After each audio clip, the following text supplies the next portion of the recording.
It's that time, gang. Since about 12 hours after the last draft that happened in October. Hello there. Hello there. Since that last draft,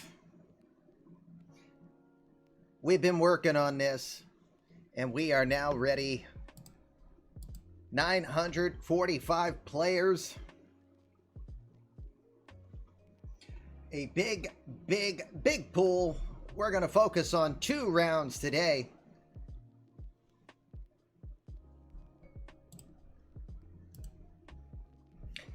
Tomorrow night, we're taking off due to family commitments. Boom!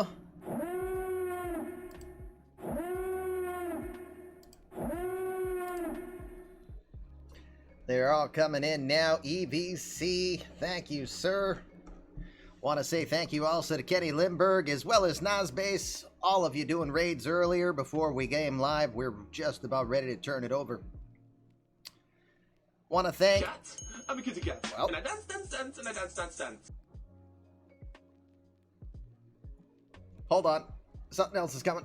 I know it. I know it. There it is.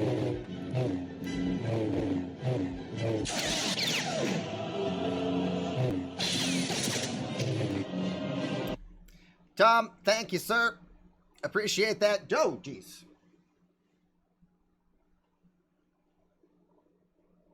Great horny toads! That's what she said. Wow, guys, you guys are crazy already. I was just going to thank who had a sub so far.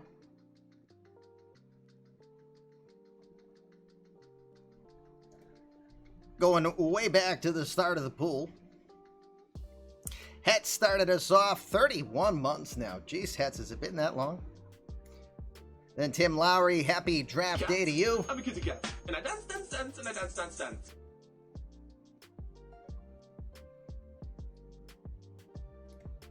Mr. Minerva said, draft day, love each and every one of you with his 19-month sub. Thank you, Minerva. Unfortunately, I don't think anybody's going to let you have a particular player just because you love them, though. Just letting you know. Then we've had Kenny Lindbergh drop not only his gifted sub over to Darkstar Gaming, he also... Hey, geez. And I dance, and I dance. Now, how do I give love to someone who anonymously gifts? How do I do that? Cat. I'm a kitty cat. And I dance, and I dance. Oh my goodness, guys, you are like awesome. Kenny gifting over to the Truck and Fat Man, Darkstar Gaming. Cat. I'm a kitty cat. And I dance, and I dance. I think because Anonymous did it, we're going to hear that every single time. Versus the one alert. Cat. I'm a kitty cat. And I dance, and I dance. Meanwhile, did Nolan Ryan just officially follow us? Dear Lord, I should just get us ready to go, shouldn't I? Shouldn't I? I'm a kitty cat. And I dance, and I dance. Let's go while we're young. Well, tell him I'm trying my best. I am really. 2. Cat. I'm a kitty cat. And I dance, and I dance. I can't even get a word in edgewise. See, again, the anonymous gifting threw everything off. Thank you, Truckin', for the 10 biddies. Cat. I'm a kitty cat. And I dance, and I dance. Well, keep dancing because we are transitioning. Time to get this show on the road. Let's go. I'm a kitty cat. And I dance, and I dance. Welcome. Come in. Fresh victims for my ever-growing army of the undead. Sir, you have to let go of the button. Well, Cat. son of a I'm a bitch. kitty cat. And I dance, and I dance. It's gonna be an adventure, I tell you. Welcome, everybody. It is eMLB Sportsnet Central, and it is dance. And the alerts will apparently not kick on this screen because I forgot. I don't have the alerts on this screen. But you guys are... I want to Hello show there. her off to the people that know Rocky. Oh, hold on. Can we start draft day a little differently here before we do that? First off, let me set aside real quickly. Thanks for all the love, guys. It's a heck of a start. But for some of you have been around for a while, and you know the amazing work of Rocky Draws makes a lot of this round one especially possible. Let's give a little segue. Let's have a little fun. Rocky's coming in. Don't mind that the green screen's gonna vanish here for a sec. But the prom dress has been chosen. She looks phenomenal. She wanted to show so you guys could see. It's prom on Friday, so she's trying the dress to see if she has to make any changes or many alterations to it. We gotta hem it. Hem it. Yeah, gotta do a little hemming. That's why we needed to do it, but she looks great. We did the whole dress venture after we did the new student day at college, and yeah, she's excited. She didn't even think she was going to choose this dress at first. She was going for purple, but purple ended up being 4th on the list. It was like, bleh. So here she is, looking gorgeous. So excuse me, I'm stealing a huggy. Ooh, you look great, kiddo. Thank you, Dad. But yes, it needs to be hemmed, she said. Yes, So that was why we had to do it. Need a gold watch. Hey! No. So meanwhile, yes, live from the brand new Dragon GT player that my wife got me. It's not even Mother's Day, and she got me a Father's Day gift. Damn, I really got to go uphill now, don't I? It is Fluffy Kitty Ninjas. It is the 2027 eMLB Draft. Let's get you back into Sportsnet mode, and let's get ourselves ready to go here, gang. We've got busy night ahead of us. You guys often say that this is the show you most look forward to during the season. We hope not to disappoint you at all as we get ready to give you, from an amateur standpoint, as good of an experience of a real life draft, or as close as a simulated baseball league of fun can do. I am the commish. If you've never been here before, it's great to have you here. Welcome in. Thank you for all of you who have hit the follow button thus far. There was no surprise. It's night one. I've got, the commissioner's got to look somewhat pristine. So here you go. Ta-da. Hey.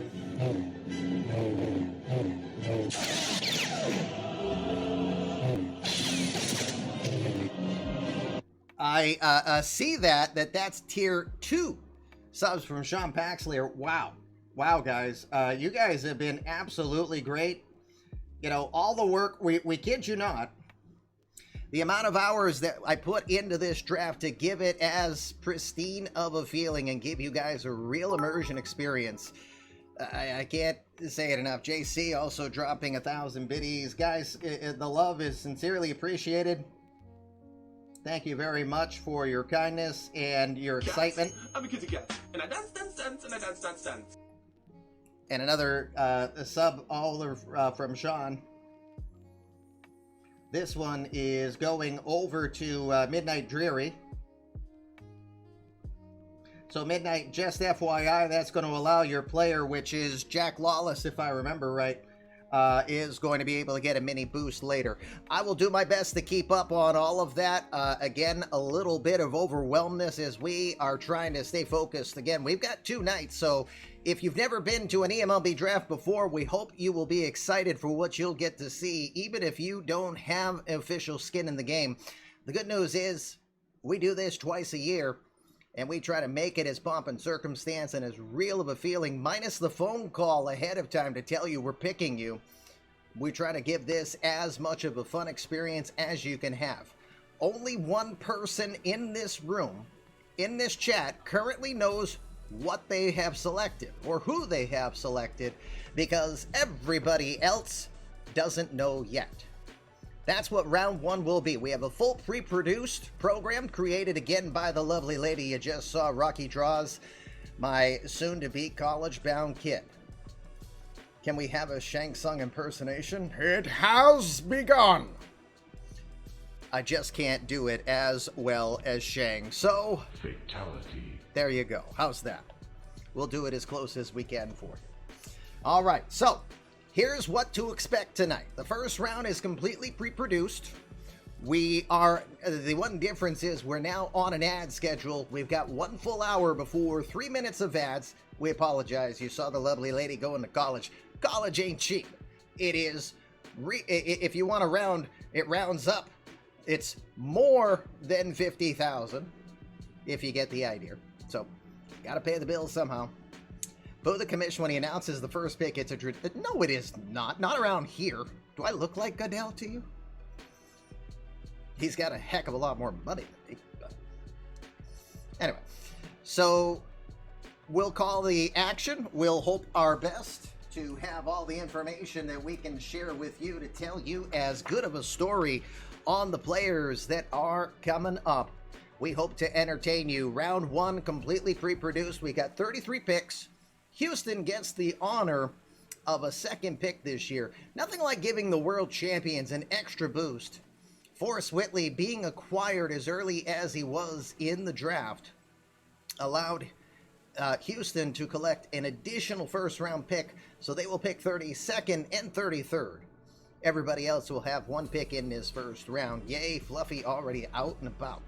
The then second round. For those who've not been here before, the second round will be on the fly. Our GMs will be whispering to me who they want to select. A reminder, GMs, when your pick is announced, if you could save me some effort and time, so we don't lose extra time, if you could only after the pick has been announced in this stream, then go ahead and update it on our board. The board should be, oops, excuse me, I hit a wrong button here. The board should be available right there for anybody who wants to keep up with it. Nothing's on it yet, but that is the board that you can keep an eye on if you're curious who's been picked in case you have to step away. Again, we're honored and privileged to have you all here. We hope we've put a good effort for you. It's literally a two-person effort. Well, all of you guys as well, too, for putting your time in.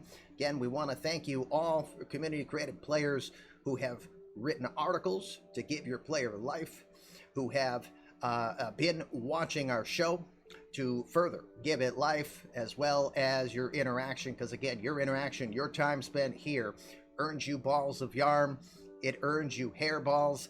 We're not doing any betting here tonight, so there'll be no betting to earn balls of yarn or hairballs as there is normally, but there will be hopefully a lot of fun, a lot of entertainment. We hope you guys will have fun, and if I miss anything you say, please do not take offense. I'm doing my best to tell a story, especially in this whole first round where I don't. Let's say I've got a lot of notes here, and I'm keeping it on this side so that you don't happen to read real well and say, oh. All right. Raffle almost choked it. What are you almost choking to death for here? Jams, never upload your picks early. Yes, please and thank you. Don't ruin the event. Don't ruin the moment. All right. You guys ready? 1,000 hairballs for a second first round pick. No, doesn't work like that. John Boy is lurking the stream, reading commission's notes. All right. So, gang, if you are ready, we have 32 picks, and before we get her started, let's go take a look at each team before their selection, and we will start, of course. This 2027 draft is a little special here. We did our first ever expansion. I've been running eMLB since July of 2000. That's 23 years. The hairline proves the age. Anyway, I've never done an expansion before, ever. In any variation of eMLB, there's never been an expansion. We've always stayed complicit with how the actual real-life Major League Baseball did. But we got progressive here in this 2.0 universe, and we started to predict the future. Now, while the Major League Baseball universe has not done any form of expansion yet, we do believe, I'm pretty confident that one of the teams that is definitely going to be returning is the Montreal Expos. And we went and we made our own team. We wanted a team out west. So, of course, that brought in the Portland Stags into our universe. And for those who haven't seen yet, here is your standings on where everybody is to this point. With adding 32 teams, we as a league chose to go to 4 divisions per 2 per league, 8 teams per division. The 2 division winners of each league get buys from the American League wildcard. The 4 best records, regardless of division, will make it afterwards. So right now, if you wanted to know, you'd see Boston and Houston winning their divisions for the moment. And it would be Los Angeles, Texas, Toronto, and Detroit would be your winners in this was the end of the year. National League, it would be Pittsburgh, Chicago, then Atlanta, Philly, San Diego, and Los Angeles. The 4 wildcard teams will face off in a best-of-3 wildcard, be reseeded based on how they win, and then they will take on the opponents, the winners in the division series, etc., etc. So anyway, back on to the Montreal Expos. Let's take a peek at the organization. The first of 2 expansion organizations. As expected, a team that literally had to pick in a pile. Both Portland and Montreal picked 75 players in this draft to create their divisions. This is their first official venture in doing anything in drafts. So it's going to be a very interesting spot. Where do you, if you are running an expansion team, where would you focus on? Is there any such thing as an official bad pick in that particular situation?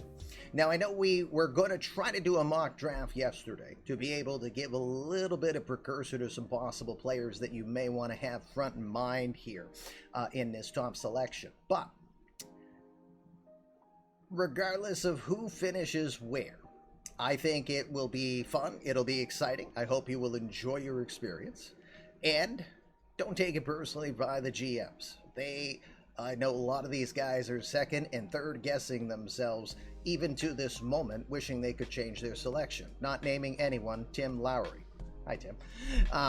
So, where does a team go that makes their first ever selection?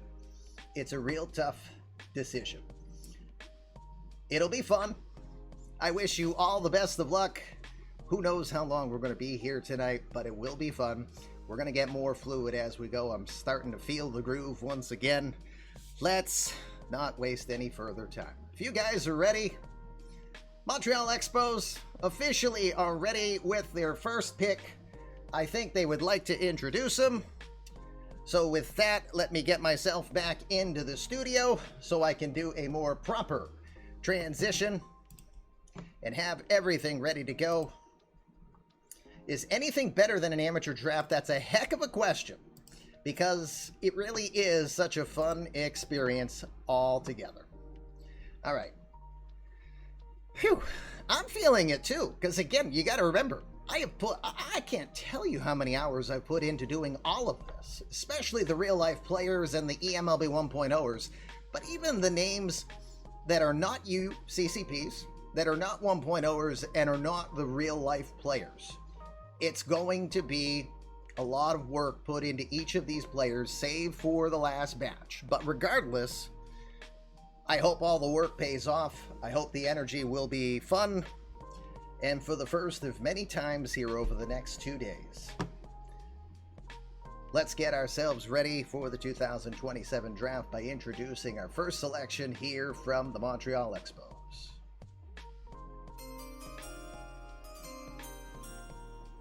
For some of the clutch heroics he's done at Washington State thus far. The surprise, though, is that he's not considered the top shortstop in the draft, but this is the most top-heavy position we have in this year's particular draft. He did hit .286 in his junior season at Washington State, 13 home runs, 45 runs batted in. He had 10 doubles and 5 triples as well as 40 stolen bases. He's considered a tough out, period, with the respectable tools he's already got. He may already have the talent ability to play in A-ball or AA. That might be very important here with an organization as young as the Expos, and we don't expect that he'd probably have much drop-off is what our thought is. So, the thing is, no one considers him the top shortstop in the league in this draft. He was projected a top 10, but I think a lot of you will be surprised to find him in this spot. It's as simple as this. Canadians embrace Canadians, and Glenn Streamer will be your number 1 overall selection here in this 2027 draft. That's how we do it. We hope it gave you a good taste for how we start to do things around here. If you haven't been here before, I'm sure Glenn is shocked himself. Ken, are you going to put Mr. Streamer listed on the list? Or do you want me to do it? His team interview was excellent, so he said. So, just wondering if you're going to do that or if you want me to do it.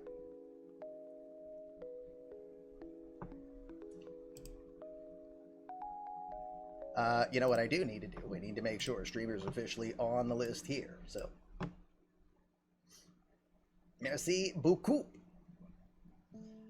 Je vous en prie, monsieur. And then you'd be like, oh.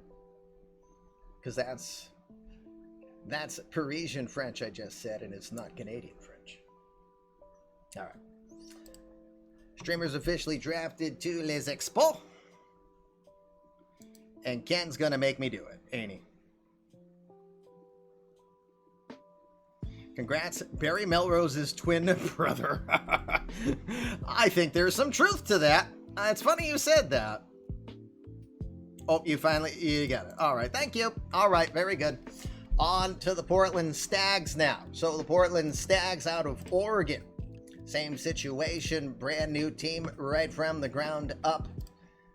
They brought players in. We didn't even talk about some of the players' best story to tell in the CCP world, Community Created Player world with the Expos, is Justin Barber.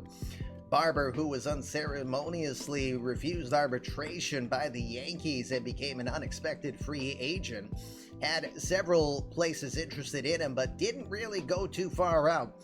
We'll thank Ken Butram and the Expos for finding the right fit that Captain Clutch, the community, the user behind Barber, chose his offer. I think Montreal did pretty well with that, as he already has north of 20 home runs and is hitting over 280 already this year. That is career highs in all instances. I think Montreal loves Justin Barber. Great way to tell the story with that. On to the Stags again, same situation, new team, young situation, but we'll say this. They realistically thought a little bit better about their minor league system and made specific moves that benefited them. They do have two top 100 prospects currently. Both are pitchers in Dave Odlum and Louis Armendariz, with Vincent Vegas, another community credit player, being in the top 200. But again, kind of a situation on where do you build? What do you improve on? Do you go with just best possible player on the draft and hope for the best? Combination of different ways you could definitely look into this. But we know what selection has been made. We are ready to introduce it. And now let's go introduce the second pick in this 2027 draft. It is the first pick ever for the Portland Stags.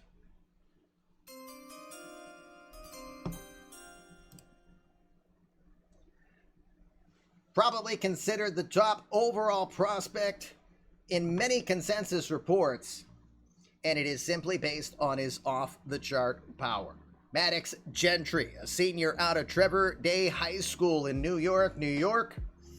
Absolutely phenomenal bat speed through the zone, capable of 110 plus mile an hour exit velocity on regular occasion. 10 home runs in just 21 games this past year, 26 extra base hits in 21 games for the Trevor Day Dragons. He was projected to have second-tier defensive talent, borderline elite skills. He's right in that neighborhood of having Gold Glove conversation is what the thought is. Has a tendency to strike out a bit, though, because he just focuses on driving that ball, whether it's home run or gap. He is not giving up. He will not shorten the stroke. He will absolutely try to drive that ball long. But the good thing is, so far, the talent level is proven you're not going to be sacrificing much average. This is a definite top 3 pick. Probably was the best overall available player on the draft pool. But Maddox Gentry will be selected here with the second pick by the Portland Stags. I think that's a heck of a pick. Nice job, Attica. There's no problem with any picks. Congrats, Laptop. I knew the day we interviewed, I knew you were the number one. And it really requires a really, I'm a compulsively honest guy. It really had to put a heck of a poker face on to not give anything away now. All right. Gentry selected. I did hold out on you. I did. I'm a wascally wabbit.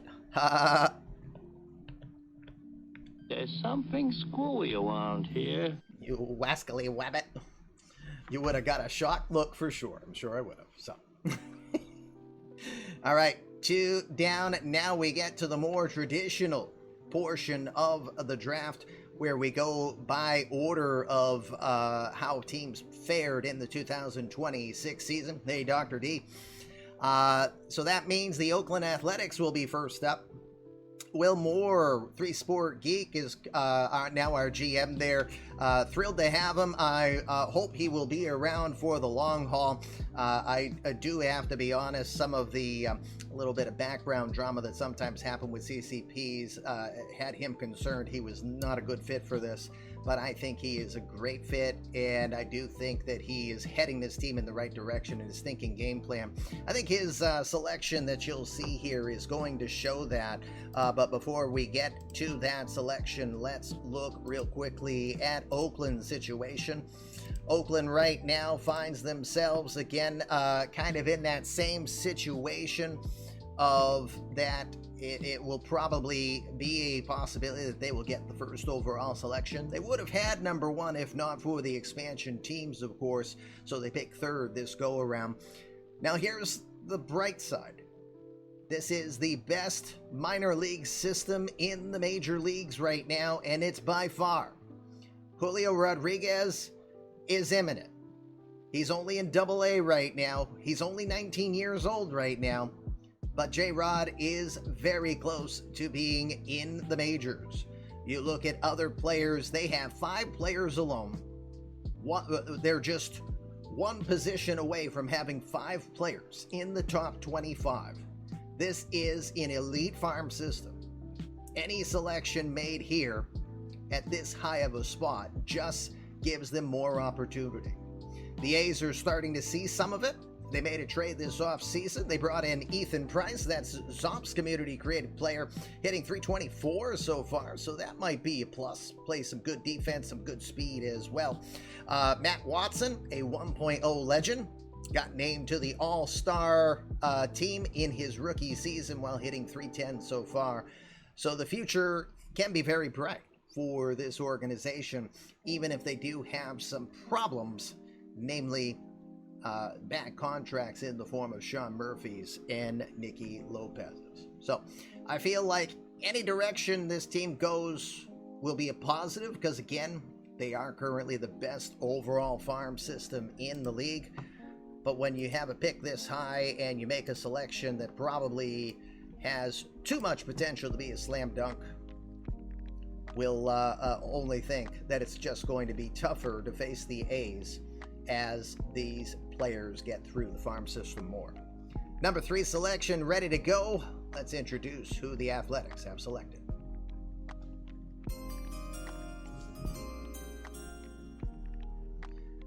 Sergio Morales, the senior out of Helix High School, out of La Mesa, California. What a season this kid had in high school. 10-0, 0.5 ERA. In 107 innings of work, he was just an absolute beast. You could not beat him.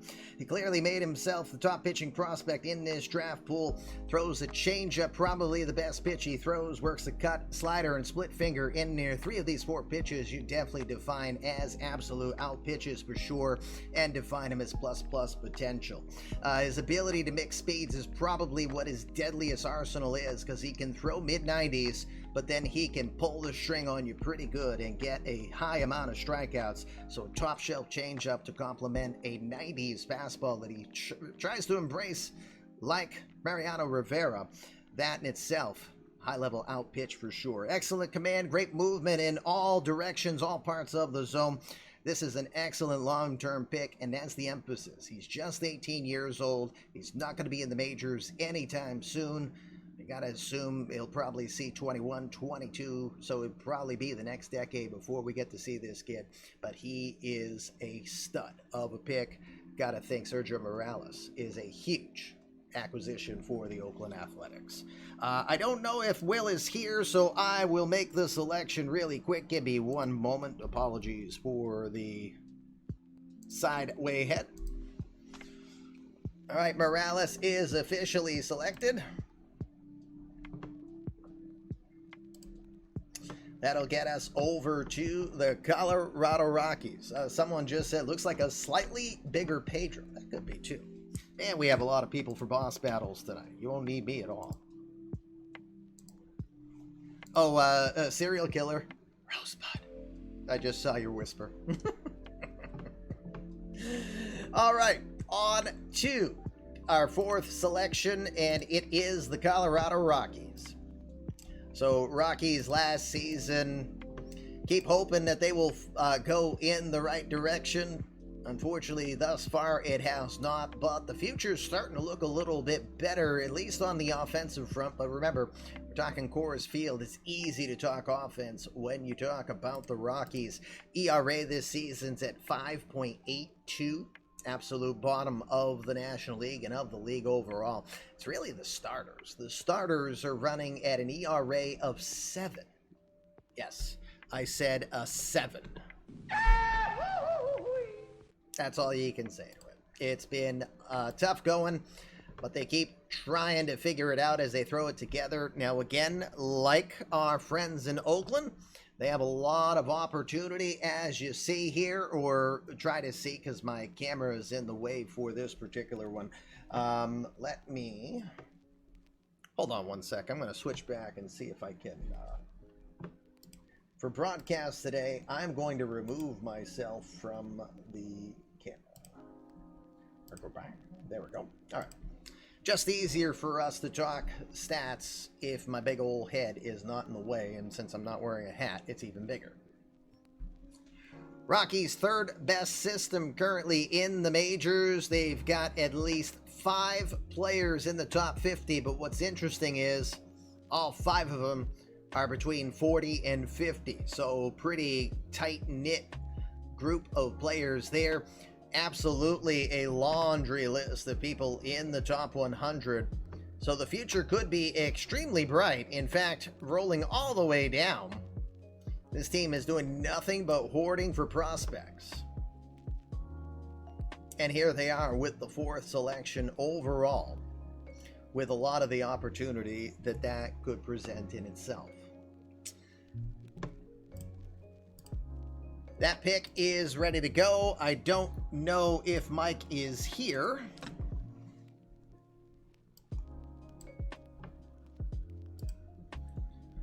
So let's, even if he's not here or not, want to say nice work. I think you made a good selection here.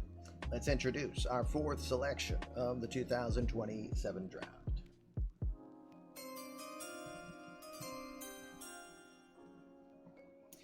Welcome, Jeremy Decker Jr. out of South Alabama. He's going to be a member of the Colorado Rockies here.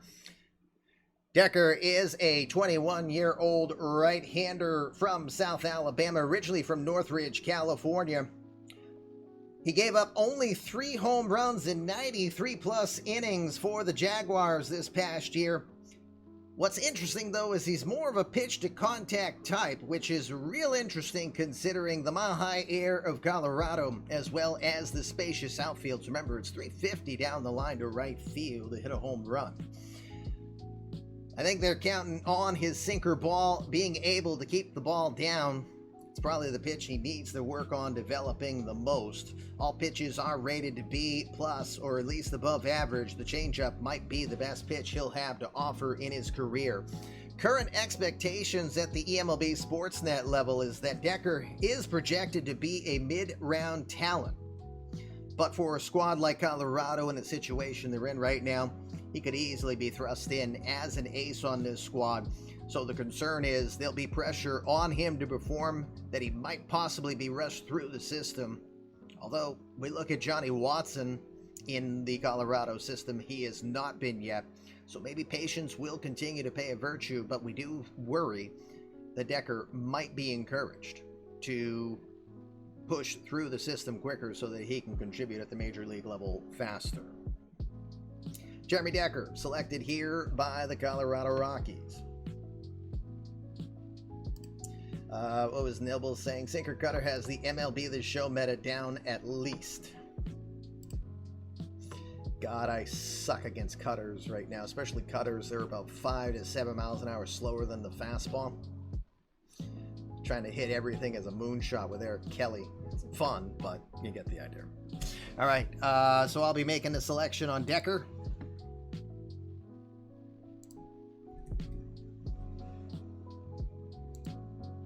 All right, Decker is officially on the board, and for any of you who are wondering what we're talking about, here's the selections that have been made thus far. There's the draft board for you to peruse and check out. Just in case you miss anything, feel free to just pull that up when you need it. All right, 5th selection is coming up here for the Diamondbacks.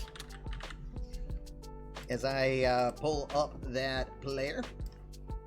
Timmy time, big time, Timmy Jim.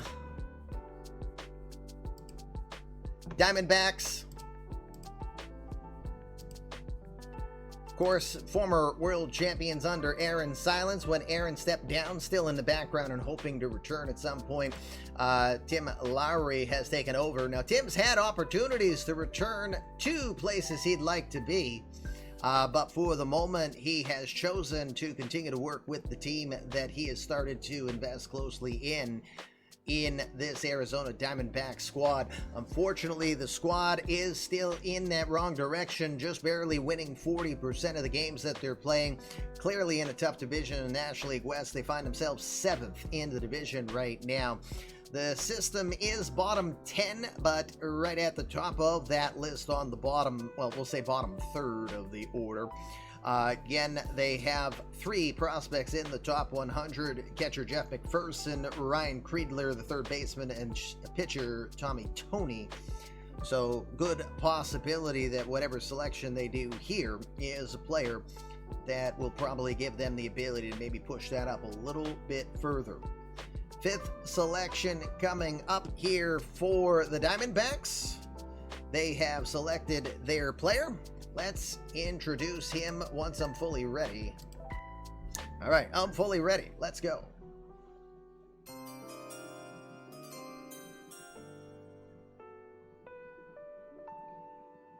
Diamondbacks will go after their community-created player, Brock Rutherford. A senior from, I hope I say it right, Rappahannock High School in Warsaw, Virginia.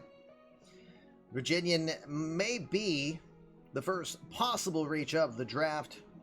The right-hander was as dominant as anyone else was in this past season in his senior year. He has committed to staying in state at Virginia State if things do not turn out. Now, there are several unnamed D-back sources that state they believe he's very coachable and hasn't found a couple of levels that they believe he has and can unlock. He's got your traditional 4-pitch arsenal, plus fastball, plus curveball, slider, and a changeup to complement that as well. Throws mid-upper 90s. Plenty of uncertainty on where officially he fits into the Diamondbacks' plans right now. But he's a solid arm nonetheless, and he has a good pedigree. 195 strikeouts and 111 innings. That's a pretty good ball player, period. Brock Rutherford, community-created player of Tim Lowry. He is the big character, as Tim says in the book, Universal Baseball Association. He will now be in the electronic Major League Baseball as a member of the Arizona Diamondbacks. Tim, go ahead, make that selection in Stats Plus if you would, please, and thank you. And with that, let's get ourselves over to the 6th selection. Checking, we got just about 15 minutes before our first commercial break. Mid-draft will take place again. Got to keep those going. Got to pay the bills for the kid that you saw earlier. College is coming, gang.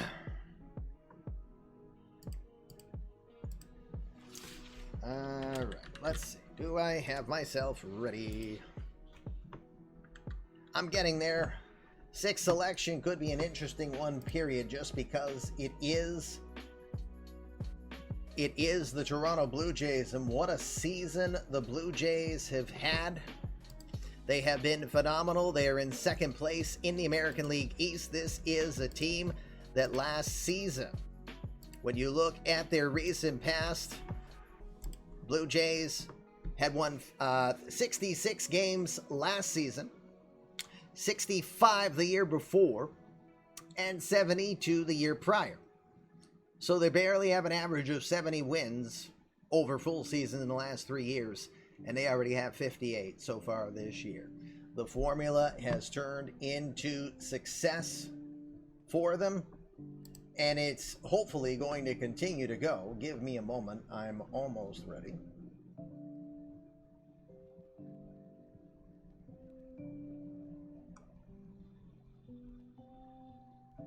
If I can see here.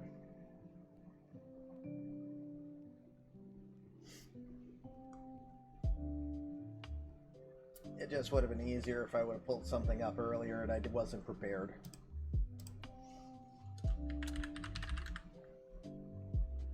All right, I think I'm as prepared now, or hopefully. So let's look quickly at what the Blue Jays have here currently for a situation. Another team running on all cylinders in the right direction. And oh, by the way, the cupboard is pretty well stocked here at this point. Second best farm system, including second overall prospect, 18-year-old Alfredo Vidales. They have their own Sergio Morales, who's an outfielder, who's the 12th best prospect. And of course, community credit player Colton Short. That is Uber Reese's community credit player. Gotta think success of community credit players like Jordan Cage, like J-Rod Carew up the middle. Kyler Murray is an all-star as well. And of course, the great son himself, Trevor Gretzky. You have phenomenal talent on this team. You also have the starter, Braden Halliday, the son of Roy Halladay, who's 9-2 to start his career off, just like his father. A lot of opportunities presenting themselves in Toronto to go for, with a lot of bullets in the proverbial chamber, and they've got more opportunities to make even more. Time to get that sixth pick in. Let's go take a peek. Who do they get?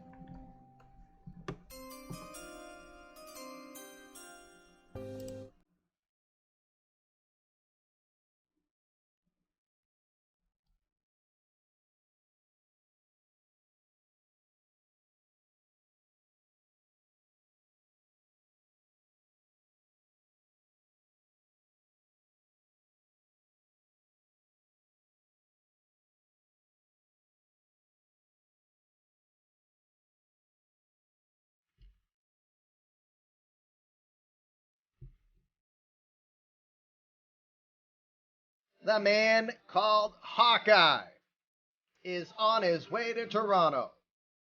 A senior from Waverly Shell Rock, Indiana.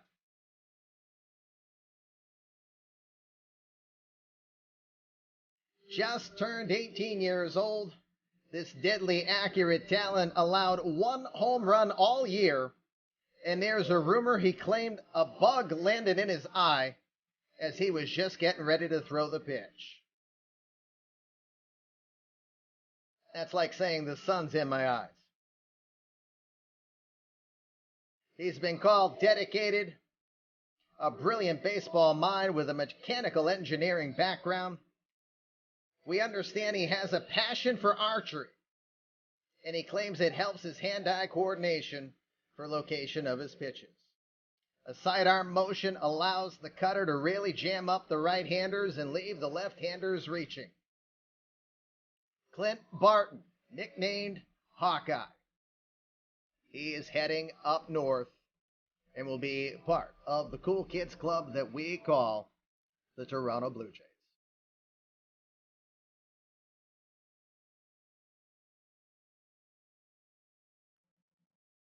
Aju's going to kill me. Anju's gonna kill me with all this music tonight, isn't he? Oh boy. All right. 6 picks in here so far. We are down to about 10 minutes before we get on to our next ads, so we will do just a little bit more. You did a spit take? Holy hell. What did I miss? Yep, you do. You do. All right, hold on one sec. Getting ready on our next selection, which goes to the New York Mets.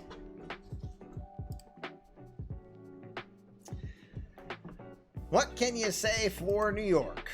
They keep trying to get the ship righted, and it's either been injuries or contracts that haven't gone in the right direction, or pitchers who have a lot of potential but very frail arms. Gianfranco Escalona as an example, that have kind of deterred a little bit of the team's opportunity. But they have made recent acquisitions with trying to restock the cupboards. Benny the Jet Rodriguez acquired from St. Louis as an example. They brought in some 1.0 names such as Tom Shuey, Tony Sawyer. Of course, they have players such as Downtown Billy Anderson on the squad as well, which is Denver's Community Credit player. So there is potential on this squad. You've got a little bit of the vets in Madison Bumgarner. You have still old reliables like the Polar Bear Pete Alonso, but you also have the new wave coming in that's trying to make this team turn around. Got to think a pitcher with where the squad is would probably be the best selection. Again, the minors considered a little barren here for the squad. Just one top 100 prospect in Danny Diamond, who's an A-plus ball. No pitcher that is really considered to have a lot of success potential in the majors is in their top listings or ready to go anytime soon. Mets are ready to make their selection. Let's go see who they select.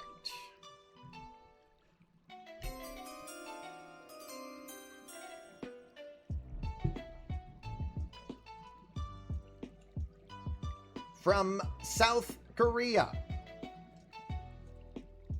I will butcher the name, so I'm not going to dare it. The city, that is. I'll let you try to figure it out. Danny D. Smith's community-created player, a two-way player. Plays catcher as his primary position. Pitching is his secondary. Jin Woo Kim, or DJ Woo as he's nicknamed. The Korean-born Kim, right-handed 20-year-old that has talent on both sides of the ball. He's known more for the pitch calling than his pitch arsenal. He possesses plus power, should hit for league average while doing so. It's uncertain if the pick represents limited days for Jackson Miller, who just signed a 4-year extension with the Mets, or if the Mets are viewing Kim more for his pitching potential. A lot of consensus says he was a borderline top 10 pick, but that he's got skills to contribute, even if he might not be an all-star type player. You just realized where your next player was born? You don't have a next player officially yet, Pug. You had your chance. Kept asking. Jin Woo Kim. Sophomore at Stanford here to this point. 266 average, 11 homers, 40 runs batted in. Decided to declare for the draft. Finds himself the 7th overall selection here in the 2027 draft. Working on it at the moment. Wow. You'll be working on that player. Well, you'll get him to me, but then you'll be working on him for a while, if you know what I mean. All right, we got 5 more minutes. We might be able to get what, but he will be born in. Wow. No, don't ever think I'm ever going to say that stuff. I don't dare. All right, Miami Marlins will be your next selection. Not sure if we're going to get 1 more or 2 more picks in. We'll see. Looking at the Marlins, lot of promise here for a team that has reinvented itself with youth as well as bringing in names to keep butts in the seats and try to work on building the brand. I think it's been a nice formula here that Eddie Sunder has been working on, even if he kind of gets in a little bit of trouble from time to time for getting DFA assignments. There's a built-in DFA merry-go-round in Miami. If you watch the waiver wires, you know what I mean. For the team, it's right smack dab in the middle in regards to the farm system, because a lot of these guys have aged out. Luke Leto, Ace Defoe, Red Dit are all officially no longer considered prospects. Well, Defoe is still considered a prospect, but not for much longer. 76th best prospect, to be exact. Jorge Galasso is potentially going to be a name that we will see in the near future in Miami to complement players like Jake Willis, who just signed an 8-year extension to stick around. Sandy Alcantara still pitching well. Daniel Procopio seems to like life in Miami as well. Hard to think on the best places on where you go. Short, up the middle is probably least likely here for Miami. Outfield, possibly. Pitching, obviously, could be a +2. Let's get ourselves set up and go see who. If I can get myself all squared away, I should have had this part done earlier. Are we all caught up on the list? Yes, we are. Thank you. All right, let's go take a peek at who the Marlins have selected.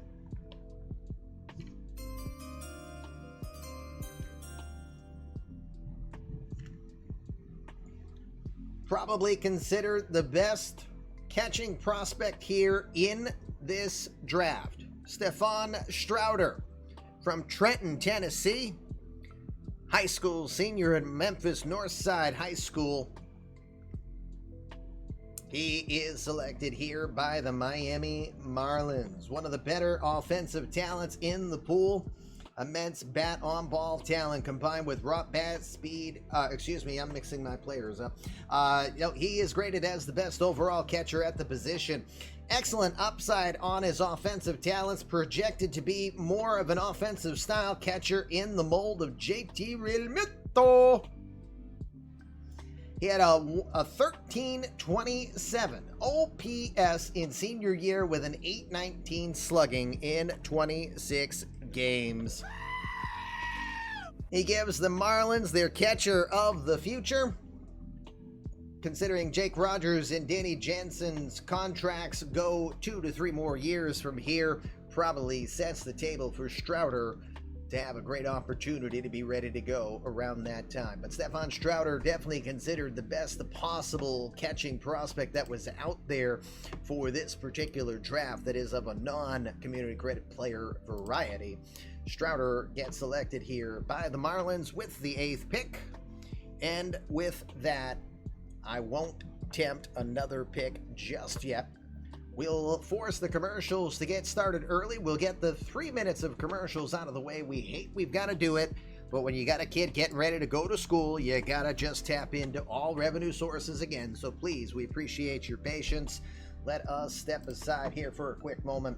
It is the 2027 eMLB Amateur Draft here live on the Fluffy Kitty Ninja Show, the home of eMLB Baseball. We'll be back in a few minutes. 1 full hour of ad-free broadcasting coming up right after this.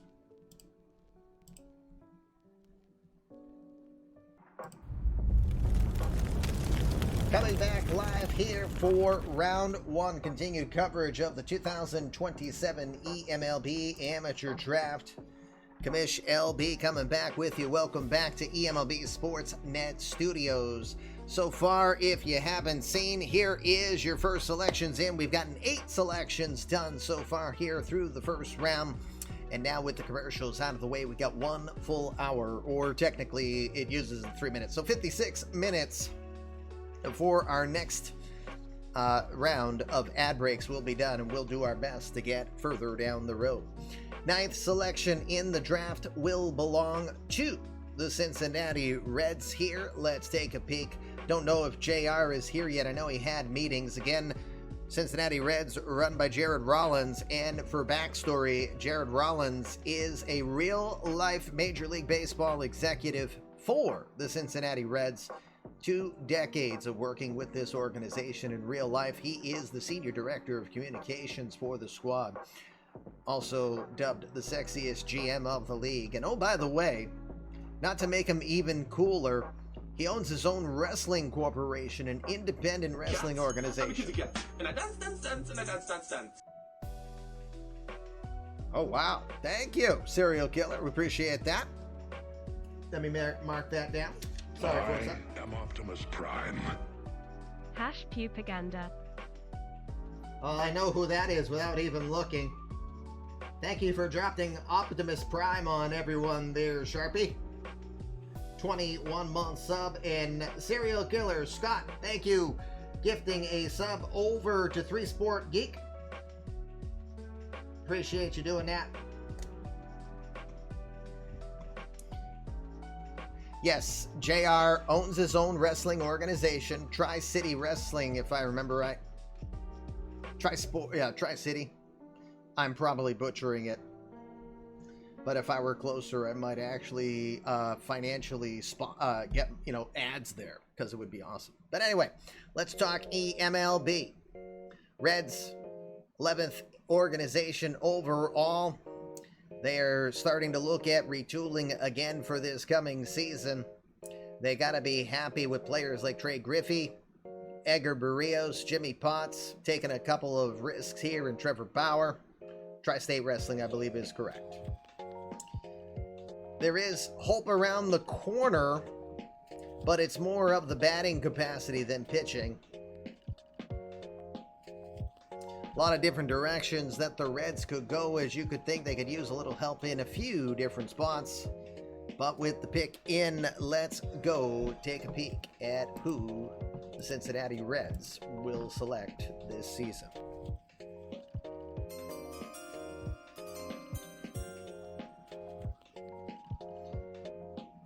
Reds will go after the senior first baseman from Bigfoot High School. His name is Jamie Decanter. Decanter, born in Elmhurst, Illinois, still 17 years old here at this point. Deemed one of the better offensive talents in the pools, immense bat-on-ball talent. He's just got raw bat speed, power right through the zone. Definite can't-miss offensive type. He'll do some major damage in a batter-friendly park like Great American Ballpark. The knock on him is that for a relatively smaller player, he's not as fast as he could be, and he's a big potential defensive liability. Unless he's committing more seriously to the defense, it's going to greatly limit what his ability is in the big leagues or his versatility altogether. But still an amazing talent, one of the few who hit over 500 this past season with 12 home runs for his Bigfoot High School squad out of Walworth, Wisconsin. Jamie Decanter has been selected by the Cincinnati Reds here with the 9th pick. Eddie, can you make the selection? That was the intent once the pick was announced. So if you, well, you know what? Forget it. I'm right there. I'll do it.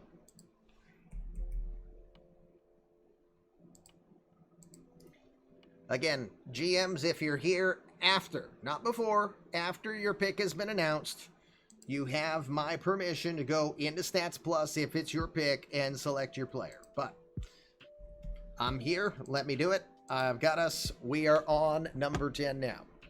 That would be the Pittsburgh Pirates. Pirates. What can we say about the Pirates?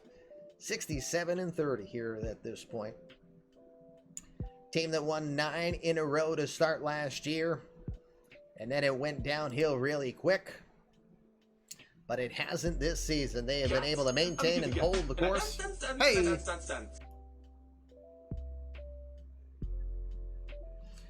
Let me write that down. Thank you again, Scott. Gifting over to Eddie.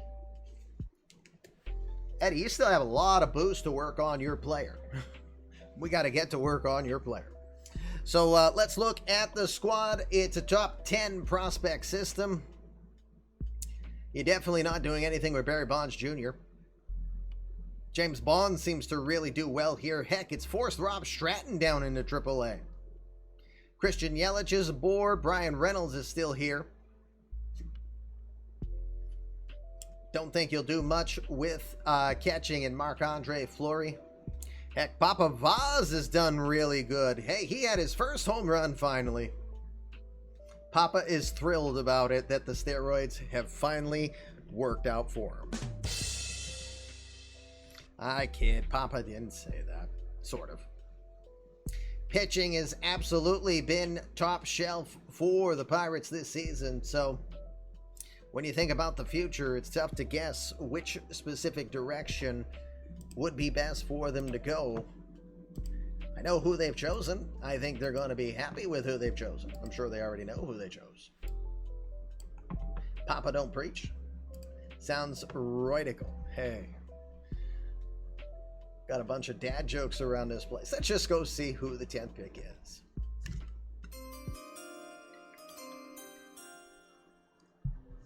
Freshman from Arizona State and community-created player of Ethan O.S. Sounds familiar. That's Ethan Westcott.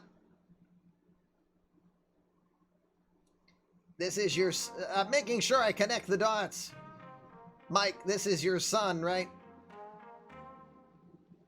Am I echoing? I don't know. Are you? Now, here's my honest opinion. There are certainly better players on the board at this point. But Westcott has to be viewed as your grandson. All right, thank you. Westcott has to be viewed as a potential late bloomer talent. Played respectably here for Arizona State in his first season. Hit .289 with 14 homers, 46 runs batted in for the Sun Devils in his freshman season. His overall talent on either side of the ball rates his average to slightly better. He's been identified as having a baseball pedigree, though, and that's why we think he's right where he is with relations to the Candelas that are both on the Giants squad. Pirates might be taking a gamble that the talent runs in the family tree here. Ethan Westcott has been selected 10th overall here by the Pittsburgh Pirates for round 1 of the draft. Oh, shoot. All right, I screwed this up. I'll fix it later. Somehow I didn't hit the button right for decanter and didn't notice. So I'm making a note. Decanter I have to move. I will just switch them around. I hate when I do that. I'll have to correct because there's salary amounts. So this is why I try not to do that. But it seems to happen once every other draft. I didn't have to deal with it last year. Drives me nuts when I do it, though. All right. He fell to Cody. He did. And yes, O'Neal Cruz is still out there. Kansas City Royals will be picking here with the 11th selection now. Minerva and the squad. 36 wins and 61 losses so far this year. A few gambles that were taken didn't fully pan out, but again, I think they're playing for the future and doing it in a smart capacity here. You're seeing good seasons. Petey Halpin could have been an all-star, hitting over 300. Lucas Parker is an all-star, hitting over 300 again with 20 home runs. Tony Bernazard, a little bit of a fall off here. Corbin Cope probably could have expected the crazy coach could have gotten a little better. ERA is under 5, but it's definitely not where you'd want it to be. Fortunately, that is the best ERA of any of the starters so far this year. So a lot of parts could probably be improved on. Let's look at the farm system here. 22nd rated farm system. 5 players are in the top 100, including Brent Utley, who is actually a community credit player, but with a banned user. Help could be around the corner in any capacity.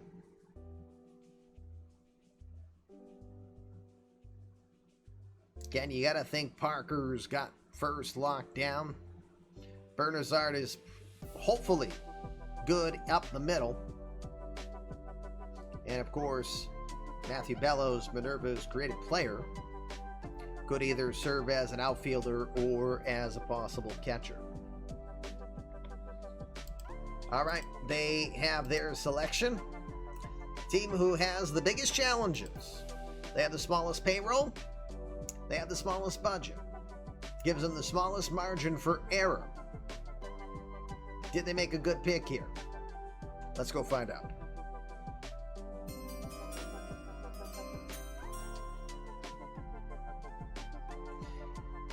Royals will select the senior from Texas State, Sean Medrano.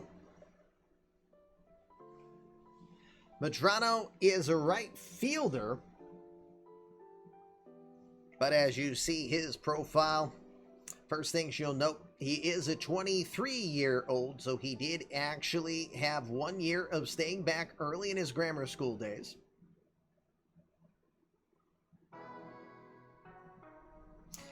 Could be a possible stretch, but he had a heck of a finish to his collegiate career. He hit .322, he had 18 home runs, 67 runs batted in for Texas State. Solid offensive talent, quickness, but they believe that he's just a little slow on the acceleration, which does not make him a top talent stolen base threat. He will be a fast guy on the base pass, though. Possesses an amazing throwing arm. He's shown incredible competence at many positions throughout his college career. He is rated to be ideal as a corner outfielder, but he could play third base and second base very competently and even throw in some shortstop here to this point. Here's the question. Is an 11th round pick a good place to go after what could be a super utility player? Medrano could possibly be the best super utility player that you may ever see. But does he have enough overall talent to be a regular? There are plenty of other players that might have been better on this list. He's projected as a late first to mid-second round pick on the original eMLB Sportsnet projections. The Royals hire him a lot, like them a lot. Here's the other strike we mentioned. Smallest budget, smallest payroll. Sean Medrano's agent, Scott Boras. No! That might not bode well for long term with a budget-limited organization. Sean Medrano could be an expensive super utility player, but he's drafted by the Royals, and we hope it works out for them. Not so sure on the pick. But like I said, he's a versatile player, and he's going to be servicing the Royals a lot sooner than some other players. Some of our high schoolers, they're not going to be ready to go. That's a great point. I like what Duke said. So what if he's the next coming of Ben Zobrist? That's not a bad player at all. And he's got time. And if the Royals really want to invest in him, they can develop him. They can further develop him with eMLB's off-season training programs. So there's a lot of potential. We're not going to knock the pick. Just that there could have been better selections here at this particular point for a team in the position that they're in.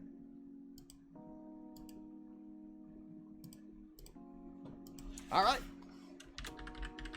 Time to move on to the 12th selection, and it belongs to the Yankees. New GM Josh Hedges moved over from the White Sox to get his beloved pinstripes. Now, here's the thing, and I gotta be honest. I was hard on Josh because I'm a Red Sox fan who, of course, in real life, my favorite team is the team that beats the Yankees. But it's not the Red Sox, of course. I don't feel that way about the eMLB Yankees. And I haven't. And I told him outright, I need someone who makes this team the Yankees. That they need to be the pinstripe swaggering buttholes that I call them. So I've challenged him. And I'm hoping it will pan out, because having them be the Yankees in eMLB will just be so good for baseball, period. So good for this universe as well. A team that should have a lot of potential. This is a team that is 26th in payroll right now. All that money that they're going to lose to their owners.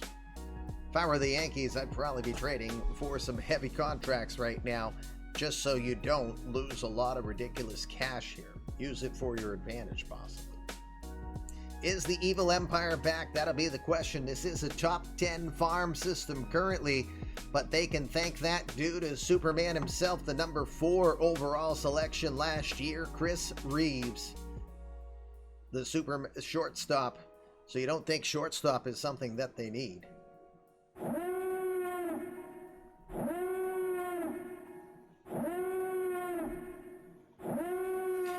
ESCV, thank you, sir. Nice to have met you yesterday. Welcome to the Out of the Park Affiliates program. I am Commish LP for those who've never been here before. We welcome you to day 1 of the eMLB 2027 draft. Yeah, it's our 4th raid today. We love and appreciate all of the universe coming to converge here and seeing what's going big here in the eMLB universe. We are on our 12th pick. Just getting ready to introduce what the Yankees do. Josh Hedges' first official pick. I think he already knows who it is. I don't think there'll be any surprise for him. Let's introduce for you the Yankees selection here in this draft.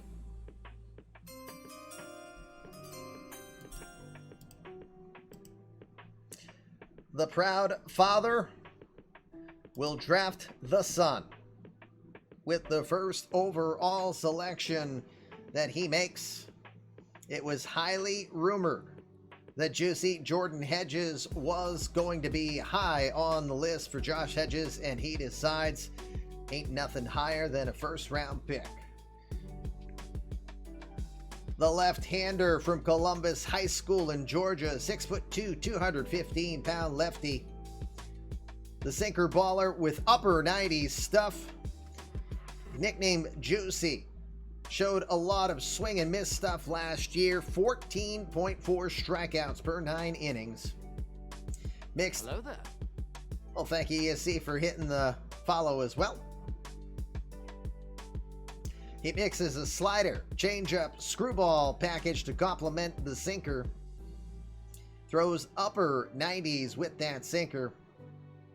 Expected he can continue to develop with a little extra drive to make his father proud.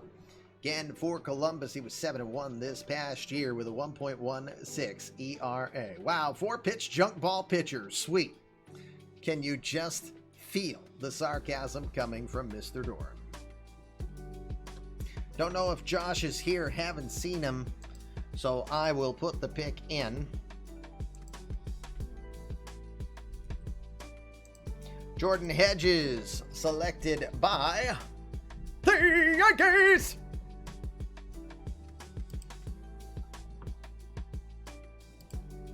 Oh, he's there. All right, well, I already put your pick in. And that'll get us to the 13th pick on the draft, and let's move on to the Atlanta Braves. Braves have been impressive this season. Braves find themselves currently 62 wins on the year and 96 tries. That is good for second in the National League East. Playing really good with phenomenal talent. You've got the amazing veterans like Freddie Freeman still doing it at 37 years old. Freeman is hitting .314 with 21 home runs with about 65 games left in the season. You got Austin Riley playing well. Johnny Burnitz is looking like the future talented all-star that he is. Ozzie Albies is still functional. And on the pitching side, John Duplantier, acquired from the Athletics, correct. 8-1 so far this year with a 3.4 ERA to kind of lead the squad. Now, what's interesting is Atlanta acquired Forrest Whitley, started him as a starter, and now he's currently as a closer. And all the rest of the league wants to know is that worth it to let Houston have 2 first-round picks? Just had to say that for fun. All right, for the Braves and their future, well, bottom third in regards to the farm system strength.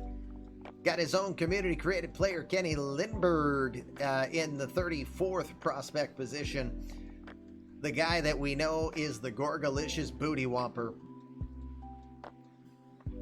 Gorgo's community-created player is in the top 100 as well, and in A+. Yes, I am in a suit. And I'm in a suit that matches my brand new seat that the better half got me. Father's Day isn't for several more weeks. Hell, Mother's Day hasn't even happened yet, and she got me a new chair because my other one was falling apart on my keister.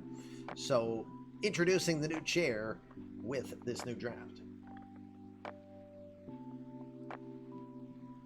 I like the way you created your son's character. If I would have made my CCP named after my kids a picture, I would have done the same thing.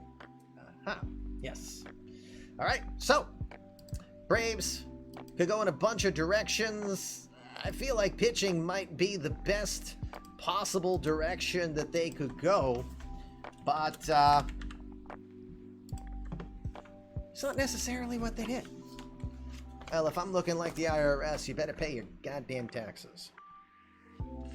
Lucky number 13 coming up. What do the Braves go after?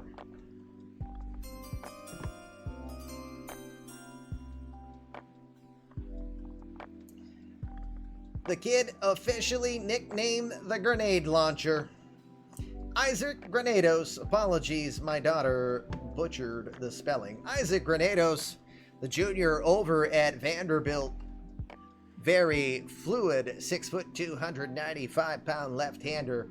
Again, nicknamed the grenade launcher for one simple reason. He destroyed 24 baseballs over the fence this year. He's an all-or-nothing swing. It puts him in that traditional Adam Dunn category of home run, walk, strikeout as the likely outcome. His defense isn't stellar, but it's not going to hurt you. He can make routine plays, so you're not talking an exclusive DH here.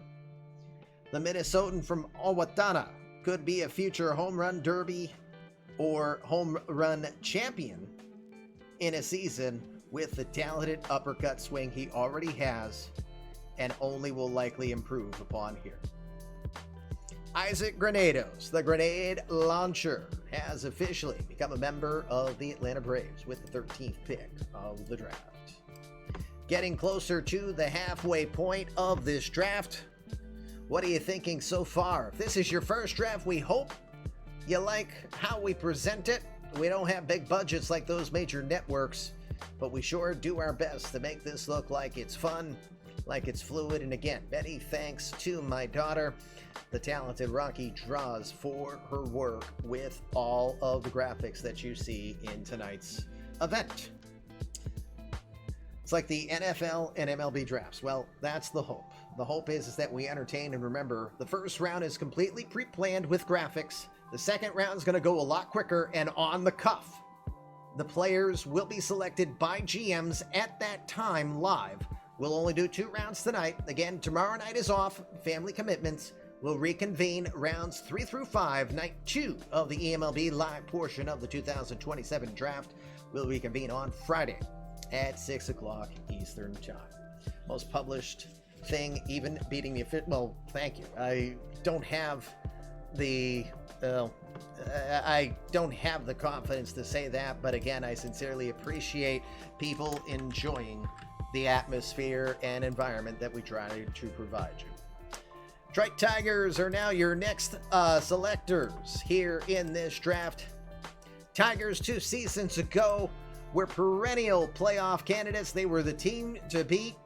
They were the team you thought had a very strong likelihood to win the World Series, and then they just had the September from hell, reminiscent of the Red Sox of '78, where the Yankees passed them. The Kansas City Royals in their Cinderella season back in 2025 was the beginning of the end for Detroit, to the point that they have been kind of reinventing themselves. Several moves, several adjustments. Steve Hunter now calling the shots here, has the team. They were in lead for a while in the American League East, now find themselves 7.5 back, 53-game winners so far this year, but still, I would say that that is a successful season in itself. Hank Peralta, once considered a rushed prospect to the majors, showing he is very competent. Looks like his first full year of the majors will put him in a good spot. Chuck Norris, community credit player, Cardinal fan, 30,000, is enjoying a good start to his Detroit career as well.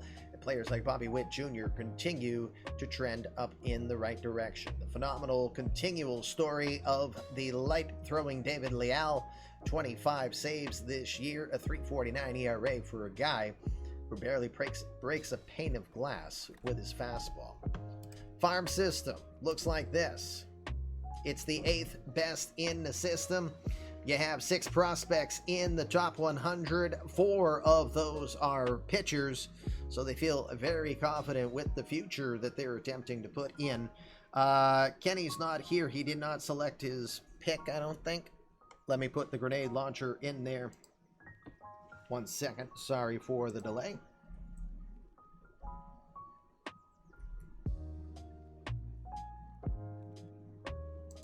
Okay, I've got him in. So, Steve, once I make the announcement, if you're able to put it in, that'd be great. It's going good, Titans. Welcome, and sorry again if anyone says something and I miss it. Sincere apologies, as we're trying to do this bit on script as best as we can. Again, Tigers are well positioned for a future. They have community credit players such as Giannis Garbo, Donald LaFay. That's great Scott. Oh my goodness, you have no idea how many hours I put into this draft pool. Now, some of them are some of them are created. Let's just go this way to answer that question for you there, hero.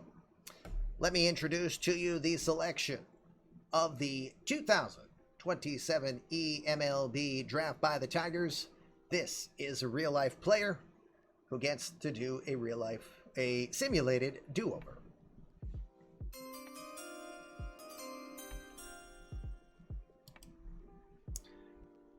From Dallas Jesuit High School in Dallas, Texas, the Detroit Tigers will select the 6'7", 245-pound left-hander, real-life baseball player Kyle Muller. Muller, 18 years old, tall, powerful left-hander, absolute imposing presence on the mound, 209 strikeouts in 115 innings, translates into pure strikeout talent in the big leagues. The big risk you have is, as a high school senior, he was letting up 3.2 walks per 9 innings this season. His control could always be the potential issue of what keeps him from being a great talent to what he looks like already. Interestingly enough, he's a respectable bat, some saying he could already hit 15 to 20 home runs if he played in a full 162 game season in the field. Has an excellent slider, curve, fastball, excellent slider, curve, fastball, changeup arsenal. If he continues to develop at the current pace, gotta think Kyle Muller has potential to be in future discussions for Cy Young potential. Kyle Muller is your first real-life Major League Baseball player who was not in our 2.0 file. And to explain real quick, if they were complete bums, if they were not part of our real-life universe, meaning we started having GMs make the decisions in 2022, or actually the off-season of 21 to be exact, anything from the start of 2019 to 21 is simulated but done AI-wise, and then anything 2018 earlier is real-life baseball. So if they were not on here, or if they were never panned out to be considered great back then, but they turned into a phenomenal player, they're getting new life. I literally scoured through all 40-man rosters of all the teams and entered them in. Each player, like Kyle Muller you saw me put in, I spent 15 to 20 minutes on just that player, tweaking him to what his likeness presents in the majors, in the hopes of giving a realistic experience that we know that's the chase for perfection, and I'll continue to chase it, but it's fleeting in the end, because the player could go downhill from here, or it could turn into even more of a stud. So, we'll see. But Kyle Muller, thank you, Steve, for putting him in. And with that, let's continue to move on. We're getting right around the halfway point here of this first, more fancier version of the 2027 eMLB draft. And we will get ourselves going further. How much time we got? 26 minutes before next commercial. I want to try to get to at least the low 20s before we have to take a break. With that, let's look at the Minnesota Twins. Twins under new management of Jason Cleghorn. Twins are still looking to find that nice winning combination of a team that works with a smaller budget. They are bottom 5 in budget, 29th out of the 32 teams on both budget and payroll right now. So they have to rely on the youth that they can project, and so far that looks promising. They can thank a top 10 prospect in Alfredo Espinoza currently for that. They also have some players that are contributing immediately, including top pitching prospect and one of our 1.0 legends. So for those who were asking, if you hear us talk about 1.0 legends, remember, I've been doing this for 23 real-life years, and for 10 real-life years, I ran the 1.0 universe where players like Ramon Jackson became household names to our 1.0 community. Guys like Steve Kim, Jason Hillman, J Hill 8484, Bazard in the chat. Those are guys that have been around for a long time. Oh yes, you too, Bills boys.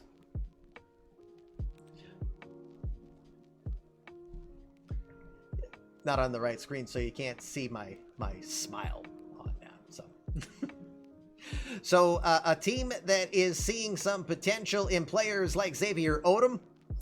They also brought in from Los Angeles the Dill Bomber Charlie Dillard. That's a big-time home run hitter from the 1.0 era. They also went after the Flying Hawaiian 2.0, that is, in Micah Bello recently. And they've seen a reemergence in, once again, all-star Jack Peterson, community credit player of Jack Dogs, as Peterson this season's hitting .293 and has 20 home runs. He hasn't hit 20 home runs in a couple of years, so a lot of people were writing him off for his career being over. So awesome. Thanks for sharing the... Oh, we're glad you like it. We want to give you that, like, Sportsnet broadcast feeling. If only we could find a studio or kind of a podium setup, although that would probably look weird for me. But anyway. Twins selection is in. Let's go take a peek at who they bring aboard here for the 2027 draft.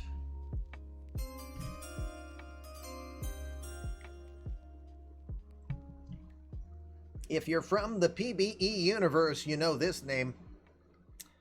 From St. John Bosco High School in Tony Madrano's neck of the woods, Bellflower, California,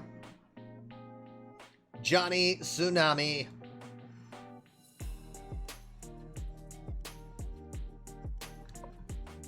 Angelo Russell, congratulations on your being selected here by the Minnesota Twins. Again, plays out of St. John Bosco High School in Bellflower, California. That is where Tony, anyone but Madrano, lives. Tsunami is a rugged 6'4", 240-pound specimen with above-average talent at the hot corner. He hit .457 for St. John Bosco this season. Decided to declare for the draft, has Stanford in his sights as a possible plan B. Absolutely does run like a big man, but great reflect skills over there at third. Has enough experience to probably be deemed an average shortstop currently at the major league level. Still plenty of ways that Tsunami can continue to improve. He will test that outfield in right field at Letarget to try to pound some home runs out of it. Johnny Tsunami has been selected 15th overall here in the 2027 draft. Jason, you want to, oh, I screwed that up. My bad. I pressed the wrong button there. That's the first time I think I've ever done that in draft time. I've got it, Jason. It's real quick for me. All right. Pick is in. Make sure I select it properly this time. I don't want any more errors from the one I already did. And with that, let's go on to our next selection, which will be the Washington Nationals. Will be making their pick. Nats, former world champions. NC Pirate always in the discussion here for playoffs and possible winning of World Series. They continue to rely on the talents of some of their top players. Juan Soto, of course, continues to do Juan Soto things. 30 home runs already this year for Soto, a 4-time MVP in our universe. Also, big reliance on community credit players. Joe Diggs, Mark Diggs, Jose Anthony, and also catcher Justin Case as well. For this squad, it's a team that's, again, top 10 in budget, but not spending it at this point. Starting to retool a little bit, but that's where the problem might be. Not a lot of talent, although several of their top prospects are playing at the AAA level, including Chris Sabo Jr. could be not far away from making his major league debut. Gotta wonder where he would place, because third base, well covered by Jose Anthony. Second base, well, starting to lose a grip a little bit there. Louis Garcia, not the same Louis Garcia we've seen in past seasons. Outfield, Hunter Bishop still hitting the home runs. Juan Soto still doing MVP-like things. Philip Milwee, just your reigning National League batting champion in his rookie year. Not a lot of places to find a top spot here in Washington still with the talent that they possess.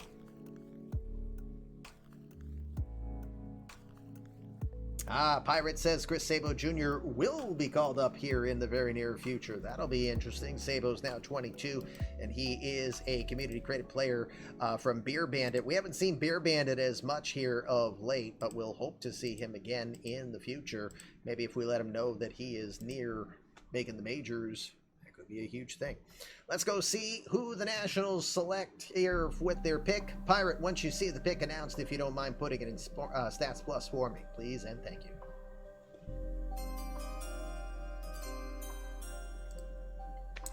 Sixteenth selection will go to Chris Green. He is your first junior college sophomore playing from Mendocino in California.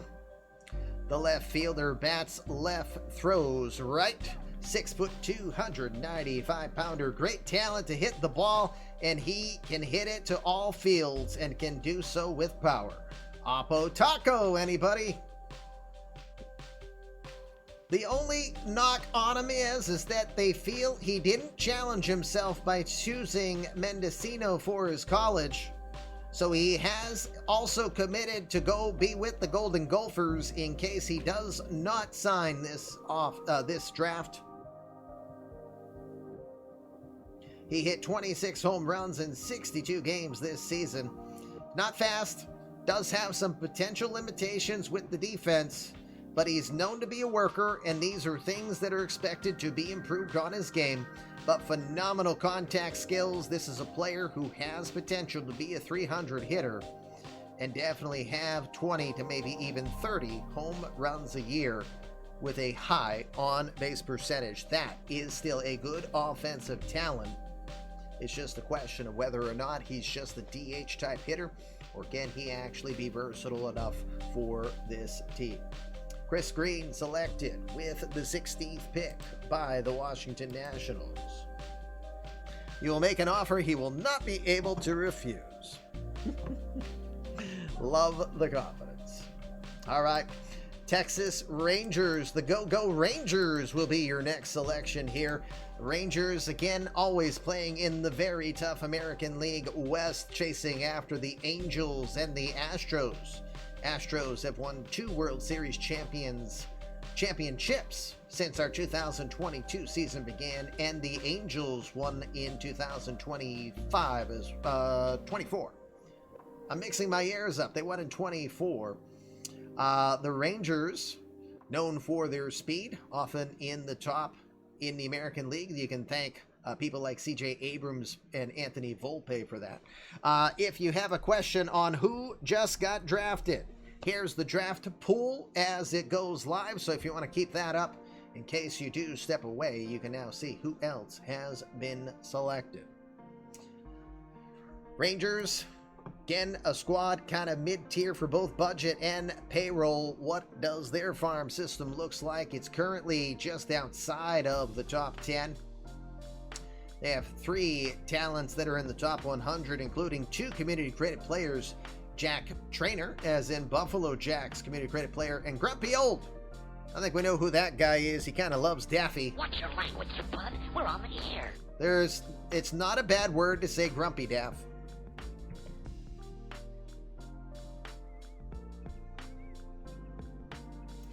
Squad that has good talent all around.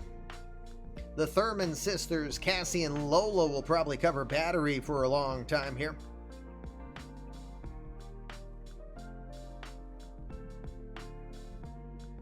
I don't know if a mod can pin the draft board. Can they? Or they... Oh, okay, thank you, I see it. Thank you for doing that, Sadier. I appreciate it. That's me not knowing mod talent. Much appreciated.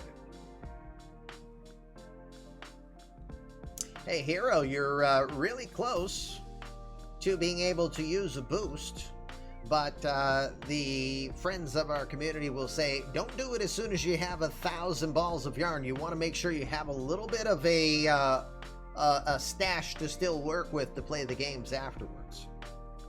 But you'll also notice many people are waiting until they have more than 5,000 balls of yarn. That way they can summon Lion-O. Yeah, you do need 50 minimum to do boss battles, so keep that in mind. All right, Rangers selection is in. I would love to introduce to you the selection for number 17 overall for Jamie Thurman and his squad. If Jamie's not here, understandable. It's literally tomorrow for where he is. He is our overseas GM. Oh, and he's here. From the IMG Academy, only because he does not go into drafts. That's our default. The high school senior Andy Pajes. Not Pages. The Cuban Andy Pajes. The 18-year-old Cuban from Havana. This guy was considered to be a top 3 talent. The Cuban has shown amazing offensive talent, hitting .474 with 11 homers and 38 runs batted in for IMG this past year. Unlike Chad Green, though, Pajes has been known for a powerful arm. It brings back memories of Yoenis Cespedes. He's got respectable speed, good plate awareness. Scouts project a 280, 290 type hitter with 30 home run potential. Pajes looks the part of a player that is going to make 16 other scouts regret passing up on him. I'm saying it right outright. This is an outright steal for Jamie Thurman's squad. Well done, Andy Pajes has been selected by the Texas Rangers. Pajes, I had top 5. The fact that many did not have him even in their own top 5 shocked me. So the fact that he gets this far down is a huge surprise. Because he was, as far as I'm concerned, according to OSA, he was one of the top 5 talents out there. All right. Got the Chicago White Sox coming up here next.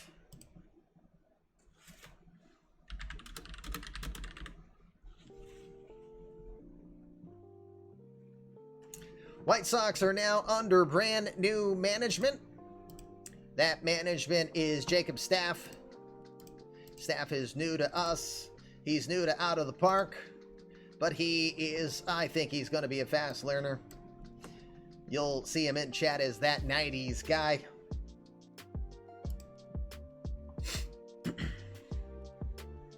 So we'll take a peek here at the White Sox and what he inherits. Again, Josh Hedges has moved over to the Yankees. He's still with us. He just moved over to his beloved Yankees, and that left the White Sox open for Staff to join us there. So he inherits a squad that I think has good upside potential. He still has some phenomenal talent. He's got Joey Best over at first base. Joey Best is from our eMLB on the show universe. Believe it or not, once upon a time, I ran eMLB also in MLB The Show before those punks over there decided that year-to-year progressive saves didn't matter anymore.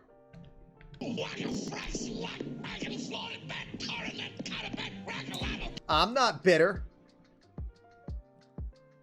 But guys like Joey Bess live on. Considers himself the right-handed David Ortiz. Loving life in this universe. Adley Rutschman is still here, although Adley could play or opt out this offseason. We'll keep an eye on that. Perhaps the real talent on this team, Ed Brown, the granddaddy, still suffering from a fractured ankle. Had a .352 average with 9 homers and 27 runs batted in before the injury. He'll be back before the season is done. But will he still be the same guy? Good potential on this squad. Jackson Hedges is another son of Josh. Possible trade in the future. Another former top prospect in John Crabtree could be not too far away from making his major league debut. And another guy who's coming up the system really quick, that is Breedob's community credit player, the alien, Josh Exley. Exley is making a hard move up in the system. I think it's time to introduce the 18th pick here of the draft. I think we're ready to go. Let's go to it.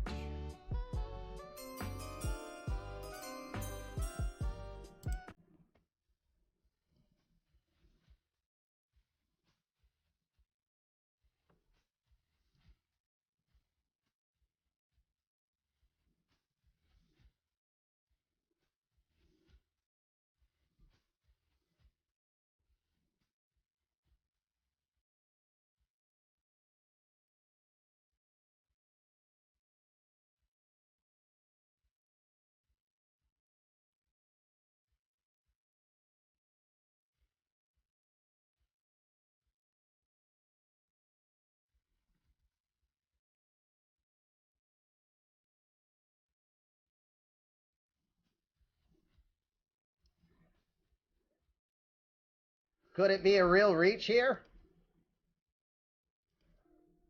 We'll find out. Lane Staley from Bellevue, Washington. He is the man in the box, and he's now the man on the Sox. Could be a real reach here, though, for the White Sox. They'll go after the JUCO sophomore from Green River Community College, where Staley calls it Mad River Community College, from when a flood off the river during a violent storm back in 2026 almost cost him his life.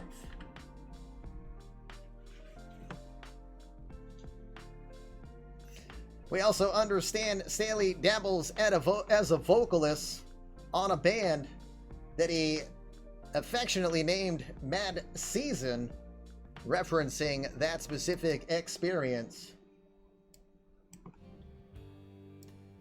His potential, though. He had hit .324 with 9 homers and 41 RBIs this past year. Just considered not to have any real competition that he faced to earn these particular stats, so how inflated are they considering what he faced? White Sox might have missed some big opportunities here. We'll see how Staley fits on this team that's got the big question mark on Adley Rutschman's future. Again, Rutschman can choose to opt out this season. If not, he's around till 2031. Lane Staley, the man in the box, has been drafted by the Chicago White Sox. Yes, I like that whole combination. Yes, I know I'm tempting fate here a little bit with some of the music, but, you know, trying to have a little bit of fun with it. The hours I put in, you know, some sweat equity should give you at least a freebie, but I know that's not how the world works. Sorry. All right. Jake, are you able to put Staley in as your selection? Hello there. Well, hello there. That's a test account, I guess. I don't know. But we thank you for hitting the follow. Welcome into Fluffy Kitty Ninjas. And let's go on to our next selection, which goes to the Milwaukee Brewers and longtime friend of eMLB. That is Jason Hillman. Jason is truly one of our day one GMs. So, Jake, when you go to the board, you'll see some like logos, and there'll be one that has like a body and a head. If you click on it, then you can go and do a drop down and just start typing in STAL, and you'll pull up Staley, and then you choose draft on them. The best overall right now. We'll do that when we get done with round one for sure. How much time do I have left? I've got 5.5 minutes left. I'm going to minimally get 2 picks in here. We're trying to get all of the first round done before our next commercial break, and then round 2 will fly because we don't have all this extra pomp and circumstance for first round selections. All right. Milwaukee Brewers will have their pick here on the 19th selection. Brewers might be in the midst of starting to set the table for next season. They are now 43-51 right now, which is good for 5th place in the division. Little bit of a mix. You can't seem to find it, I'll do it for you. But then we really want to get you figured out here.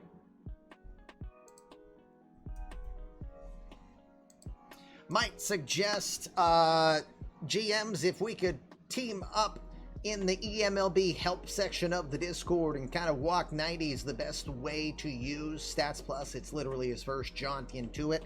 I think there's a wiki that's available for you as well, 90s, that will help you know how to navigate it better.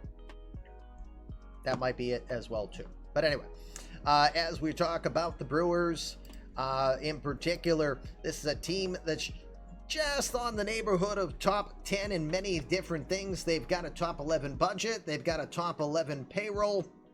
Their minor league system is just in the top half of the system, with having 4 top 100 prospects. Most of them are probably nowhere near ready for the majors yet, although Arturo Seymour, who's more of a noted first baseman, second baseman combo, could possibly be in the majors in the not too distant future. A team that relies on a bit of thump. They have power hitters like Teddy Kemp. They brought in Francisco Mejia, who's been on 3 different teams once and now staying put. Walker Buehler's been pitching pretty good, but youngsters like Gabe Hillman will continue to try to have to figure it out. A lot of different directions this team could probably consider going for themselves. I want to say that the corner outfield is a bit of a question mark for them. Up the middle, a little bit of a question mark for them. Let's go see who they choose to make for selection here with this pick.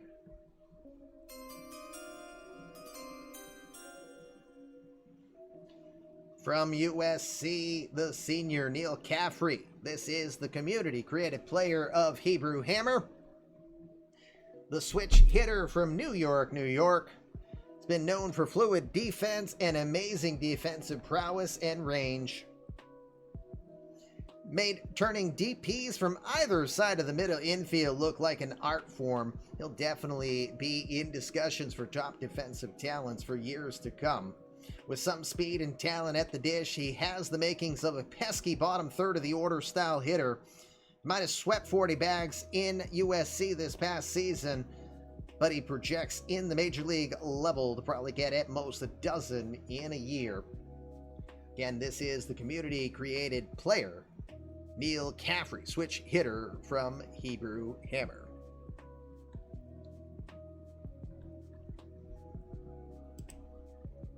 Caffrey selected by the Brewers. You think you got it? Well, your player's already in, so don't go doing anything further. And, I thought it said that a pick was already made, but Jason, if you're there, I might have it already. Or not. I think you got it.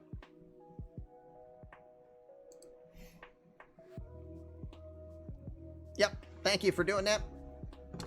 And onward we go to Tampa Bay. Aiden Pearson's squad are ready to make their first selection. Rays, of course, under management by Aiden Pearson. One half of our Here's Why You're Wrong squad.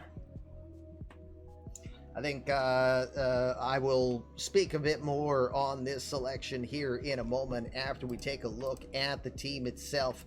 Tampa had always been in the conversation for leading the American League East regularly, but that's kind of changed since the original disappearance of Charles Williams, our first GM we had there, who we know he fell on hard times in real life, just kind of vanished off the face of the earth. We couldn't let the team stay stagnant.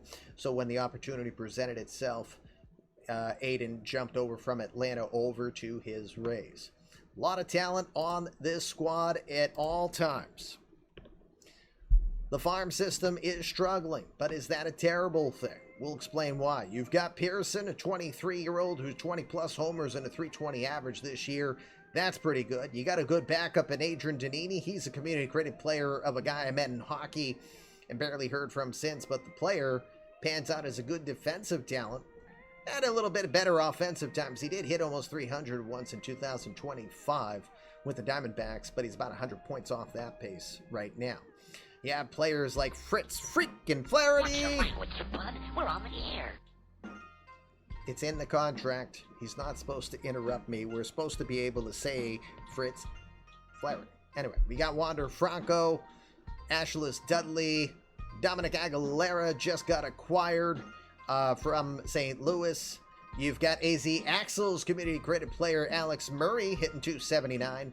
You still got a lot of boost to do there, Alex. And of course, probably what this team is most known for is their very talented pitching rotation. Jim Giesler, Alex Doc Luger, who's still under a career-ending injury. The Doc hopefully will be back in the future. He is possibly expected to return maybe in the next couple of years, maybe before the 2030 season's done. The question is Alex Doc Luger still a good pitcher? Then we'll find out. But the pride of Tewksbury, Mass, Ben Spears is another great name on this squad. A lot of different directions that this team could go. It would mostly just be improving on things. But again, from a rating standpoint, the farm's considered a little thin. Ad? All right, hold on. We'll do the ad. I mistimed it. Let me do the ad and we'll be right back. You ain't missing anything, we promise. We'll be right back. Back live with the 2027 eMLB Amateur Draft. We were just talking leading up to the Tampa Bay Rays selection. Many directions they could go to just improve on a good model. Let's jump right into the selection.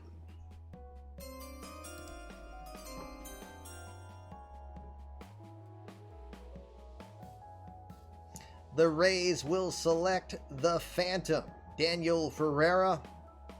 He's a sophomore from Florida Southern. This is the community-created player of Aiden. The left-hander from San Antonio, Texas, 5'10", 190-pound prospect. The left-hander projects as a ground ball specialist. Thank you. He projects as a ground ball specialist, pitching more to contact and to missing bats. Ferreira has a reputation for being an early riser to practice and not needing much motivation to get workouts in or completed. Has good sharp downward movement on the sinker and should complement what is currently a pedestrian slider and screwball. Sources have a test. They believe he is a sure thing and they have their top player on the board. It is going to be a wait and see completely at this point on the future of Daniel Ferreira, now drafted by the Tampa Bay Rays. At this particular moment, I think it's important that I share a little bit of additional backstory on that particular player with full permission from Aiden. Daniel Ferreira was a real-life best friend to Aiden Pearson. And unfortunately, due to the struggles that many have dealt with here over COVID, he unfortunately took his own life. It is a player that's very meaningful for Aiden. I was one of the first, I understand, to know on this particular incident happening almost instantaneously after it happened. It was intended for this player to come out, and he hoped to land him, and he did. And I don't think anybody intentionally tried to just let that one be a softball landing to him. But again, I can't thank the community enough that Aiden's going to be able to have a little bit of inner peace from this, because he has, for lack of a better term, been wrecked. He's been very distant because of this. You've noticed a bit of a drop down in podcasts that he participates in with the Here's Why You're Wrong crew, as an example. I know this is important for him to return to it. Mental health is massively important.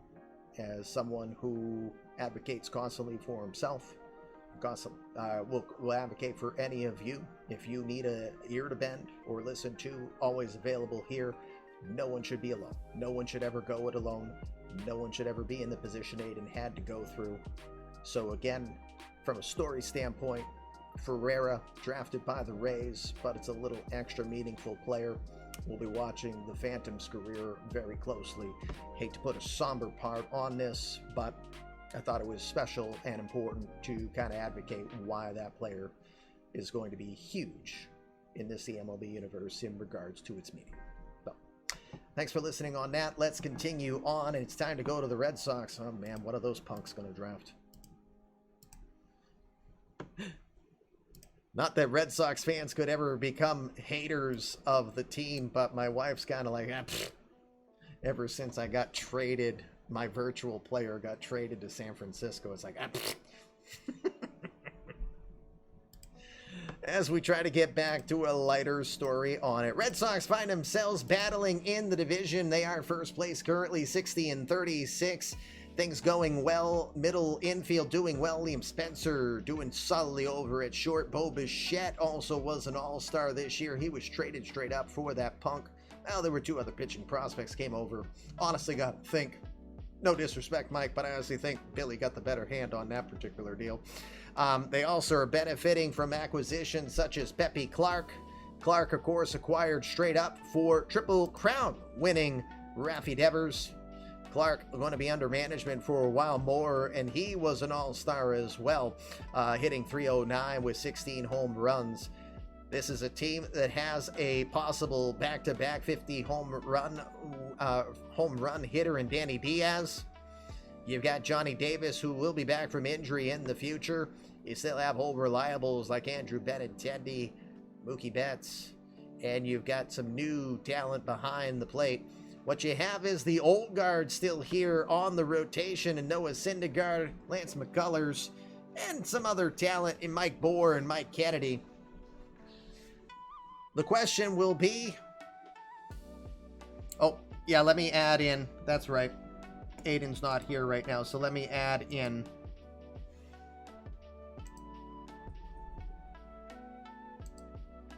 All right, Ferreira's selected. This team has a lot of potential on the way. You look at the top four players, the top five, including, if you want to include Rodolfo Villalonga. They just started Mike Kirk's career off, four starts in, 1-0 with a 4.95. The two players they acquired in addition to Bichette was Jake Thornton and Steve Bombardo.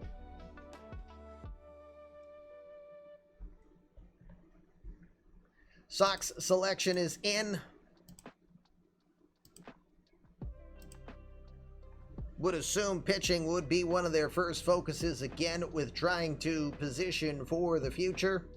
Maybe consider the corners, as Betts and Benintendi at some point in time are not going to continue to produce at the levels that they do. And there's some good catching talent out here, so maybe that's the direction they go as well. Let's find out.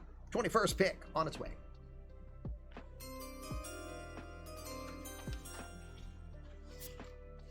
They will go after Jimmy Sherman, the right-hander from Charlotte, North Carolina. Our second JUCO player, sophomore from Seminole State this season. The right-hander is a lithe 5'9", 170 pounds, Right-hander who confidently throws 3 types of fastballs, the fastball, sinker, and the cutter in the mid-90s. He is considered the 6th best pitcher in this draft by eMLB Sportsnet. He's now the 9th pitcher selected thus far. Have to think Boston's got to be happy with this first-round selection. Mid-90s stuff, above average control, amazing movement and spin rate on those pitches. Sherman, along with 4 other top 100 pitching prospects, not counting Rodolfo Villalonga, who's 101st. That gives Boston a rotation that you could greatly fear in the future, as the lineup of veterans they have might move on or retire. Sherman, the potential to likely be the best overall prospect they have. Keep in mind, Luis Cerna is currently considered the 7th best in eMLB, and there's belief that Jimmy Sherman is rated even higher than him. Went 10-2 for Seminole State this year with a 2.4 ERA and 135 strikeouts in 112 innings. Sherman will lead the league in quality starts in the future. You heard it here first. If Bill Doran says it, it's going to happen. Jimmy Sherman, drafted here by the Red Sox, the 20-year-old. Looks like we'll see him in Fenway in the not-too-distant future. Draft will continue along, and that gets us to the 22nd pick, which has the St. Louis Cardinals, and Anju Pays will be ready to make his first pick. Anju, of course, has done a lot of retooling here of late, including the infamous trade of sending Dominic Aguilera to St. Louis, to Tampa Bay from St. Louis. Team that's made a few adjustments to put some new faces as the franchise as we take a peek. Of course, Royce Lewis, acquired last year. Lewis, though, suffered that injury and has not recovered since. Alex Lee got traded over from the Mets. That's King Butcher's community credit player, already made a presence. Of course, Anju Alexander, community credit player of Anju Pays, voted the most frustrated player of the first half, as he's like, why didn't I get even put on the All-Star ballot?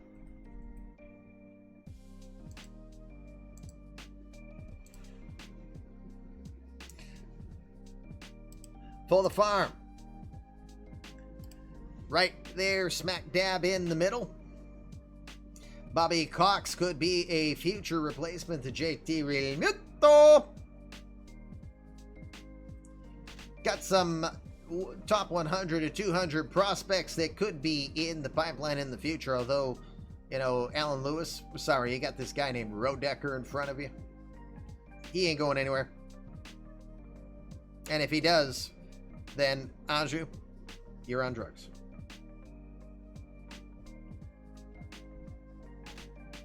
A lot of people regretting not going after Rodecker very early in last year's draft, as an example, as there's no legal right now.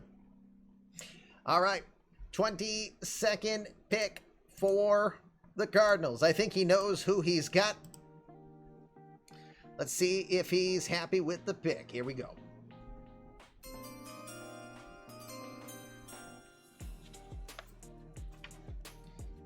The senior from Hawaii, the community created player of Nasbase, Akaika Knock.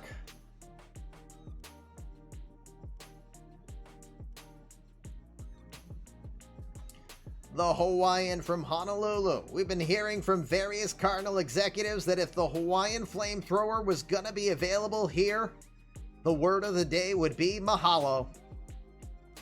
Knock, nicknamed Toast for calling his victims this in strikeouts, throws mid-upper 90s comfortably. Good movement on the sinker and split-finger fastball.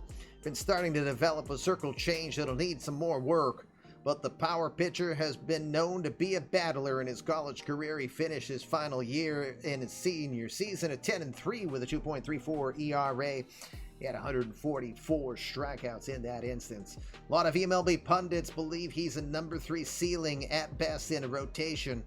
But one anonymous Cardinals source said, quote, if we land Knock, this will be like getting Jeremy Frank without the 9-figure bill attached from the start, unquote. Big pressure on the righty to meet that expectation. Akaika Knock, Nas Base's community creative player. Congratulations and welcome to the St. Louis Cardinals. Wrong frickin' button. The chime is just going to be in your head. Yes, it's just going to be in your head, period.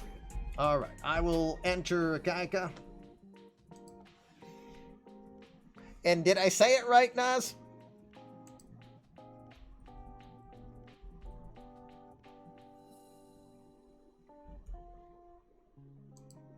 Oops. Just, well, I got, there he is. I hope I said it right. That's the most important thing for me. Thank you. I'm happy to know. All right, Akaika, officially drafted by the Cardinals. Now that gets us over to the Seattle Mariners. As the 23rd pick of the draft will come up here. Again, a lot of extra pomp and circumstance on this first round as we're introducing all the teams and their situations in the future live portions of the round 2 and then 3 through 5. We're going to be a lot more quick and fluid, although I'll still be speaking about certain players a little bit more prominently on the fly. For Seattle, a team that you have to think is voted most likely to earn the disappointment flag for this year. This is a team that tooled up and traded away their young first baseman Pepe Clark in exchange for the Triple Crown winning Rafael Devers.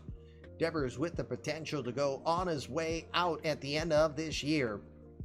Still, between him, Pedro Serrano, Pedro Serrano, and the Eradicator Eric Kelly, you still have 74 home runs this season so far, just by those 3 players alone. That doesn't even count Matty Olson. Team is starting to age in certain areas. It has some youth in other areas. The top 3 pitchers on the rotation, Alejandro Rosario, Cecil Stud Cantrell, Champ Bell, all looking very promising. Don't discredit the phenom Justin Fuller as well. The pen, or the farm, pretty barren. 1 top 100 prospect and only 2 in the top 200. This is a team that has gone and taken some gambles, which unfortunately for the moment have not paid off. Ryan Hetzer, though, still one of our favorite GMs that has been around. Great baseball mind, likes to take his risk and knows with risk can come reward, but it can also come heartache. He's hoping for a little bit more turnaround. Let's see if we start to see it right here with this selection. Here's the 23rd pick coming up for the Mariners.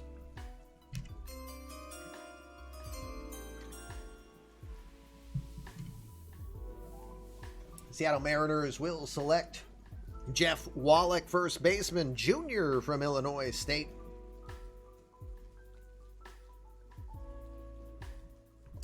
Wallach's a Minnesotan. After many believe the Mariners had lost out on the trading of Pepe Clark for Rafi Devers, Mariners have been hard at work determining which way they're going to go with one half of the corner infield. You don't have to worry about third base for now, with Eric Kelly assumedly locked up for another 4 years there. You got Matt Olson now at 33. Jeff Wallach looks ready to assume the role of this future first baseman and continue to add to the stigma that is the Mariner Mafia. If his college career is any indication of the ceiling of Wallach, he could give both Kelly and Serrano a real run in the who is the best hitter on this squad department. The biggest knock on him has been being a tank on the base pass. He once was thrown out from a ball hit to right field in his freshman season at Illinois State, and he wore that badge of embarrassment for all of his college career. He'll play adequate defense, enough to not be seen exclusively as a DH, but he really should work on the defensive talents more in order to not be a possible liability defensively. Again, .354 average with 18 homers and 63 RBIs in his junior year at Illinois State. The 6'2", 210-pound Jeff Wallach, officially drafted here by the Seattle Mariners. And I hit the damn button again. Sorry, gang. Guess I'm tired. Oh, who knows? We will motor through. That we will. Jeff Wallach drafted by the Mariners. Don't know if Hetz is still here. I do know he was here earlier, so let me draft real quick.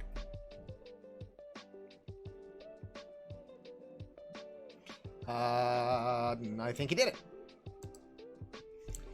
Yeah, he did it. Awesome. Thank you, Hetz. You the man.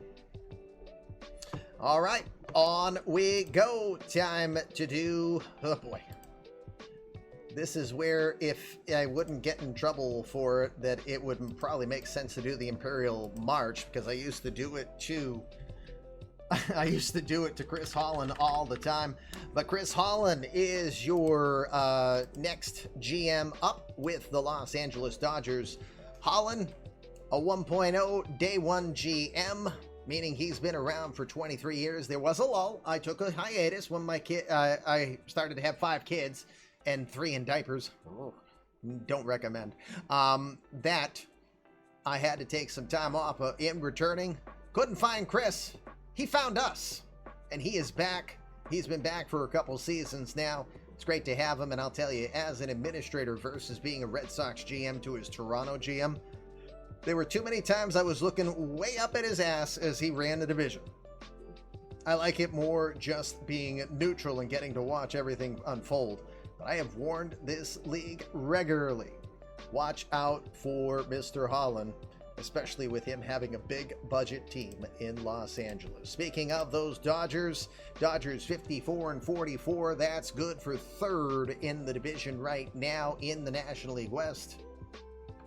Yeah, I would say too, most successful GM in that 6 titles, and I will say most successful that didn't cheat, because you know he who will not be named won just as much, but gee, we wonder why when he had a second team that he was running, and I didn't do IP checks. I've got that covered now, fam. That ain't happening ever again. That, and I don't let certain things underneath the hood get seen anymore. But again, top team in talent, or at least in budget. They are top 10 in this overall setup for the farm system. They got Johnny Maldonado. Willie Martinez had the honor of being the first ever perfect game in eMLB history in the 1.0 era. The 2.0 version's looking pretty good. 8-3 with a 3.12 ERA so far in AAA. Could see him in the future here, but this rotation still pretty solid. Davis McCrose, Freddie Peralta, Juan DePaula, Luke Wander is a community-created player. Talent like LaRon Smith behind the dish. Darius McKenzie signed an extension to be at short. Juan Corcoran can play both second and third comfortably. And Rob Deere Jr., created player from Rob Deere in the Headlights. I think he's a pretty darn good fit with this Dodgers squad. Dodgers have a variety of ways that I felt that they could go. I knew they weren't going to go for short or catcher. Short, again, a heavy, top-heavy position here. That one is pretty well covered here at this point. Let's go take a peek at who they select here with the 24th pick of the draft.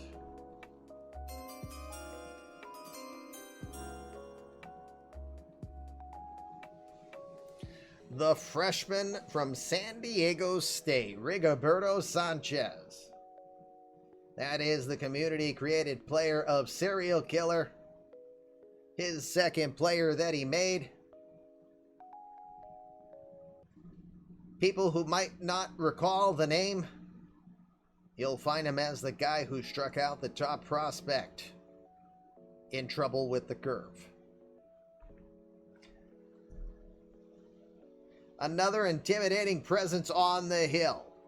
6'7", 230 pounds. This humble and quiet giant had a solid 9-5 record with a 3.12 ERA in his freshman season for the Aztecs.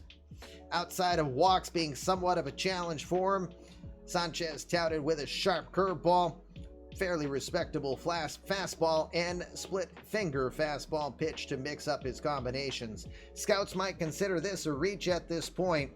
You have to imagine, though, any team who took a look at a 6'7", 230-pound, humble type of player, that he was absolutely someone who had high propensity to be selected. Just the physical specimen he is makes it very non-surprising that he was taken here. Rigoberto Sanchez. Hey, Scott, guess what? I pressed the button again. I'm going to keep doing that now every pick, I have a feeling. Jesus, I tell you. This is why I'm an amateur. Really. I need a production crew. I need a production crew. All right. Chris, you good to put the pick in to the board? I hate this part of the draft with all the competent GMs. My board getting blown up. Well, that's the price of winning, Ben. All right. It is time for the 25th pick of the draft. It will go to the Baltimore Orioles. Orioles, wow. This has been an interesting season for them. Orioles have a lot of talent. This is a team that was close to winning the World Series in 2025.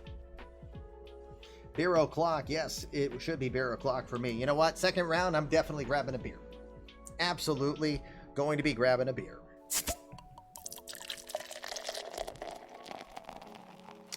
Orioles, though, are 6 games over 500 this year, but guess what? That's only good for 5th in the American League East so far. Team that is missing players such as Buster Bluth, the #1 overall draft pick back in 2019, and was a 4-time reigning Gold Glove at third base. Fortunately, going to have a new third baseman, and all it took was having Bluth go down to injury. Nick Spence has not been hitting like Nick Spence thus far for him. In fact, I would say that no player on this team is hitting in any way, shape, or form the way they should have, except for all thing Bellflower, California's Tony Madrano, who's hitting in the 280s, 9 homers and 51 runs batted in. Not bad for a replacement third baseman to Buster Bluth. But pitching remains to be the thing. Blake Snell, revival continues. The All-Star 9-5 this year, 3.12 ERA after floundering at a 5 ERA in Los Angeles. Ethan Knight still trying to be the venerable veteran that he is, 8-8 with a 3.87 ERA. And of course, the Mountaineer Dan Walker, great player from Brendan, 7-4 this season with a 2.83 ERA. Farm has been important to Brendan, and that is the thing he hopes to continue to work on. He's got a couple of top 100 prospects and another one just outside of that in Jacob McKnight. This one's an interesting one to go. Up the middle, you got Spence, but you're playing him at second, out of position, because you brought in Nasim Nunez, valuing defense more. The outfield could probably use some improvement. Pitching is starting to look pretty solid. It's been your forte. The offense has been the part that struggled the most here for Baltimore, at least in this 2027 story that we've told. So with that, let's go take a peek at who they select with the 25th pick.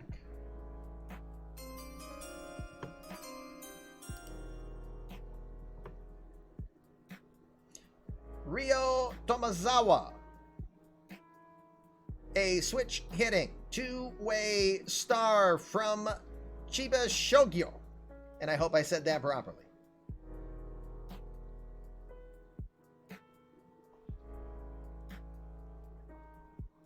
Are you sure? Are you sure? Hold on. Checking again.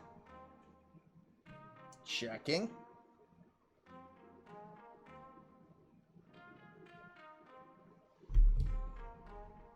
That's you, right?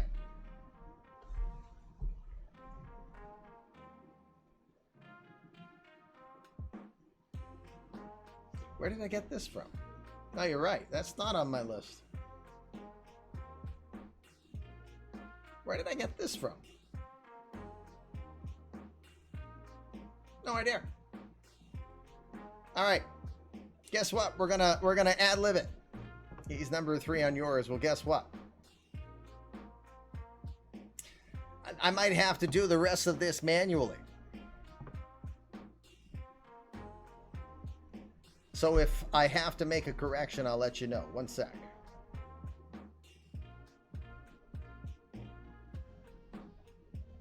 Okay, you're right. You're right. My bad. We're gonna fix. That's not the pick. Sorry. Psych Dish. Apologies to DishNet for the premature, but again, this is why I need a production crew. I've been busting my ass on this draft for 6 months. I really mean that.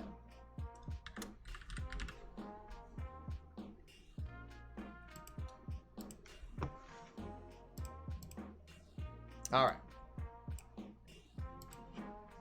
Yes, we can get it. It's only deserved. Ready?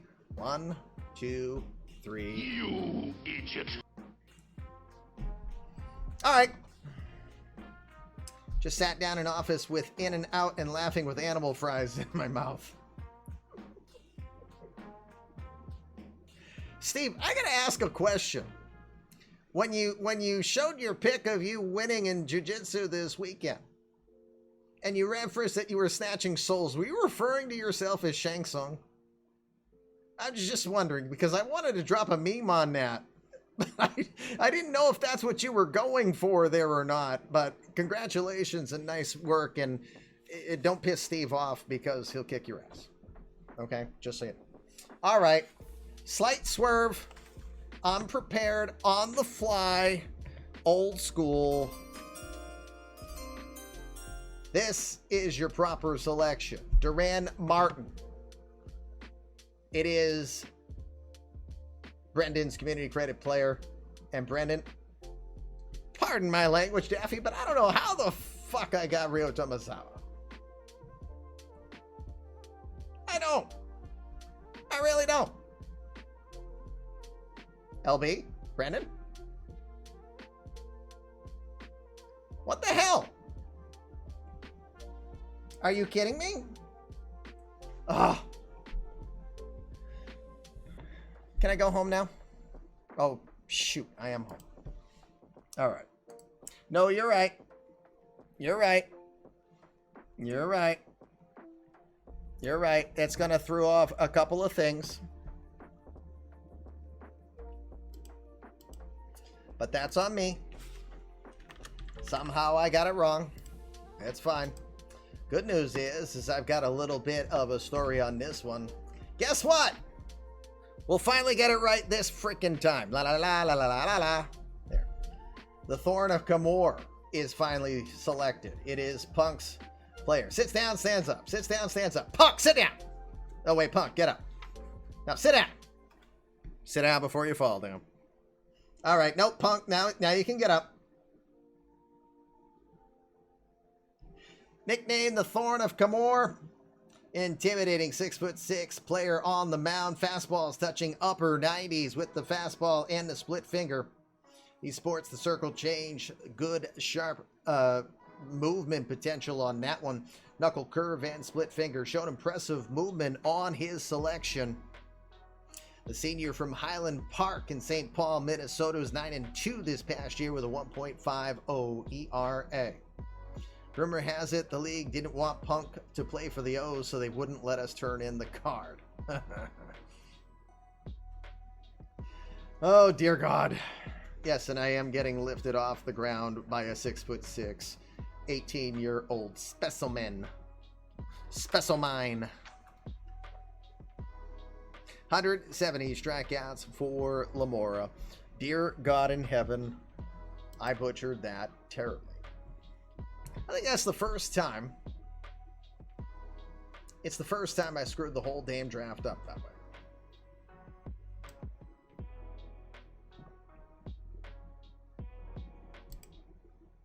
You have no idea how screwing up just does to my brain. All right. So guess what? Guess who would have been the next pick for the Phillies? Oh, dear God, we're still on that. I still have that screen. I got to get rid of that. That's who the Phillies would have selected. So, give me a moment. Oh, good. Dish didn't see anything. You didn't miss a thing. Dish, you didn't miss a thing. Not one bit. Want to see a grown man cry? Let me screw something else up. It will happen. Okay, hold on. Now I have to look very carefully. Seriously. I have to look extremely carefully here and see if I'm picking the right player now for Philly.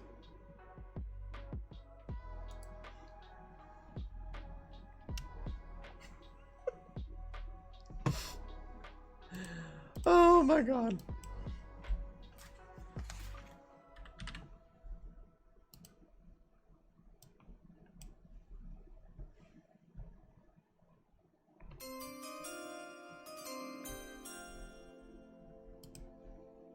This better be right because I'm looking at it and it looks fine. Now, Ryo Tomazawa has been selected from Chiba Shogyo, Japan, originally born in Tokyo, the soon-to-be 18-year-old switch-hitting shortstop. He could be one of the biggest surprises of this draft. Two-way talent who hasn't been billed as the next Ohtani, but possesses enough skill on both sides of the ball. Many scouts predict that he was going to be selected in the top 10.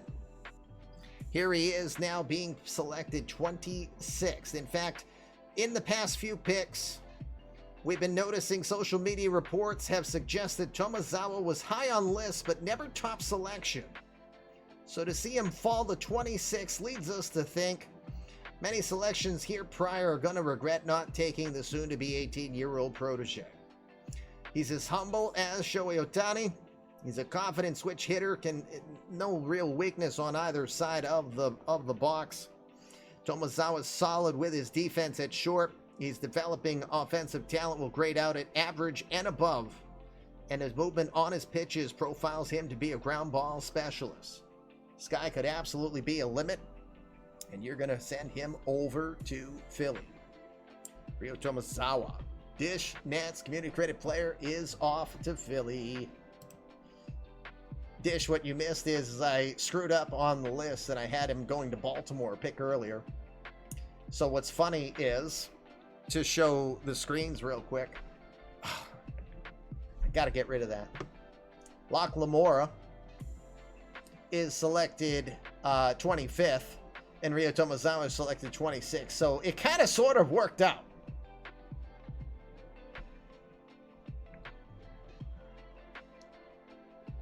Oh. Can I get the draft done in 20 minutes? That I'm going to have to. Dear God.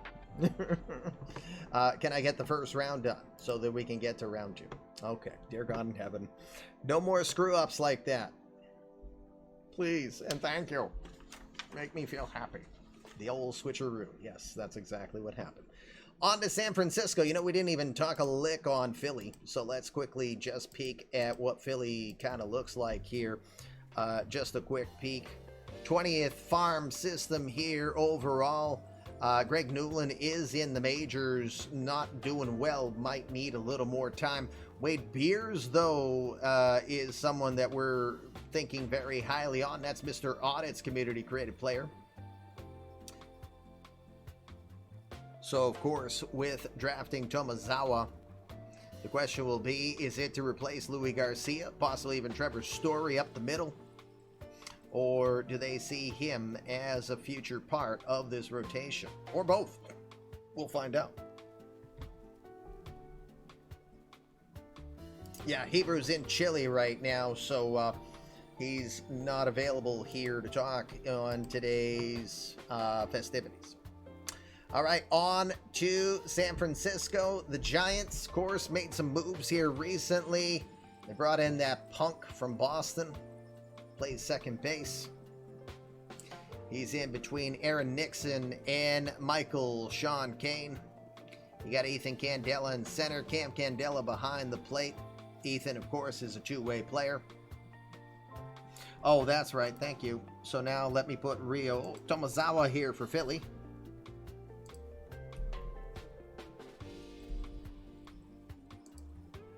All right, Tomo is there. So we're now on San Francisco in the pool. This is as barren a cupboard as it is. Just one prospect is in the top 200. A lot of youth on this squad. The Giants had a phenomenal year last year, but they have to be disappointed. Just kind of think the Mariners are probably the only other team that could rival for most disappointing outcome this year.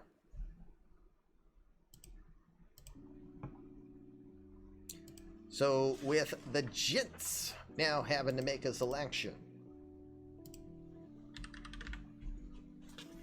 Just make sure I got the right player. I do. And with that, let's go take a peek at who the Giants select here with the 22nd pick of the draft. Hold on.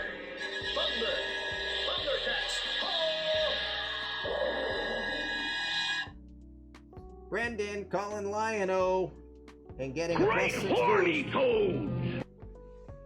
And then dropping 10 gifted tier 2 subs? Holy crap, are you insane?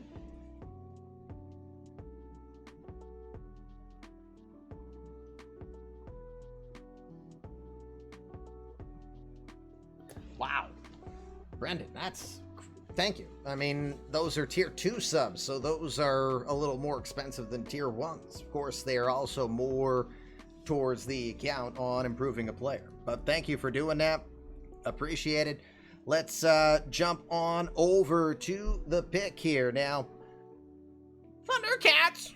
Ho! Snarf! Snarf! Go to the draft pick, eh? Snarf! Snarf!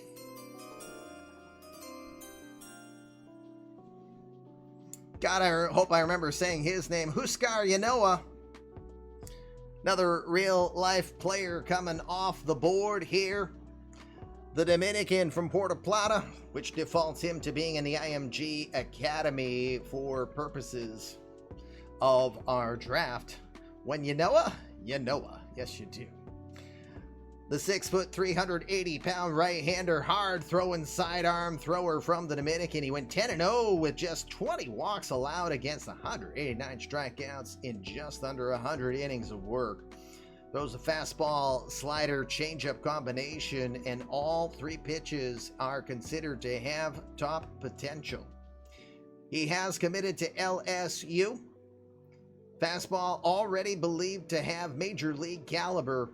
He could develop it to be one of the best in the majors if he can continue to develop overall skills. Definitely projects as an ace talent when you consider he's pitching alongside Jandy Ronson, Ethan Candela. Is there an easy part of the rotation when you add Huascar Yanoa? Who knows? Excellent pick here in the 27th spot for the San Francisco Giants. Can I stop doing that?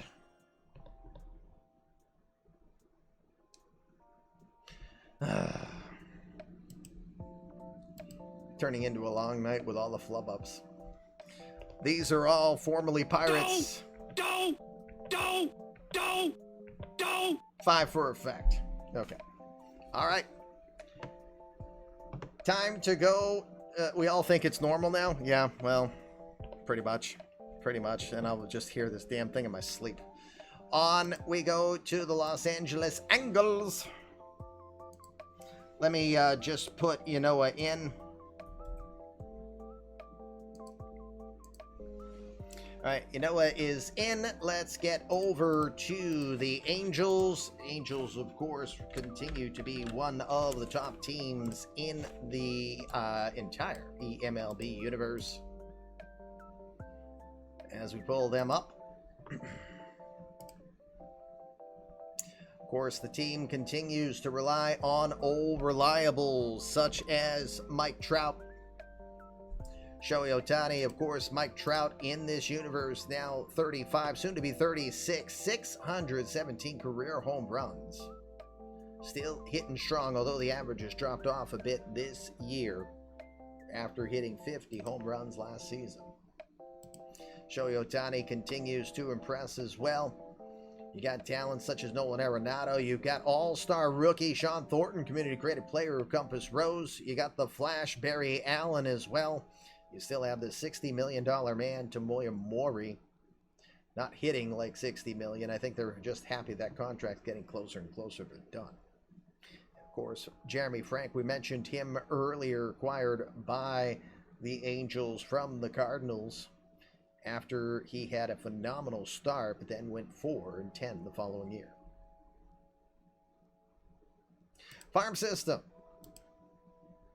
For a team top 5 both in payroll and budget, also top 5 in the farm system, including Qui-Gon Jim. Qui-Gon Jimmy.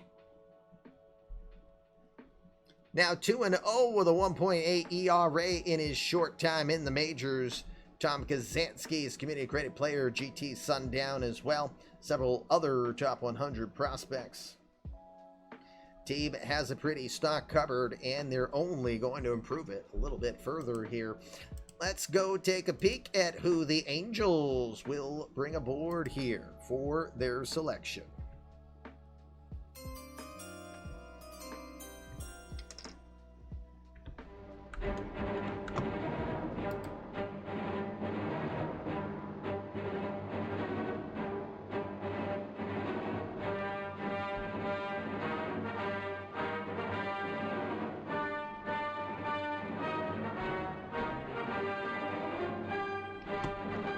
The unchosen one, Anakin Flamewalker. Yep, he's got all the Star Wars players now. Flamewalker has absolute talent for this game that anyone would consider him a worthy selection, despite him going around with the nickname of the Unchosen One. After mashing a 476 average with a 548 OBP for Las Vegas High School, Flamewalker decided to put his name out there and see where that got him. Rumor has it he just wanted to get away from sand. The Angels came calling here at the 28th selection. Skills are sound all around, but in a draft full of solid shortstops, it's a real crapshoot on if this is the right place to pick Flamewalker. I project that he would probably have a good decade as a career to replace Andrelton Simmons, but he'll do it as a role player who will likely hit at the bottom of the order, a la Andrelton Simmons. That's my early prognosis for the type of career that Anakin Flamewalker will have. Just probably not as long, but we'll see. Attica Online's second community credit player just so happens to land on the same team. His first is at Los Angeles Angels. All right, we are getting close to the end of this first round. We've got 10 minutes left before the ad. I'm going to push the ad out. We're going to jump right into the next selection.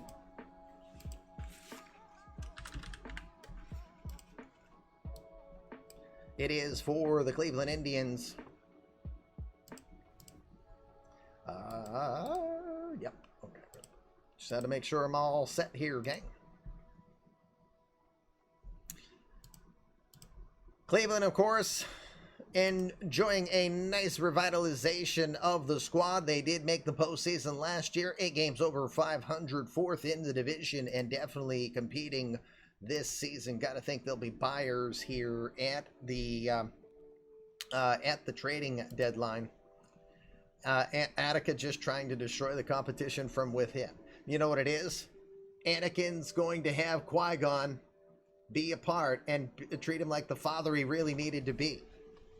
It's all Obi-Wan's fault. That's what it is. That's the proof to it. The Cleveland farm system, 24th currently out of 32. I don't think the rotation needs a tremendous amount of work. You got the reigning Cy Young winner Martin Bradford. You've got another prominent top name in Jorge Barbosa. Shane Bieber's still doing his thing. And Bob Royal could be knocking on the door of the majors in the not too distant future. That is St. Ears Community Credit Player. Couple of 1.0ers in Kelly Harper and Bill Schreiber also looking to try to make a name for themselves. Schreiber already in the majors. You got great talents like John Cotton. You've got the power of Aaron Judge still. Slambinos seems to have the first baseman spot locked down for a while. And Jeff Coleman, the fire strike, trying to establish himself as a steady Eddie third baseman.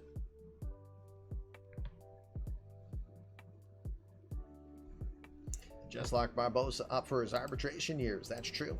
You did do that. All right. Selections ready to go. Let's introduce to you the 29th pick of this draft.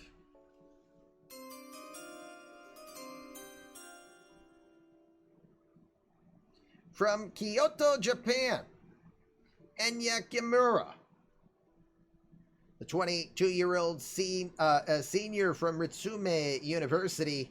I believe this is Suigi's. This is not Kurzov's. This is Suigi's community created player. Wrong one. But the Orinoco Flow. Awkward, yes. Yes, it is Suigi's community created player. The 22-year-old shortstop from Kyoto. Prides himself on stellar defense. Word was once he did not sign with lottery-winning Yokohama that eMLB scouts started swarming towards the senior, believing he was declaring for the draft, which he did, and that he was ready for next steps overseas. Here he is. Offense is more secondary to him. He did hit .311 with 5 homers and 42 runs batted in 44 contests last season. He should play above average to great defense up the middle. Might be more suited to be a second baseman in the major leagues. We'll see how that progresses. He has good speed, just not expected to be a 20 stolen base type player at this point.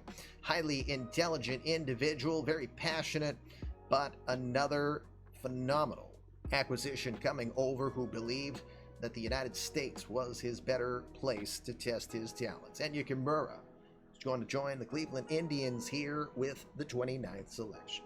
Hey, I hit the right button that time. Aren't you proud of me? All right. Screen? What screen? What screen? Misread the list. Well, it's awkward. All right. But I am putting in Kimura now. And that'll get us to Steve Kim's selection here with the next selection in the draft. That is for the San Diego Padres as we get to number 30. Draft fail. Well, yeah. A little bit of that happening all around the place here of late, ain't it? Let's go take a peek at the Padres. Kim ain't drafting Kim. He ain't getting Jin-Woo Kim. Not unless there's a trade in the offseason, because that's the earliest that you can trade for that player. Padres 57 wins, good for second place in the National League West right now, as they're right behind, 5 games behind the Cubs right now. Again, the story of the Kim family. Yuna and Asher both hitting over 300, each with 16 homers. I'm a kitty cat, and I dance, and I dance. Hey, twins. Thank you for the resub. What screen are you saying?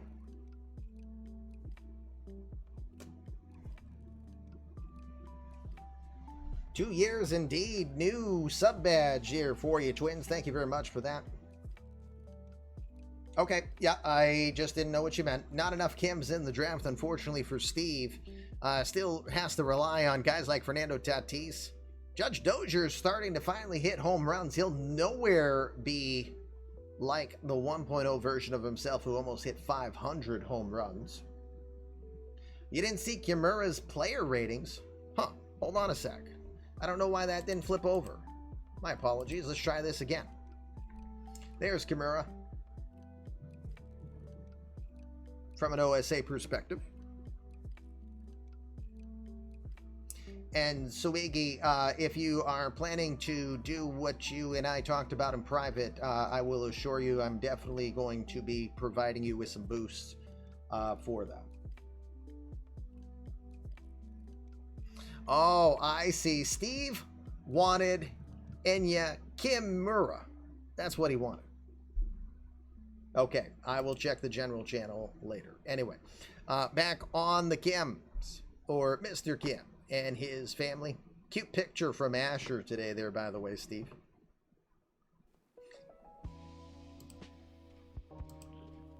I mean, I don't want any more kids. 13th in the farm system ratings right now.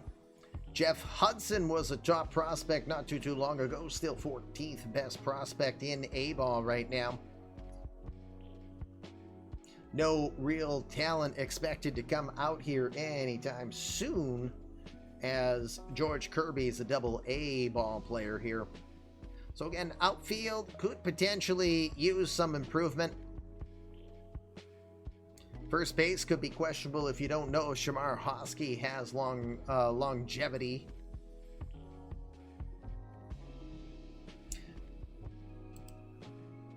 Pitching seems to always be a good spot for San Diego, so not necessarily needing to try to replace anyone there anytime soon. So, with that, San Diego selection is ready to go. Let's go give it a look.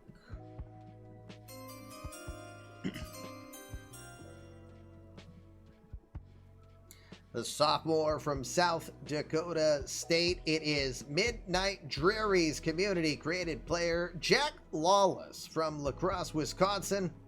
The sophomore from South Dakota State hit .303 this past year, 12 home runs, and 43 runs batted in. Considered to have an above-average bat. Good hand-eye coordination should get him in the 280 type average area. Pretty solid range, but needs to work more on his defensive talents elsewhere. Also has a little bit of experience as a catcher. So Lawless could possibly head in two different directions in regards to his current state coming over to the Padres.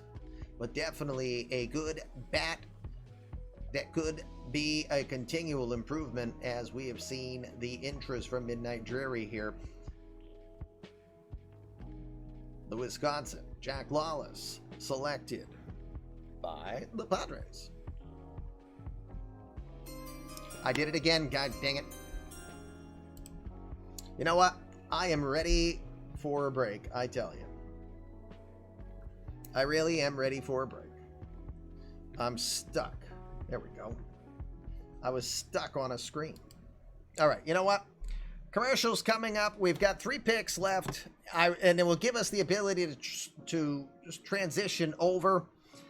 Let me run the break now.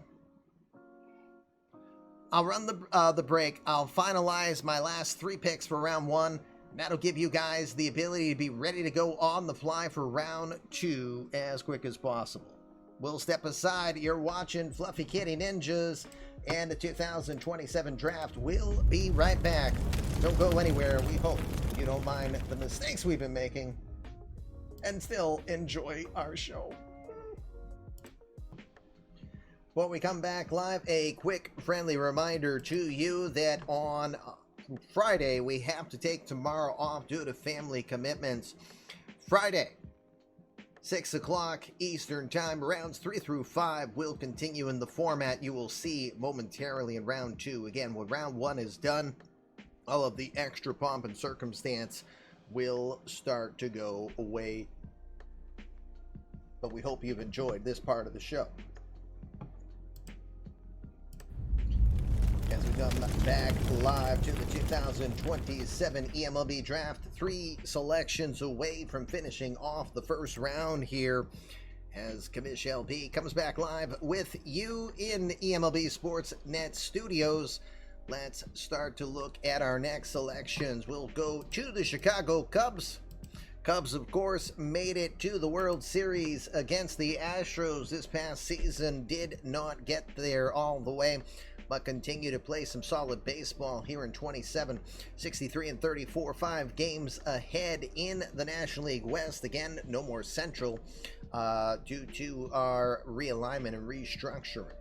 Still relying on solid talent from Danny Smith Jr., Danny White doing his thing, Kent Herbeck Jr. also doing his thing, and then Jackie Roberts continuing to show that he really has turned a corner as he's got almost 20 home runs so far this year. Knuckleballer Steven Randolph is a 12-game winner so far. Connor Siebold has had a tough season but still has 10 wins to show for it so far. But every starter is running with a winning record so far this year, including very reliable number 5 starter Alberto Sojo. In the pen, you got young talent like Danny Smith Jr.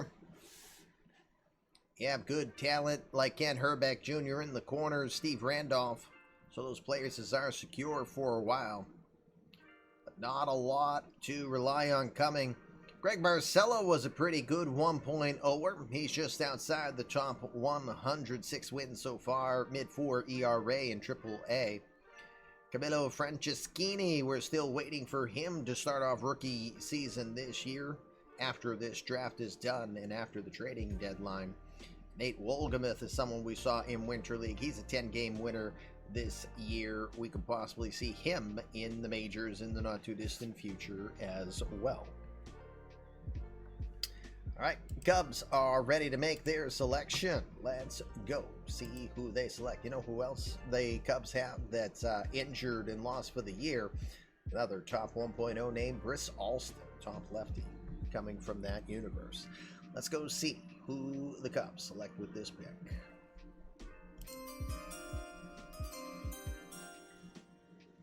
They will go after another JUCO sophomore from Monroe Community College in Rochester, New York. They will take Baltimore, Maryland's Bob Trueblood. Trueblood's a 6'3", 205-pound right-hander originally from Baltimore. He is planning to go to Vanderbilt University if he does not come to agreement on things. He is 14-1 this past year with a 1.58 ERA and a 198 strikeouts in 137 innings of work. Hard worker, power pitcher, mid-upper 90s, works a fastball sinker combination, and also sports your curveball, slider, and changeup. Still relies on the power a lot. Decent movement, pretty respectable control that grades out as average to slightly above average. The stuff for is the question because he relies too heavily on the fastball and the sinker. The question is, if he doesn't work on the secondary pitches, he could be pretty hittable. But he's got 5 pitches. He's got the potential to grade out as average or better on all of them. That could make him pretty respectable in itself. Bob Trueblood has been selected by the Cubs here with the 31st pick in the draft. And with that, that gets us to the last team to select. They get to pick twice. That will be your world champion Houston Astros. The first pick is going to be their regular pick. The second pick will be for the loss of Forrest Whitley. Whitley, of course, acquired by the Braves. Oh, I didn't do that right, apparently. There we go.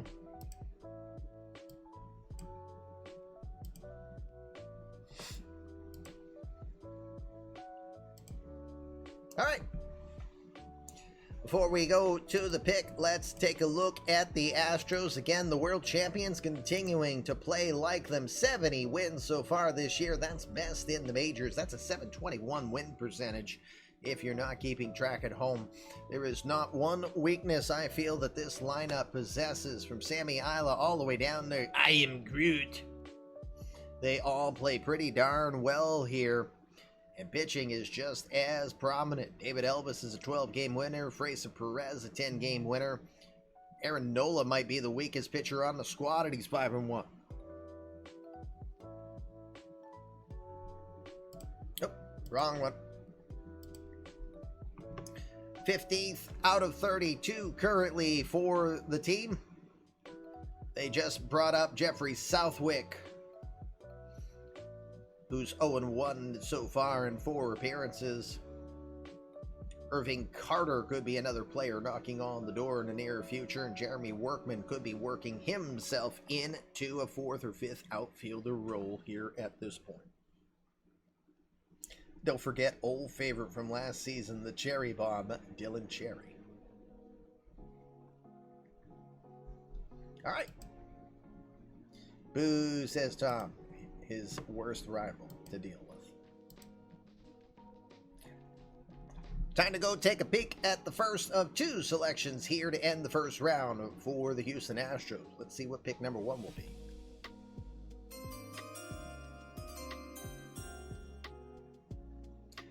They will go after the guy who's nicknamed Shagadelic.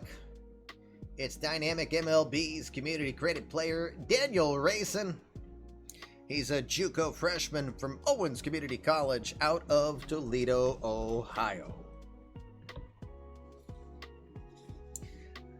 He's a lithe 5'6", 170-pound right-hander from Great Falls, Montana. Played his balls at Owens Community College. Again, he is a freshman there. Phenomenal eye, tough out, I should say, as he has great hand-eye coordination. Graded to be a middle infielder, probably more specialized on the second base side of the bag, but can play shortstop at least adequately enough if needed. Power and average will probably grade out at average, but again, he will be a tough out. You could see him as a number 2 type hitter to try to work hit and runs. Could also be a pesky bottom third of the order type of hitter. A smart base runner when he's aboard, so he'll get his steals even if he's graded to be about average at most. Tinker Tunes, thank you for hitting the follow. Welcome to all of you who have done so today. Appreciate you joining us on this 2027 eMLB draft. This is your instant best first round pick ever, as he goes and gets Daniel Rayson, who can immediately work on improving that player. So congratulations, Dynamic. You got in on the first round. I knew you weren't going to go far, even if you landed in the second round. Wasn't going to take you long. But with that, we've got one more pick to end out this first round of the draft. Again, very special thanks to my daughter, Rocky Draws, who, of course, you got to see earlier as she was all fancily dressed up, showing off her prom outfit for this Saturday. Very excited for her. A+ draft grade, ink is already dry. I love the confidence. All right, so Cubs pick needs to be put in Stats Plus still, huh? Okay, that was Bob Trueblood. One sec. There he is. That one's in, and I will do the other one while I'm here. And you're racing. All right, so that gets us our final pick. We do not have to go look at the team again. We know the situation on all the teams now. Let's get to the final pick of the first round.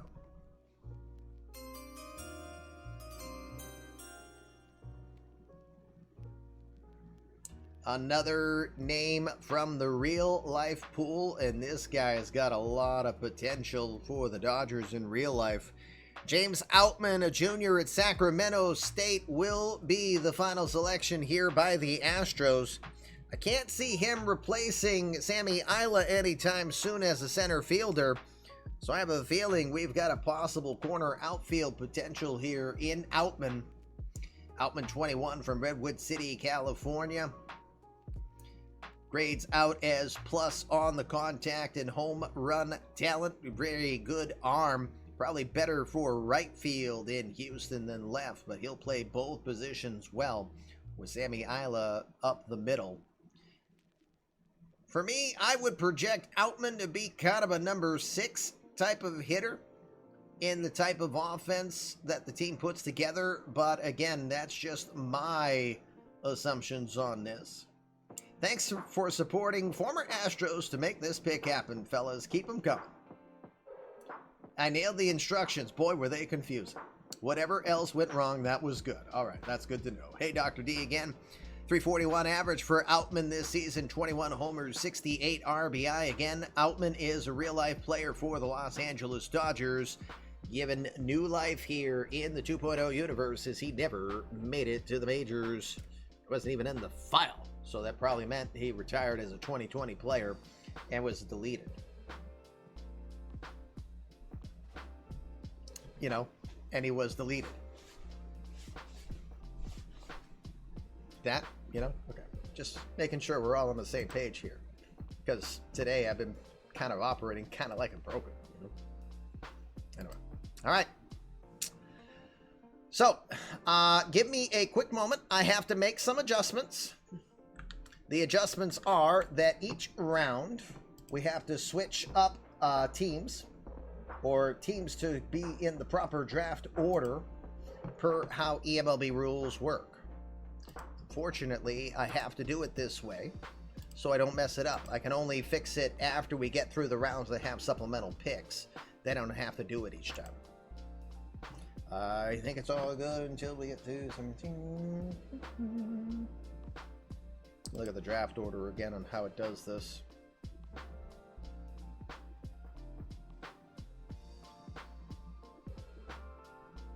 Okay, it just got Washington. Washington gets an extra pick this round, again, for a player that they had. Well, so Houston, Chicago, San Diego,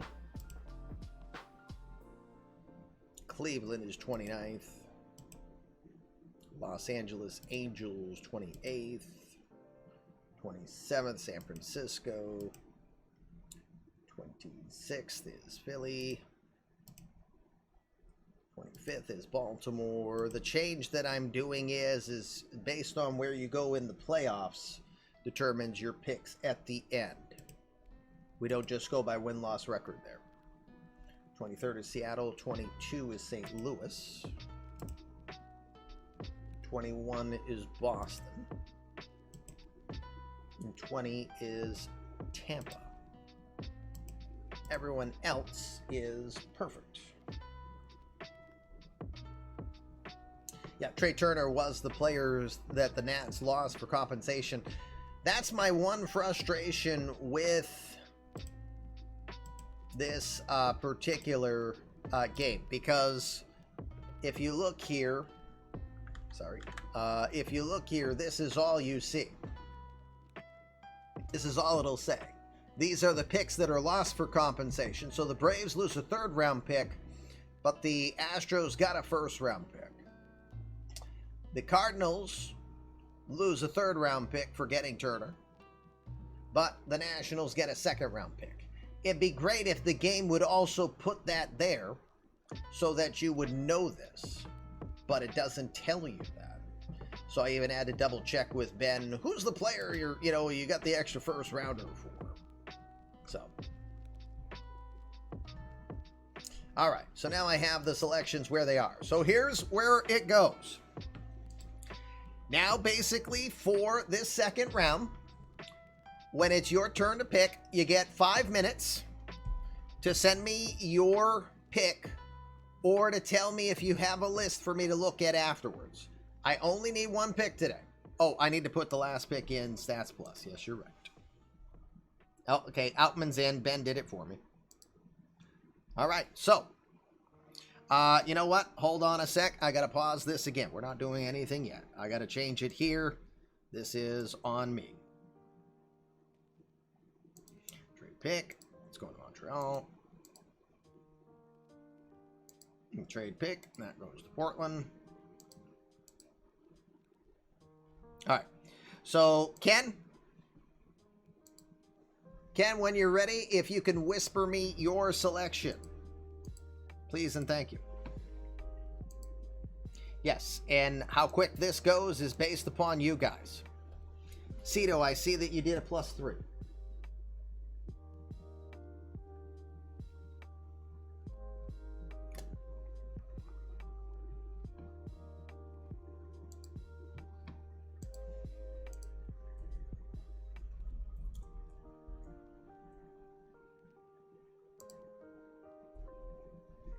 Okay, I just saw your selection. Let me...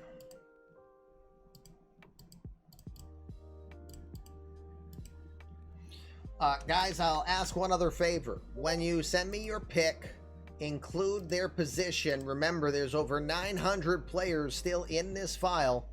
As much as I worked on every player, I can't assure you that I have every player down. So, Ken, you have my permission to go ahead and put your pick into Stats Plus now. I will introduce the player now as we go. Montreal Expos will start the second round with center fielder Ethan Moyer. He's a 21-year-old junior out of Texas State. Hit .301 for Texas State this past year. 12 home runs, 38 runs batted in. Top shelf speed. Still a little bit of a hitch in the speed. Not graded to be a elite stolen base guy, but he will be a pest on the base paths. Also going to be a solid defender and a line drive extra base type of hitter as well. Ethan Moyer, selected by the Padres, by the Expos. I said Padres, but it's the Expos.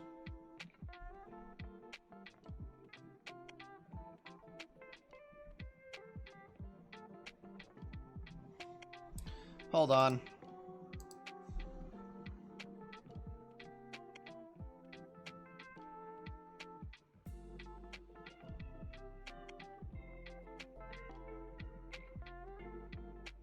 Got another complaint that I screwed up on the list.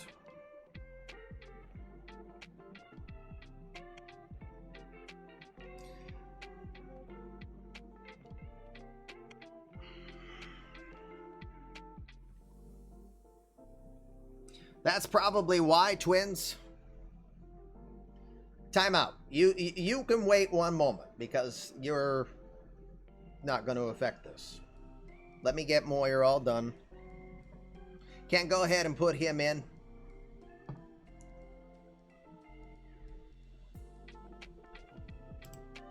Try my best, guys, and I tell you, I really don't like fucking up. All right. Hold on. I'll tell you one thing, Jake. First off, you didn't do what I had asked, which is you didn't mail it to me. So it's harder for me to process it on Discord than it is in email. So that's part of it. You are correct. There is that player. Going to look at your list now.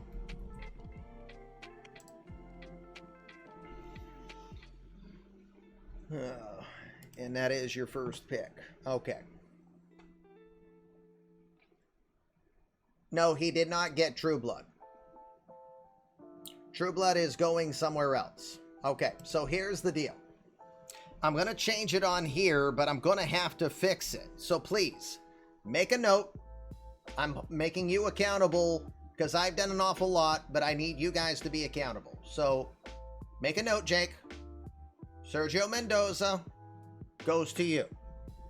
This is on me. Mendoza was his first selection. True Blood was his second. So let's make sure it's understood. Bob Trueblood is available. I'm going back to the first round. I'm changing the pick.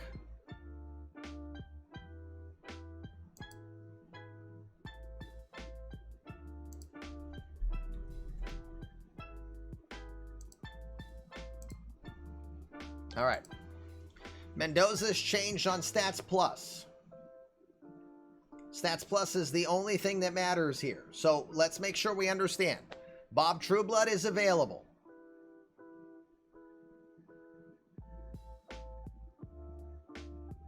Sergio Mendoza is the selection for the Cubs in the first round.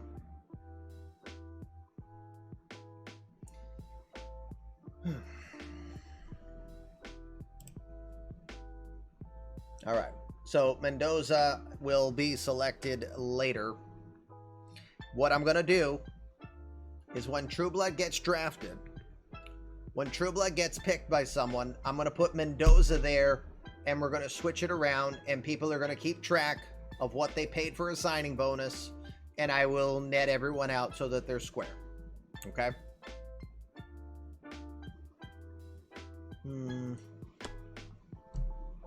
All right. So, Moyer's selected. Now we'll go to Attica. Let's hopefully have no more screw-ups, because now it's not on me anymore. But I'm frustrated. I'm giving myself a D+. And no one knows. I don't even know how many hours I put into preparing for this draft.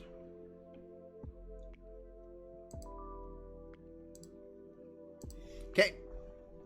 Pick is in from Attica. Let me go get him.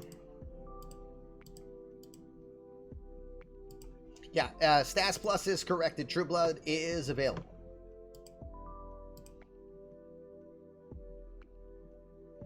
Oh, dear God.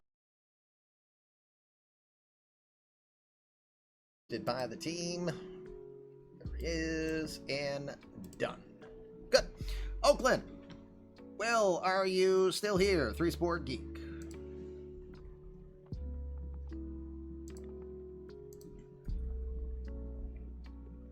Oh, I see him typing, so that means he's good. Si, senor.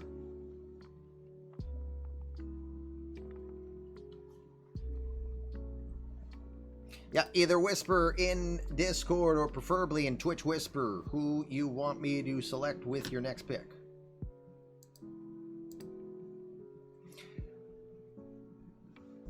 After Oakland, it will be Colorado, then Arizona. Mike, are you here?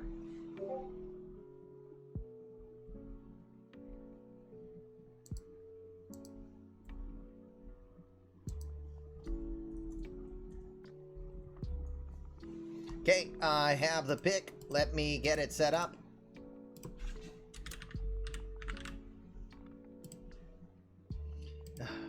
Check mark. Work. Check mark. Thank you. There we go. All right, selections in. Let's go see what the A's have cooking.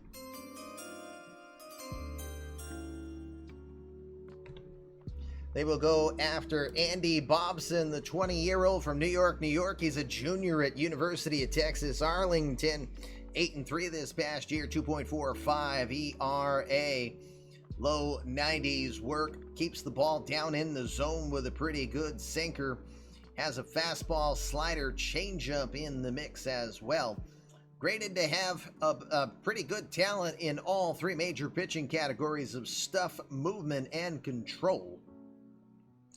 Bobson, the 20-year-old left-hander, selected here by Oakland. I did it again. I am so exhausted, gang. At some point in time. Bob's your uncle? Good call. All right.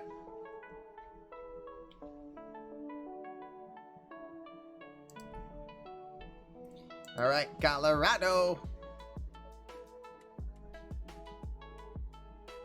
Boss battle ensuing.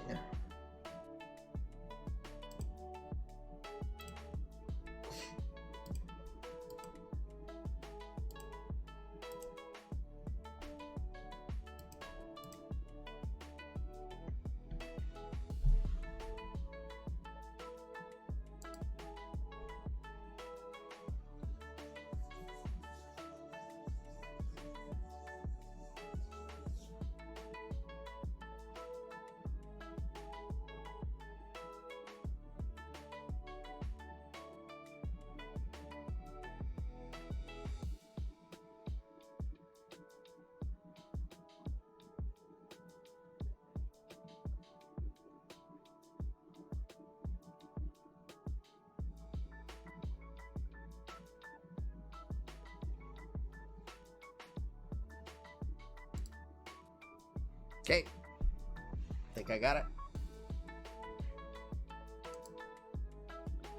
Stags Athletics, awesome. Thank you guys for doing that. Again, nice work, Will. You did just fine from my vantage point. Good work.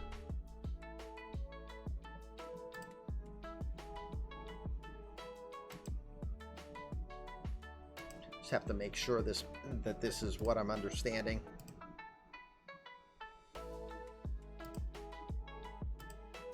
Okay, seems like that's the right one.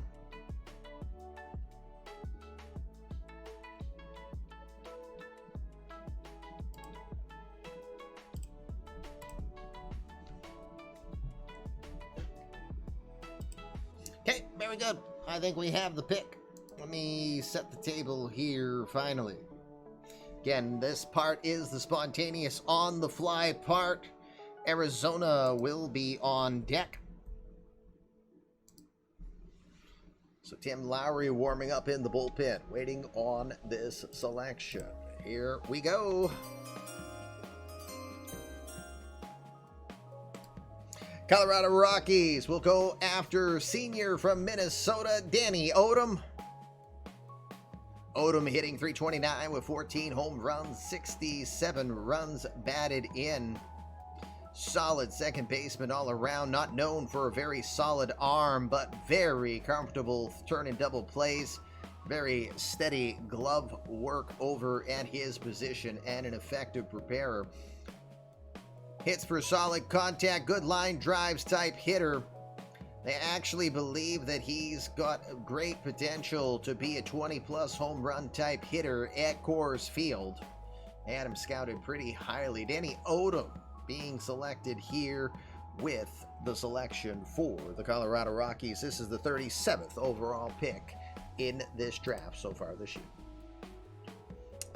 Where'd he go? Where'd he go? Okay.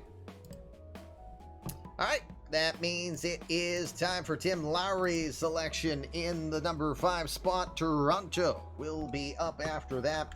I do know at the bottom of the draft I've got to tweak a few things here, so I'm going to switch that now before I forget. So give me a break on the lull as I'm going to fix the draft pool towards the bottom. 21 is Boston, 22 is St. Louis,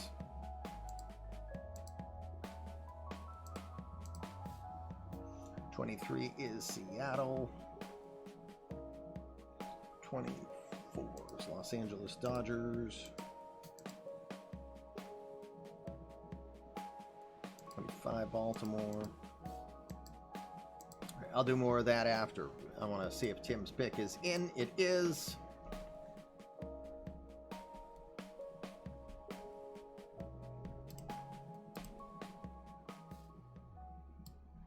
All right, I see your selection. It is in. Let's go take a peek at Arizona's pick.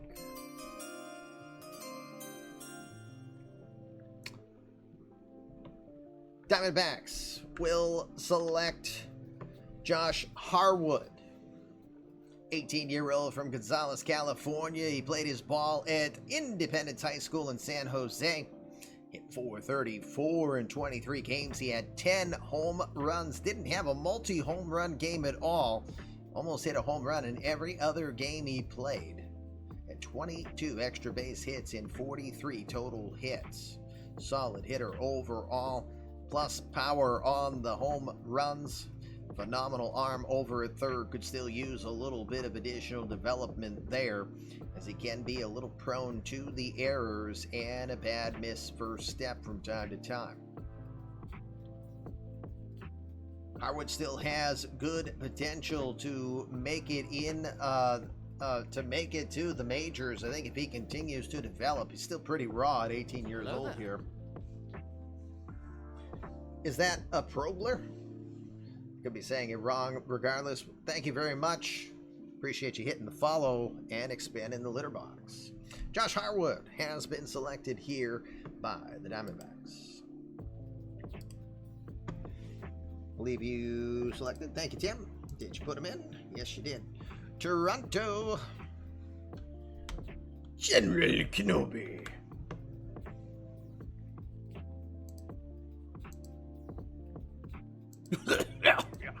Gotta remember to do that also. 26, Philly. 27, San Fran.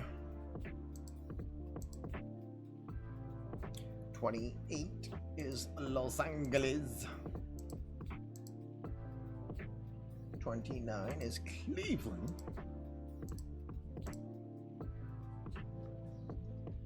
30, San Diego.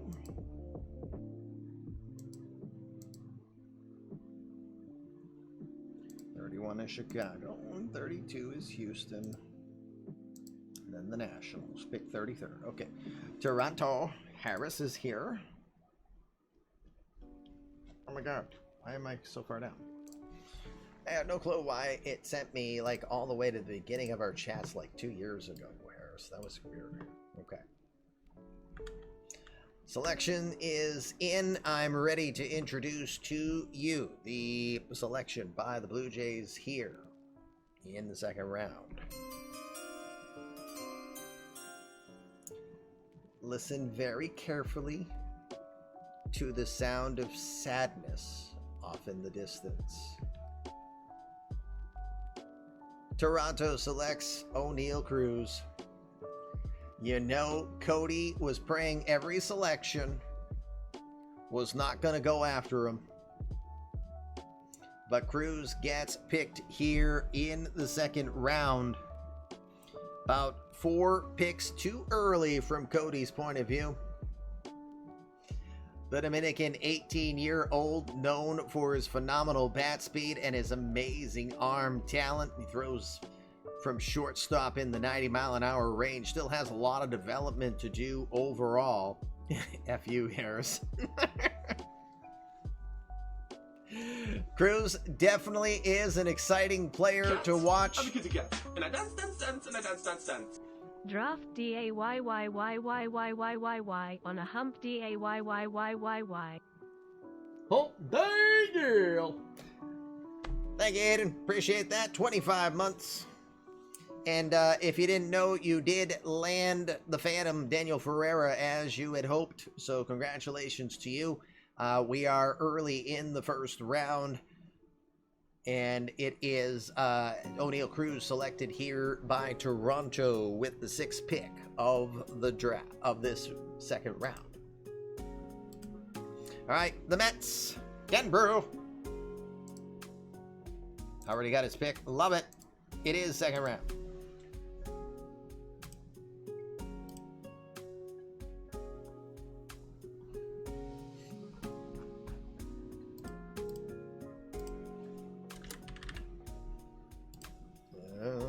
Why is my check mark not working when I want to filter? There we go. Okay. Mets have their selection submitted in. Let's go introduce to you the newest member of the Mets. Meet the Mets. Meet the Mets. Meet the Mets. From Sendai in Japan, playing for Tohoku Fukushi. I butchered that terribly, but it's Kurzov's community credit player. No Sadir. You didn't sign Kurzov. Dan Brew did. Kirahebi Ogyoku? I'm sure I butchered that, Kurzov, and apologies for that. 19-year-old right-hander nicknamed Heavy. One more MPB announcement to make, says Suigi. Thank you for doing all of that. He is going to give a little special pomp and circumstance to our Japanese incumbents coming in. We love it. We love it. Shortstop is known to be very fleet of foot, very patient at the plate, and a pretty respectable defender. Definitely long-term upside here for him. Kurzov definitely paying attention. We see regularly. You can definitely use those hairballs and balls of yarn you earn to improve on Heavy. Shortstop looks like he's got a future with the Mets. Congratulations, Kurzov. Second round is not a bad thing at all. I think it pays well, too. All right, let's see. Did everybody put their picks in so far? Yep, and Eddie's already ready to go. Love it. Keep the line moving, Jets.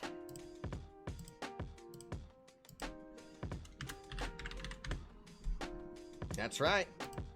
He was, and he's already in the majors. All right. Miami's selection is in Cincinnati. I don't know if JR is here yet, but I do have a list from JR. If he's not, again, he had meetings throughout the day. It's baseball season. Got to give it. He's the one. He's doing it for real when all of us are doing it here on Twitch. Here's Miami's second round pick. From Melbourne, Florida, senior who's playing for the East Carolina Pirates. Shout out NC Pirate. It is Ben Straits. Straits, 22-year-old right-hander, throws mid-upper 90s. Pretty respectable at the plate, but guess what? He's a pretty solid outfielder, too. Straits has high potential to be a respectable two-way player. The 22-year-old throws a fastball cutter combination in the upper 90s, works a sinker and a split finger in the mix on that. Pretty solid movement on his pitches with excellent spin rate. But he is a great corner outfielder who's got average to slightly above average batting potential. This could be a phenomenal selection here at this point for the Miami Marlins if he pans out in both directions, especially. Ben Straits selected here by Miami. Nice pick, Eddie. All right, Cincinnati up. I do not think JR is back yet. So let me go pull up the list. He was kind enough to send me a list telling me, hey, I might not make it. So here's an updated list. So give me 1 second. Aha! 7th pick on the list has not been selected yet.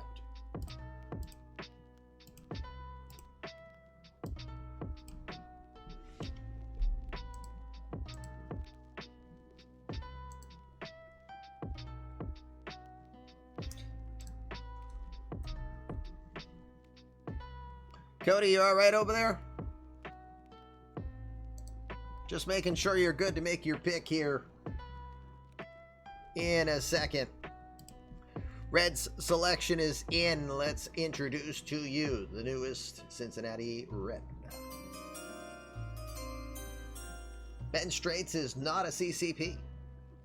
He is not. There is a list for CCPs in the new section. Eric Blaylock from Virginia Beach, Virginia is being drafted here by Cincinnati. I can't see him as a replacement to Edgar Barrios here, but Blaylock, another guy with light tower power who plays in a park where it's a launching pad. He's got an excellent arm. It's the rest that's questionable. Barrios, I think, has the advantage there.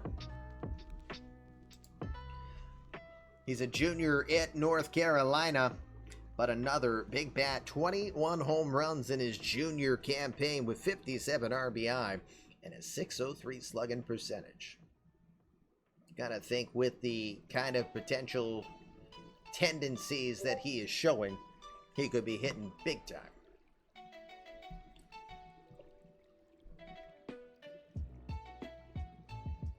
Yep, you got Blaylock. All right, Pittsburgh has already whispered me their selection.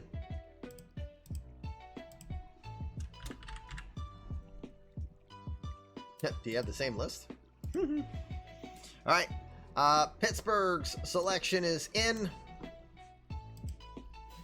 Let's introduce the newest member of the Pirates. Go ahead, put him in Stats Plus now, Cody. This is community created player from Brendan. It is his third player. I thought this was the guy he was getting originally, so he was part of the screw-ups earlier. Duran Martin from Wichita, Kansas. He's a senior at Sunrise Christian Academy in Bel Air there. Martin with an excellent bat. Pretty respectable on avoiding the K here at his point. Tall, 6'5" center fielder. You think that might create some challenge, but he's pretty athletic, pretty good range. Just the question on routes and accuracy with the arm. but the arm is pretty good in itself. This is a definite solid potential player. He's committing to a junior college. South Mountain Community College, we understand, is where he's committing to, but with the drafting maybe heading in the direction of a farm system within Pittsburgh. Ray Martin, community credit player of Brendan, has been selected here by the Pittsburgh Pirates. All right, put him on. Now Kansas City Minerva.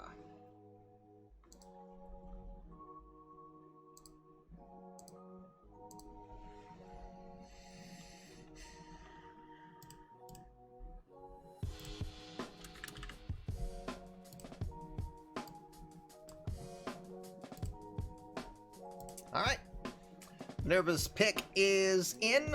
Wait until it's announced and then go ahead, put it in Stats Plus P's. Let's introduce the newest Royal.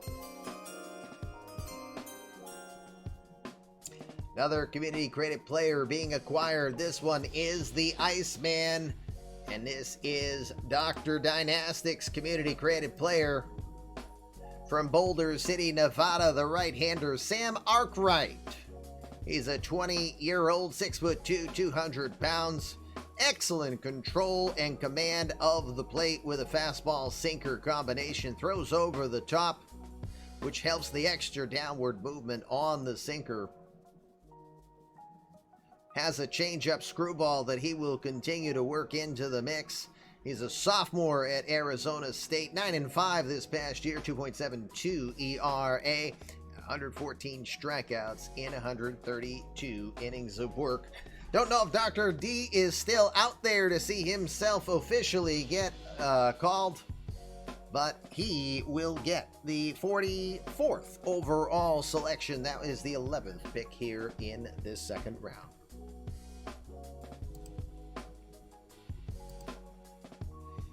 All right, time for the Yankees. Josh has his submission.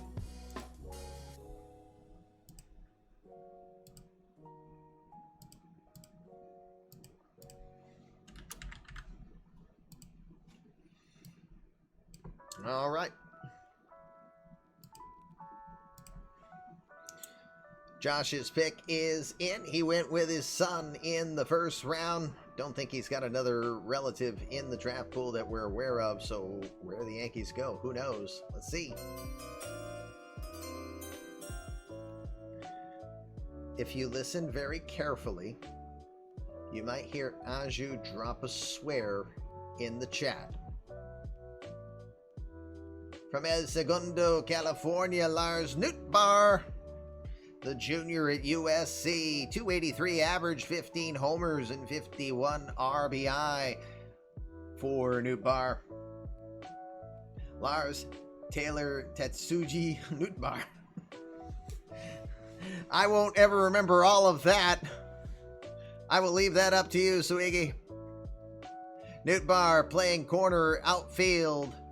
He'll play it slightly above average. He won't make it scary, but he also won't probably make eMLB sexy plays of the day pretty regularly. He'll definitely try to drive the ball, fly ball pattern in his profile. All pull for Nootbaar. Excellent plate discipline will give him the ability to probably drive the ball. And here, playing in New York, he will probably use that short right porch to his advantage. Gotta think he's got a big potential to hit 25-30 home runs. Does that make Lars Nootbaar Aaron Judge 2.0 in Yankee Stadium? We'll find out. Lars Nootbaar, drafted by the Yankees. Very newty. Yes. All right, Atlanta's up and already see a pick. And I see where they're going.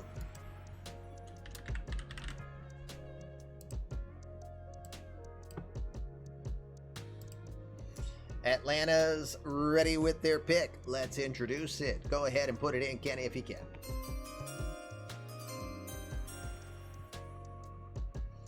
They will draft Brendan's dad, Chad McGuirk, submitted a player because he had been gifted a sub before. Enter Caton Clearshaw. Man, am I going to screw that one up. A senior at Highland Park High School in Topeka, Kansas. The 18-year-old left-hander is planning to go to Tallahassee Community College. Might be thinking different now after Atlanta comes a-calling. Throws mid-90s with a fastball. Works your traditional 4-pitch arsenal into the mix. Pretty good control and command of the zone. It's a pretty smart type pitcher. Got a lot of potential of thinking he's going to be a kind of a mid-rotation type of talent here. Caton Clearshaw, left-hander with a great Uncle Charlie. Yes. Caton Clearshaw. That is the name. It threw me off each time I said it. But Caton Clearshaw, Chad McGuirk's community credit player, has been drafted here by the Atlanta Braves. All right. Steve Hunter and the Detroit Tigers will now be the picks.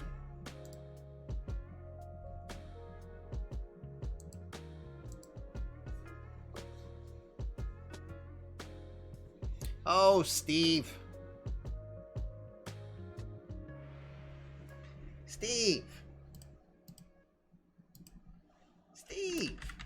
You whisper it to me. Because then it's not as fun. Because people already know who your selection is. It's 18-year-old right fielder Rafael Alvarez, the Venezuelan. Planning to go to Northwestern. Had commitment to it, but I think he might like this direction a little more. Hit .432 this season with 6 homers and 25 runs batted in. Known to have soft hands. Should be able to keep the errors down. Just the question is some range, a little bit of route issues in his past, but sure, that's something to still work on. He'll still be a pretty respectable corner outfielder. No more for line drives than home runs. He did have 18 doubles and 38 hits in his senior season. That should probably benefit well in Comerica Park. Rafael Alvarez has been drafted here by the Tigers. All right, Mr. Cleghorn, you are up with the Twins.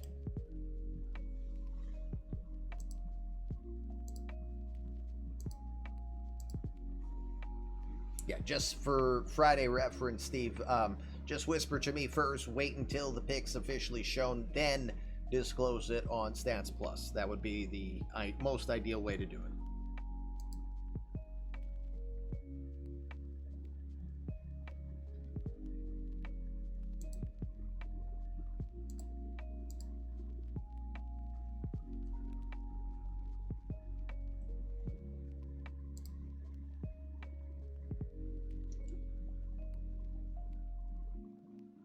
Okay, Jason just sent me his pick.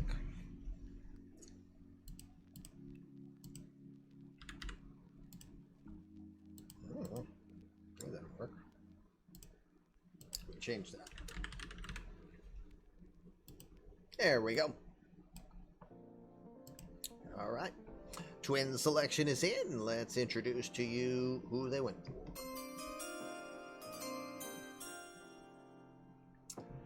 They will go after corner outfielder 18-year-old BJ Marini. He's from Kingsport, Tennessee, but he finished his high school career at Clarkston High School in Washington. Planning to go to Clarkston. Or, excuse me, no. He's planning to go to USC Upstate. There is such a thing. That I did not know, actually. Excellent arm in the outfield. He profiles more for his offensive talents. He is definitely not disappointing in any one of those areas. Just he's not overly excelling in any one of those areas, but he will definitely be a respectable hitter. Should definitely see some major league talent if he continues to pan out as projected. That is BJ Marini, selected here by the Twins. Sounds like a prison league, yeah, doesn't it? Doing it the right way is boring. We want chaos. Speaking of chaos, here comes NC Pirate. You know what I'm going to do? I'm going to get Pirate's pick, then Jamie's pick, then do the one last ads out of the way, and then we'll finish off for the night. All right. Pirate's pick. All right, let's get her showing. Go ahead and do that in Stats Plus, Pirate. Center fielder Jeremy Morris from Virginia Beach, Virginia, played at Old Dominion as a junior this past year. The 21-year-old is an excellent stolen base talent, 38 out of 42 stolen bases this past year. Very fluid in that outfield, a regular general of sorts. He'll play any of the outfield positions competently, can also be a danger with his bunting prowess. But he is a phenomenal line drive hitter who can wait on his pitch, and he can drive it to all areas. Jeremy Morris should be a pretty good selection here for the Nationals. All right, we got one more, or you know what? I'm going to snooze once and go as far as I can, but where it's so late for Jamie, I did not want to go to break before him.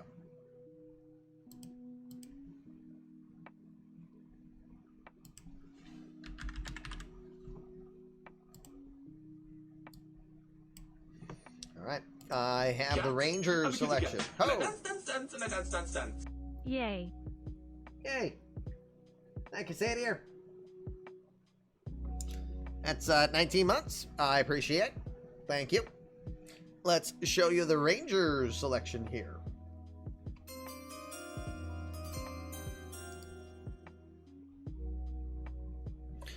Rangers will select third baseman Ismail LaRoche. He's from Pittsburgh, Pennsylvania, and he played baseball as a senior in high school for Bishop McCourt in Johnstown, Pennsylvania this past year.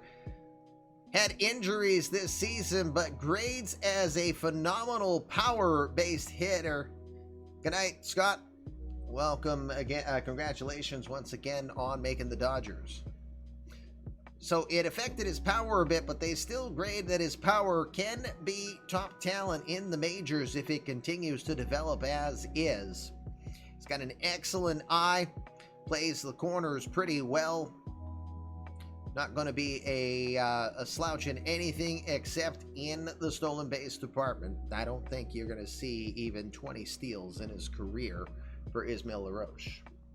That's very un-Ranger-like from what we've seen from Jamie. All right, Jamie, don't know if you put that in. Lisa loves biology. Well, my daughter's doing marine biology this year. Welcome. Great horny toad! Holy crap. Great horny toads indeed. Josh just dropped 10 gifted subs here. Wow, you guys are just amazing tonight. Thank you. After all the energy and really just contemplating life sometimes, it is very kind of you guys to come back and do that. So I don't know if player in, good night all. Okay, thank you for doing that. I'm not seeing it on my end yet, but if I hit a refresh, there he is. All right, White Sox are up. 90s is ready. We got a little time before the commercial, so we will go and get this in. We're trying to get as many of these done before then. Are you kidding? Hold on. You gotta see some Jedi Cats, but, you know, with what's coming here, I ran out of space. Great horny toad! There, you gotta get some dancing Yosemite Sam in your life once in a while. Oh my goodness.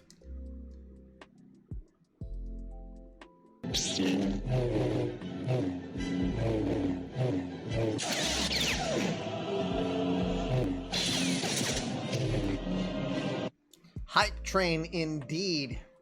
Aiden, JC, Pirate, Josh, Rockstars, all of you. I I'm kind of speechless, to be very honest. And I just gave away who the pick is. So it's the cross-eyed bear, Alan Morissette. That is Tranquil Hill Farms community created player from Ottawa. The senior, 11-0, ERA under 1 this past year, 173 strikeouts, has talent. Cat. I'm a kitty cat. And I dance, dance, dance, and I dance, dance, dance. Kurzov also gifting us up. Thank you, Kurz. Appreciate that. Yes, it is weird. It was all at the same time, indeed. Morissette does have talent on both sides of the plate. Can be a pitcher or a catcher. Can hit or pitch. Control might be the one question mark on this jagged little pill. Oh, damn it. I just saw Jake use that reference too. Crap. I was trying to be creative. Well, I guess that means you were head over feet on me there in that one there. All right. I can't take the break any further or push it out any further. Let me get the last batch of unfortunate commercials out of the way, and then we will finish it off. Yes, that was ironic, don't you think? It's like a commish screwing up a draft when it's actually opening day. No? All right, we'll be right back. Attica, thank you very much kindly for the 2 gifted subs as we come back live. We're going to finish off night 1 here of the 2027 draft. We are just about a little more than halfway through the final round of the evening, which is the second round. We got the 19th through 33rd picks to go through, and we will start with the Milwaukee Brewers, who have their pick ready to go. Let me pull that up. I've got it ready to go. Let's introduce the newest member of the Brew Crew.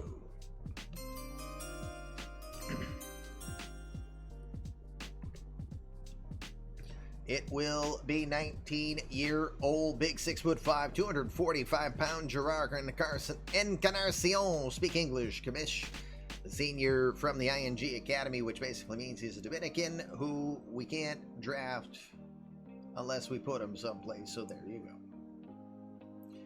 The real-life player planning to go to Cal State Fullerton if he doesn't work out here this draft season. He hit .462 with 12 homers, 40 RBI, grades out to top talent on the contact. Home run potential, will drive the ball.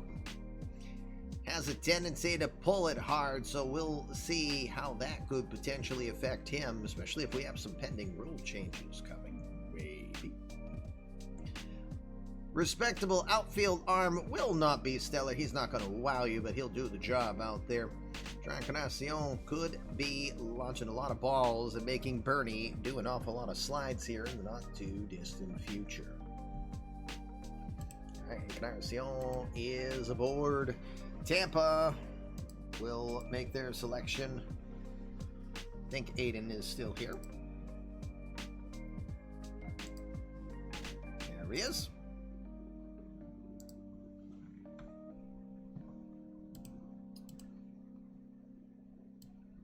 All right, I see your selection. Let's go see the newest member of Tampa.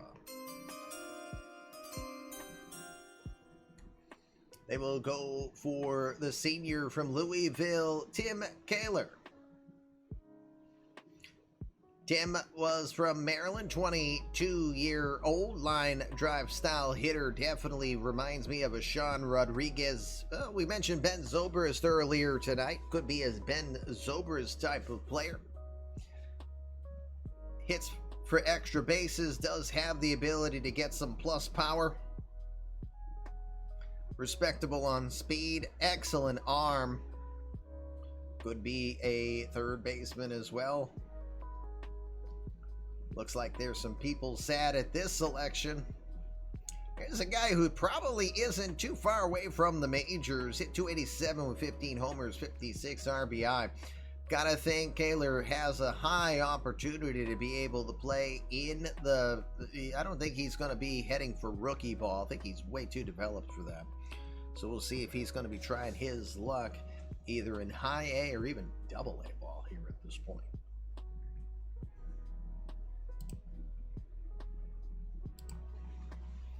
All right. All right. We're all good. Red Sox are up. I think the Red Sox just had their pick taken.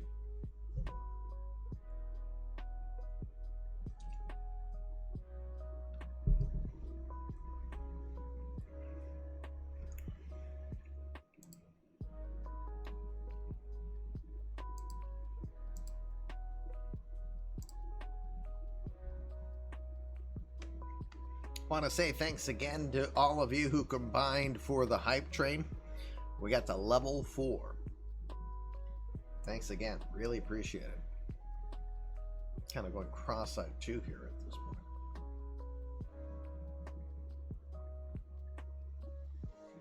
Billy.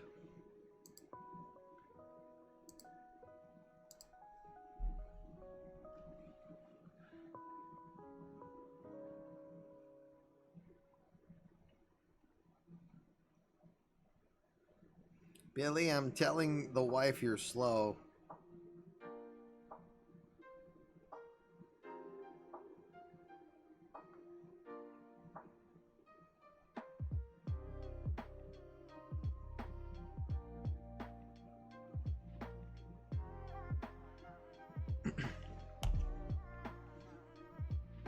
There he is. Is that the name of your pitcher? His message with me was SP for starting pitcher. Tell her she married an asshole.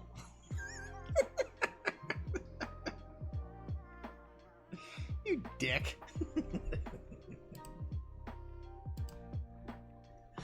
All right. Let me see.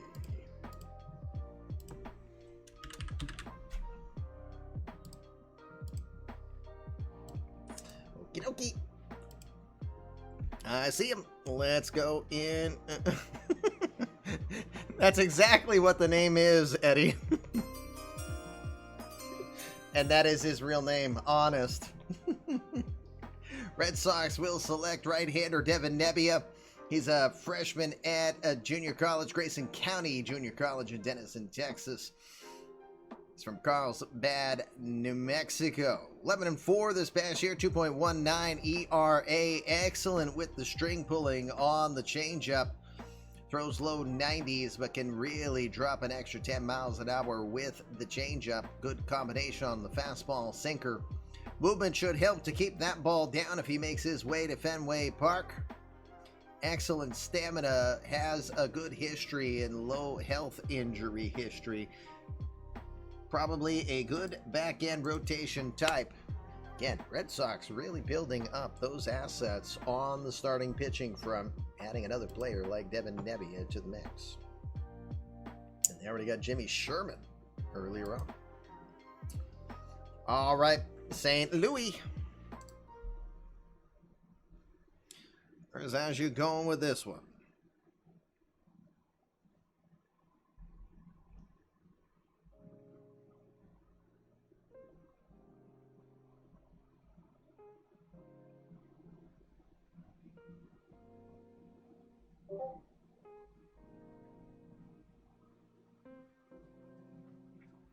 Aha.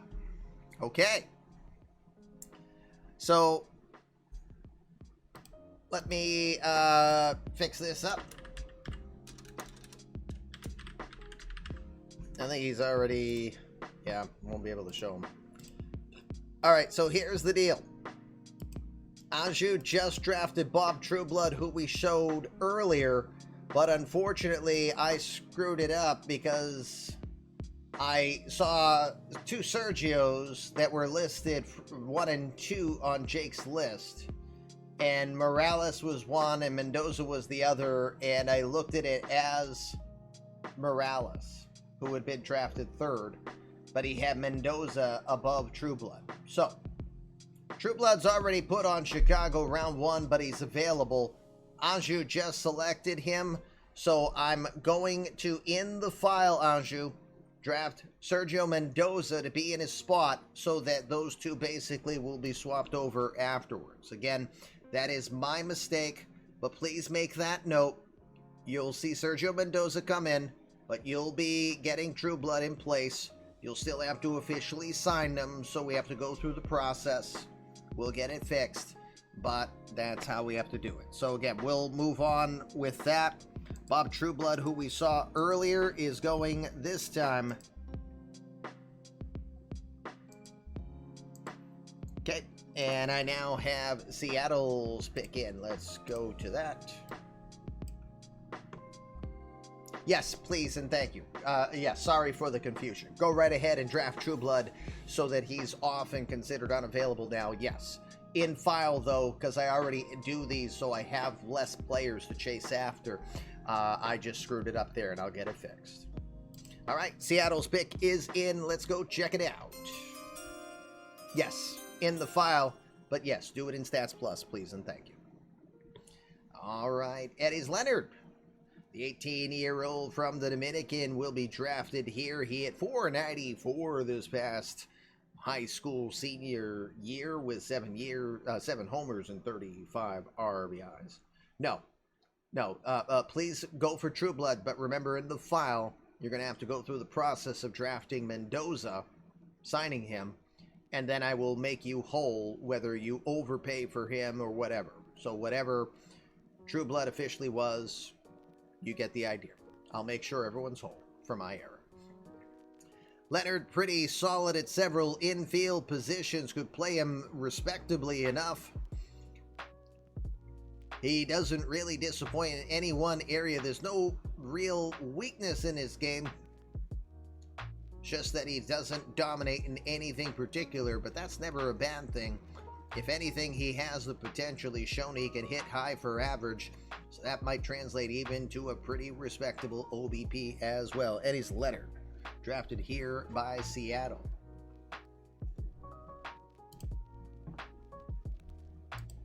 Okay, the Dodgers will be up. Mr. Holland got his pick.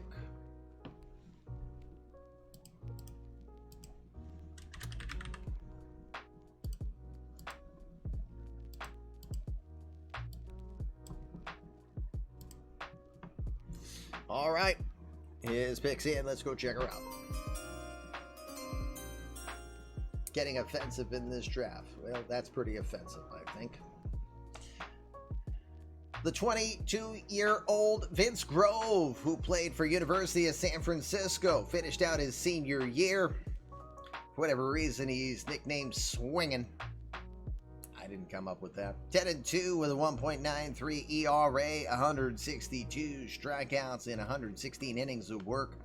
Pure power pitcher, features a fastball, curveball, changeup combination. Considered a pretty cool type customer. Not much seems to faze him. Might be a good fit in the nice laziness of Los Angeles. Maybe.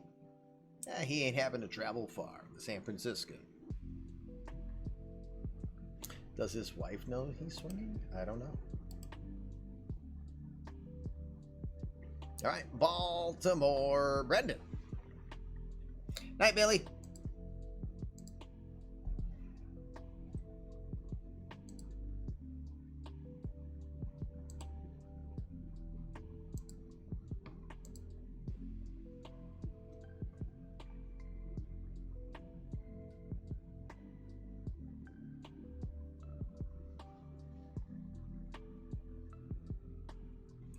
Thought I knew the dots while I'm waiting. It kicked you out on your computer. Were you a naughty boy? Okay, no worries. Thank you, Dish. I am excited to go see what Suigi made for you, himself, and for Kurzov as well. I haven't had the chance to see it yet.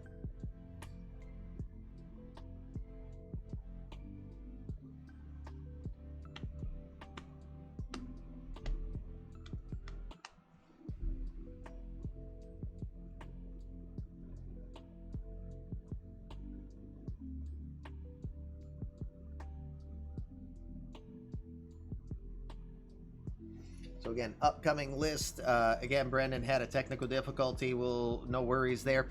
Upcoming after Baltimore, we got Philly. Philly, I'll have to consult the list. because Brian is in Chile. I've known that ahead of time, and he was pretty positive he was going to be able to join us, so we will do our best to accommodate him.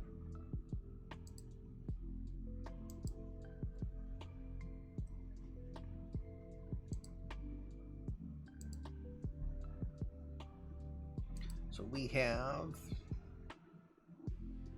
9 more selections remaining for tonight. And again, that gives me the opportunity to remind tomorrow we are off. We are not doing. Normally we would go again the following day, but family commitments. My daughter's got band. My ears. You know, it's 5th grade band and they're all first years. You're a parent, you know. You still do this, but you're like. Then there'll be chorus. My son's doing chorus, Dominic. And then, of course, Rocky Draws is doing her final chorus concert as a member of the Biddeford Singers. I'm bummed on that. Very bummed on that. How goes, Brendan?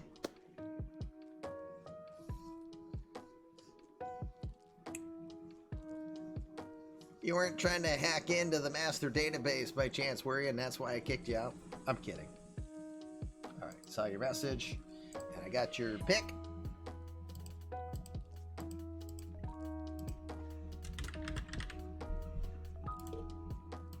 All right.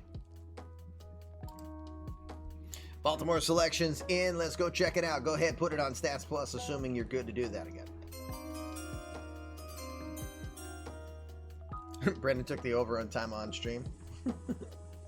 Third baseman Mark Vientos from Pembroke Pines, Florida. He played at the American Heritage High School in Plantation this past season.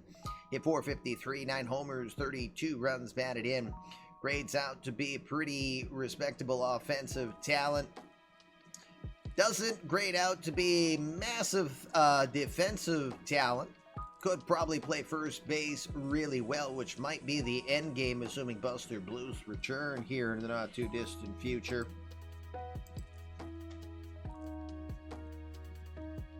All good.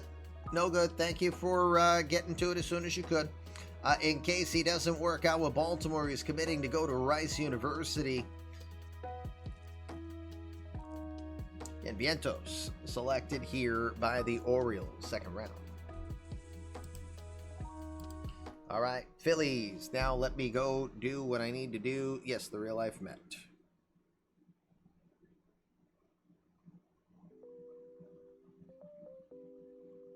Yep, I did. Yes, I can tell you that. And I can also tell you that Twitch refuses to offer Twitch Prime subs on mobile.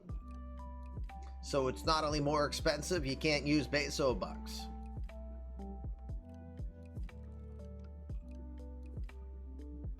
All right, going through Brian's list. Again, Brian for Philly is in Chile.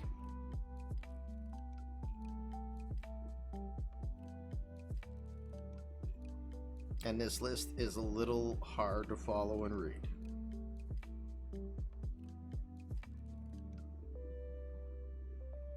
The good news is I think his 9th selection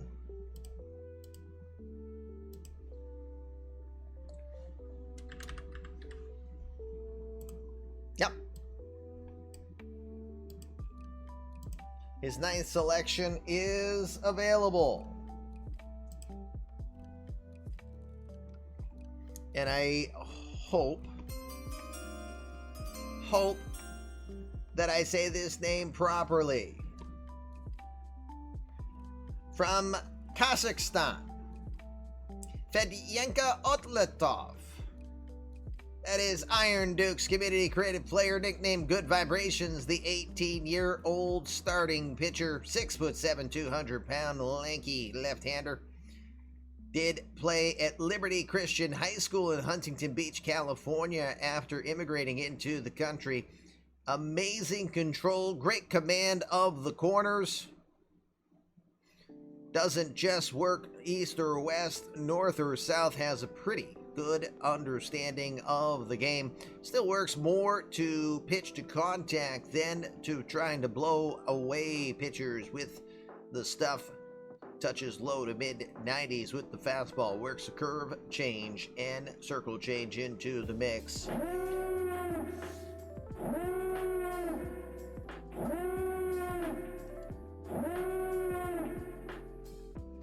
Your kidneys. Those are my kidneys. Don't touch my kidneys, your kidneys. That's the 5th raid of the night. Welcome. Thank you, Raiders. Hopefully you haven't been here before and like, oh, this guy again. I apologize if that's the case, but welcome. It is the Fluffy Kitty Ninja Show. You're watching special coverage of the 2027 eMLB Draft.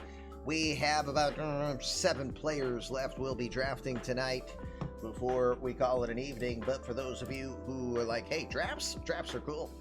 We'll continue again on May 12th, 6 o'clock Eastern Time. Rounds 3 through 5 will be taking place. Round 1 was completely pre-produced. Little screwed up by me, but it still turned out well. So let me get Fedyenka into the draft pool. For those who want to see how the draft went so far tonight, there's your list. Meanwhile, Giants will be up as soon as I can get Fedyenka into the file. Hello. There we go. All right, Giants are up.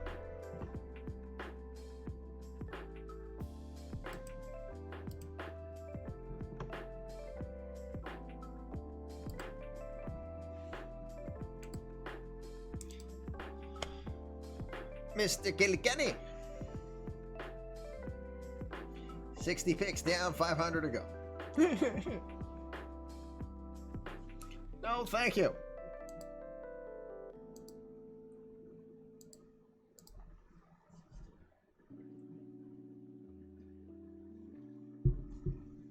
It could just be that the chair is new, but the chair is far more comfortable. Whoa! Wait a minute.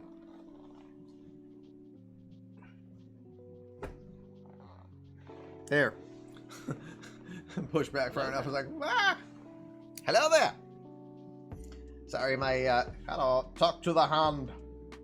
Talk less to the hand. Why am I drunk? What the hell? I'm getting even more blurry.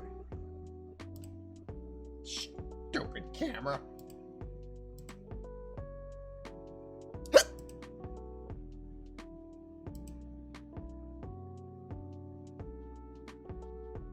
Okay, we're back. And we have the princess and the combination.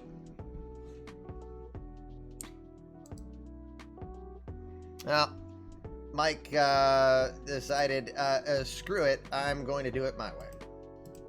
I hiccuped and disappeared. The magic of TV. All right.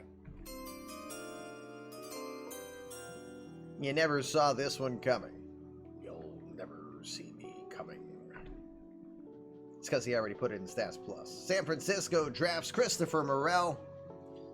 The thin 5'11", 145, but I've seen this guy on MLB this show. He's got some power, to put it mildly. 440 average, 7 homers in 21 games this past season, 29 RBI. It's also going to be a pest on the base paths. Defense, he can play many positions. The question is, does he really play it good? Well, sometimes just being able to play at average is probably good enough. It's got absolute power potential. He could be a big power hitter for a guy who's like, what, 20 pounds thinner than me? I didn't hit home runs when I played. Use my dang legs. That's probably why they hurt so much now. Yes. Sucks getting old. Christopher Morel. Yes, a real-life Cubby who somehow made his way over to Fenway because MLB The Show sucks on transactions. Anyway, you get the idea. All right, Angels. Hey, Sean Thornton is getting a boost on his player.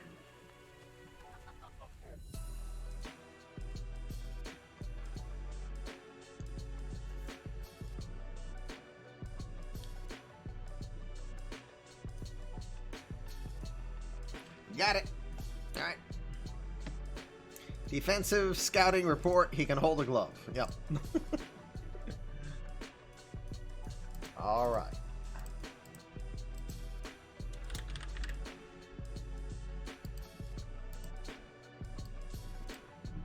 All right. Hold on. Okay. Angels pick is in. Let's go take a peek.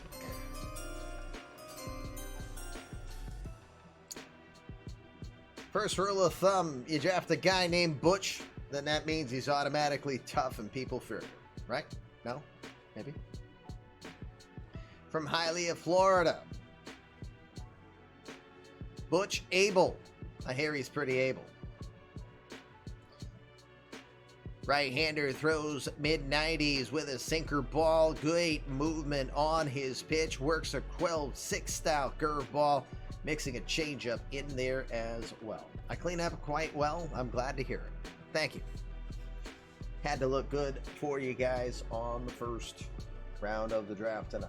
I think the camera is saying near 5 hours of streaming, Kamish. What the hell? I'm done.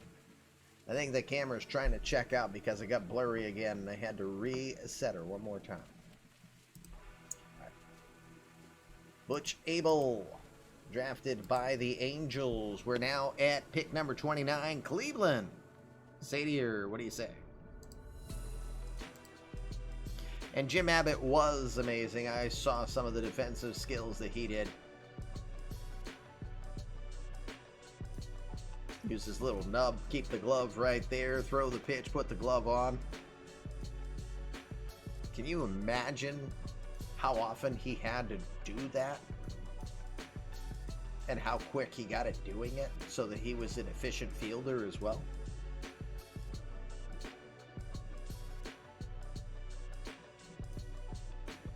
The name is eluding me, but my favorite defensive fielder of all time for pitchers was the pitcher who was once a goalie, and he would stop balls even by kicking his foot out at it and blocking it, and it worked.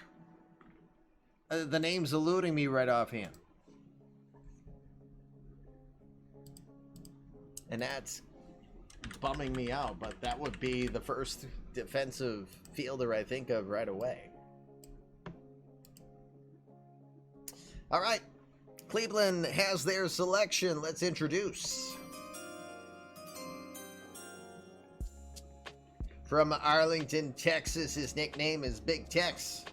We'll call him Rhett Vandergraaf. He is USN TV's community created player. Junior played out of Missouri this past year, 14 round trippers, 291 average, and 45 runs batted in. I don't feel Lazorko's the right name for him. Grades out to have above average talent with the power. Should be able to hit for average to slightly better at it.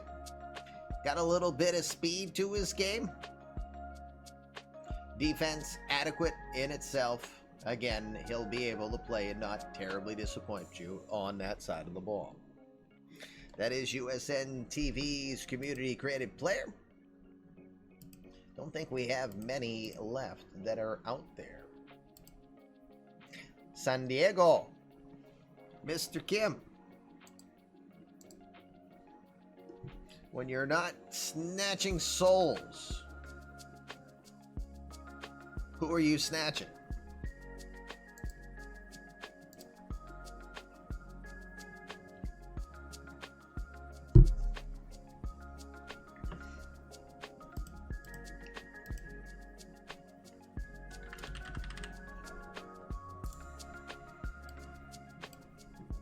Okie. I didn't come up with this nickname, but I'm leaving it. Padres selection coming up. And he needs a little bit of an entrance.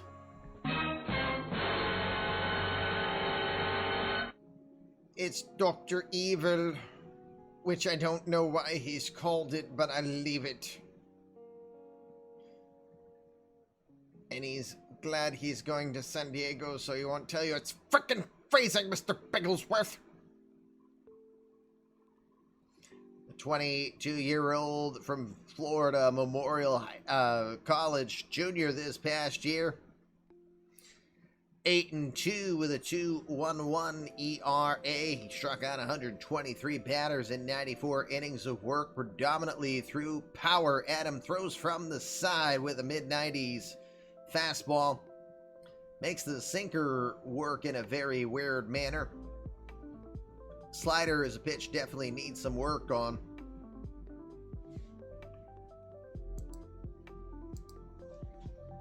Arnett, though, with pretty good control. Probably pretty respectable pitch here, selection here at this particular point for Mike Arnett. Still don't know why he's Dr. Evil, but I'm not changing that. I'll leave it. Cubbies are up, and Cubbies are selected. Steve, don't forget, put your pick in on Stats Plus, please. And I see your selection.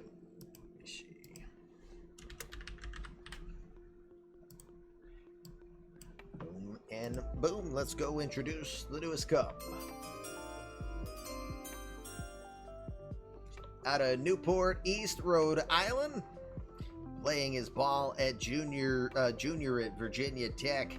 Ken Appleton is now selected by the Cubs. Low 90s fastball ability, great talent with the curveball, already pretty comfortable with that pitch, works a slider and changeup into the mix. Good control of the zone, great movement on his pitches.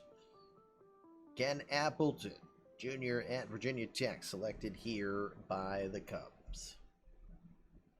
2 picks left here before we call it a night here on day 1 of the draft. We appreciate all of your patience sticking around with us and enduring some of the goofiness and screw-ups here that I did tonight.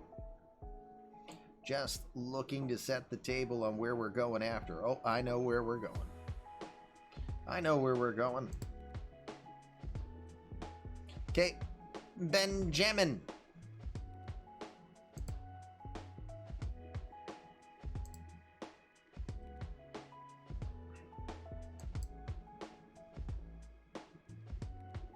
Thank you, Steve. Thank you, Jake, for putting that into Stats Plus. Just waiting now on...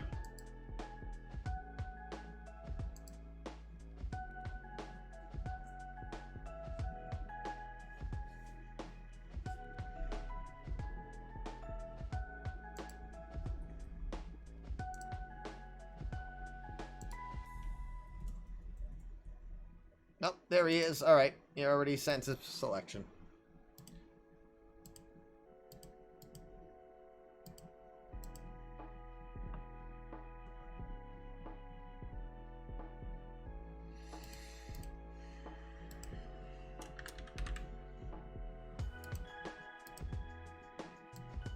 Okay.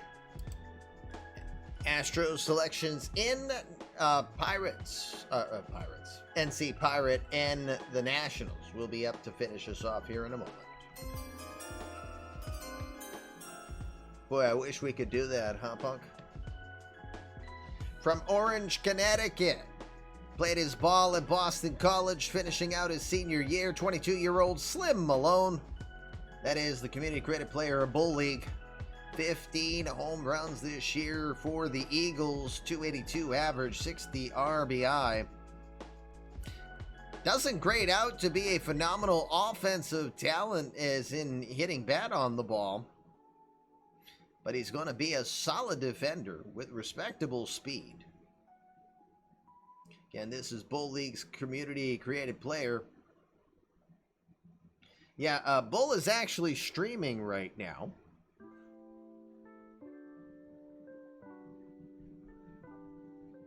But he is drafted there by the Astros. All right. One more pick for the evening. It is going to NC Pirate. Well, normally I would have done that, but I'm going to go raid one of our newer community, one of our newer Out of the Park affiliates in Nosbase, who was a Kaika Knox community credit player. I'm planning to go over to Nosbase after this.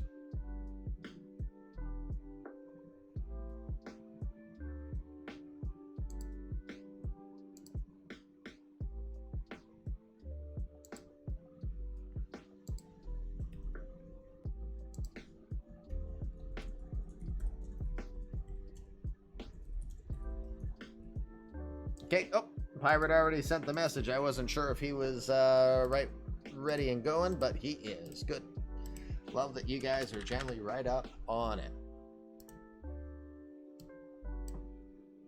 All right, this is our final selection for tonight. A reminder, the next round or 3 rounds is going to be on not Sunday, on Friday.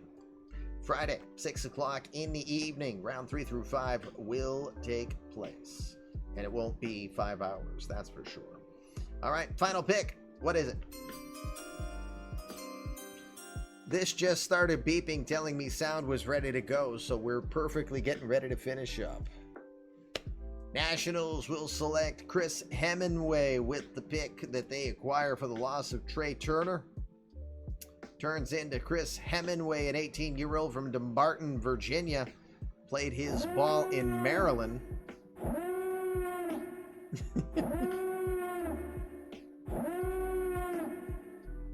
The craziest coach we know is coming in right at the end. Are you kidding me? That is the 6th.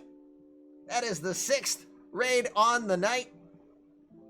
Love all the love. We really appreciate it, even if we're almost at the end. Start the draft over. We're here now. I've just been working for 5 freaking hours, sir. I've got my official response for you in regards to that.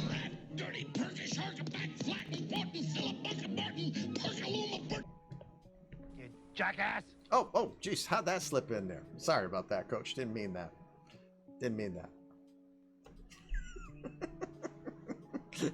Chris Hemingway from Dumbarton, Virginia is your final selection here on the evening. The 18-year-old, 6'4", 195-pound senior from Tacoma Academy in Maryland.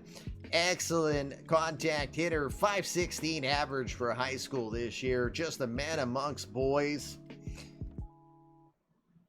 Risk is he doesn't grade out as a great defender. Potential for him to be more of a DH style player unless he puts a little bit of additional effort into it.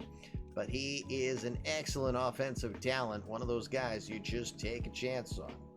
Help the home attendance. Yeah, that works too. Wow, guys. 5 hours, 4 hours, 56 minutes to be exact.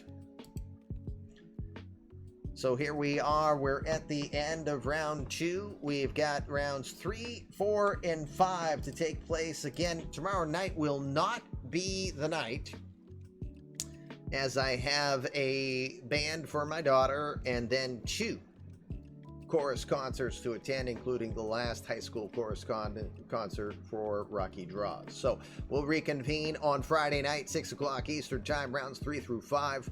GMs, if you are here and don't have the expectation you'll be here, please do your best to put a list that makes sense for me to go through. Again, for live portions of the draft, no communication, no form of effort translates to a 15-pick penalty, meaning when it's your up and you're not here and you do nothing, then your team is forced to wait 15 picks before you get to pick. And too bad if a player you wanted has already been selected. That's how it works. Right? I put in 6 months of effort. You can put in, a little bit of time. All right, gang. I'm as I could be, but all the love and support, appreciation. I've lost track on what you guys did today, but I will have it all written down. And again, thanks again. Much appreciated. Phew. I think we're going to send her over to Nosbase. Yep, that we are. So please stick around and join me in going to say hello to one of our newest community members of the Out of the Park affiliates. We'll go over to Nas base. Back to a litter box. I'm going. Love the Kitty Ninjas do assassinate, and you're looking at their victim. So next time I can find some glue and tape, I'll put my head back on straight. We'll be back in front of you again Friday night, 6 o'clock Eastern Time. Rounds 3 through 5 will take place. We'll be much quicker than we were tonight because we don't do all that extra pomp and circumstance. But we hope you enjoyed this special production of the eMLB 2027 draft. We'll reconvene for night 2 on Friday. Not getting fancy for that one. You had it this evening. Over to Nas we go. How you think directs your life when you think your best. You're going to be your best. So please go and do your best. We'll see you all very soon. Make it a great night. See you all soon. Thanks again for all the love. Peace. Jackass!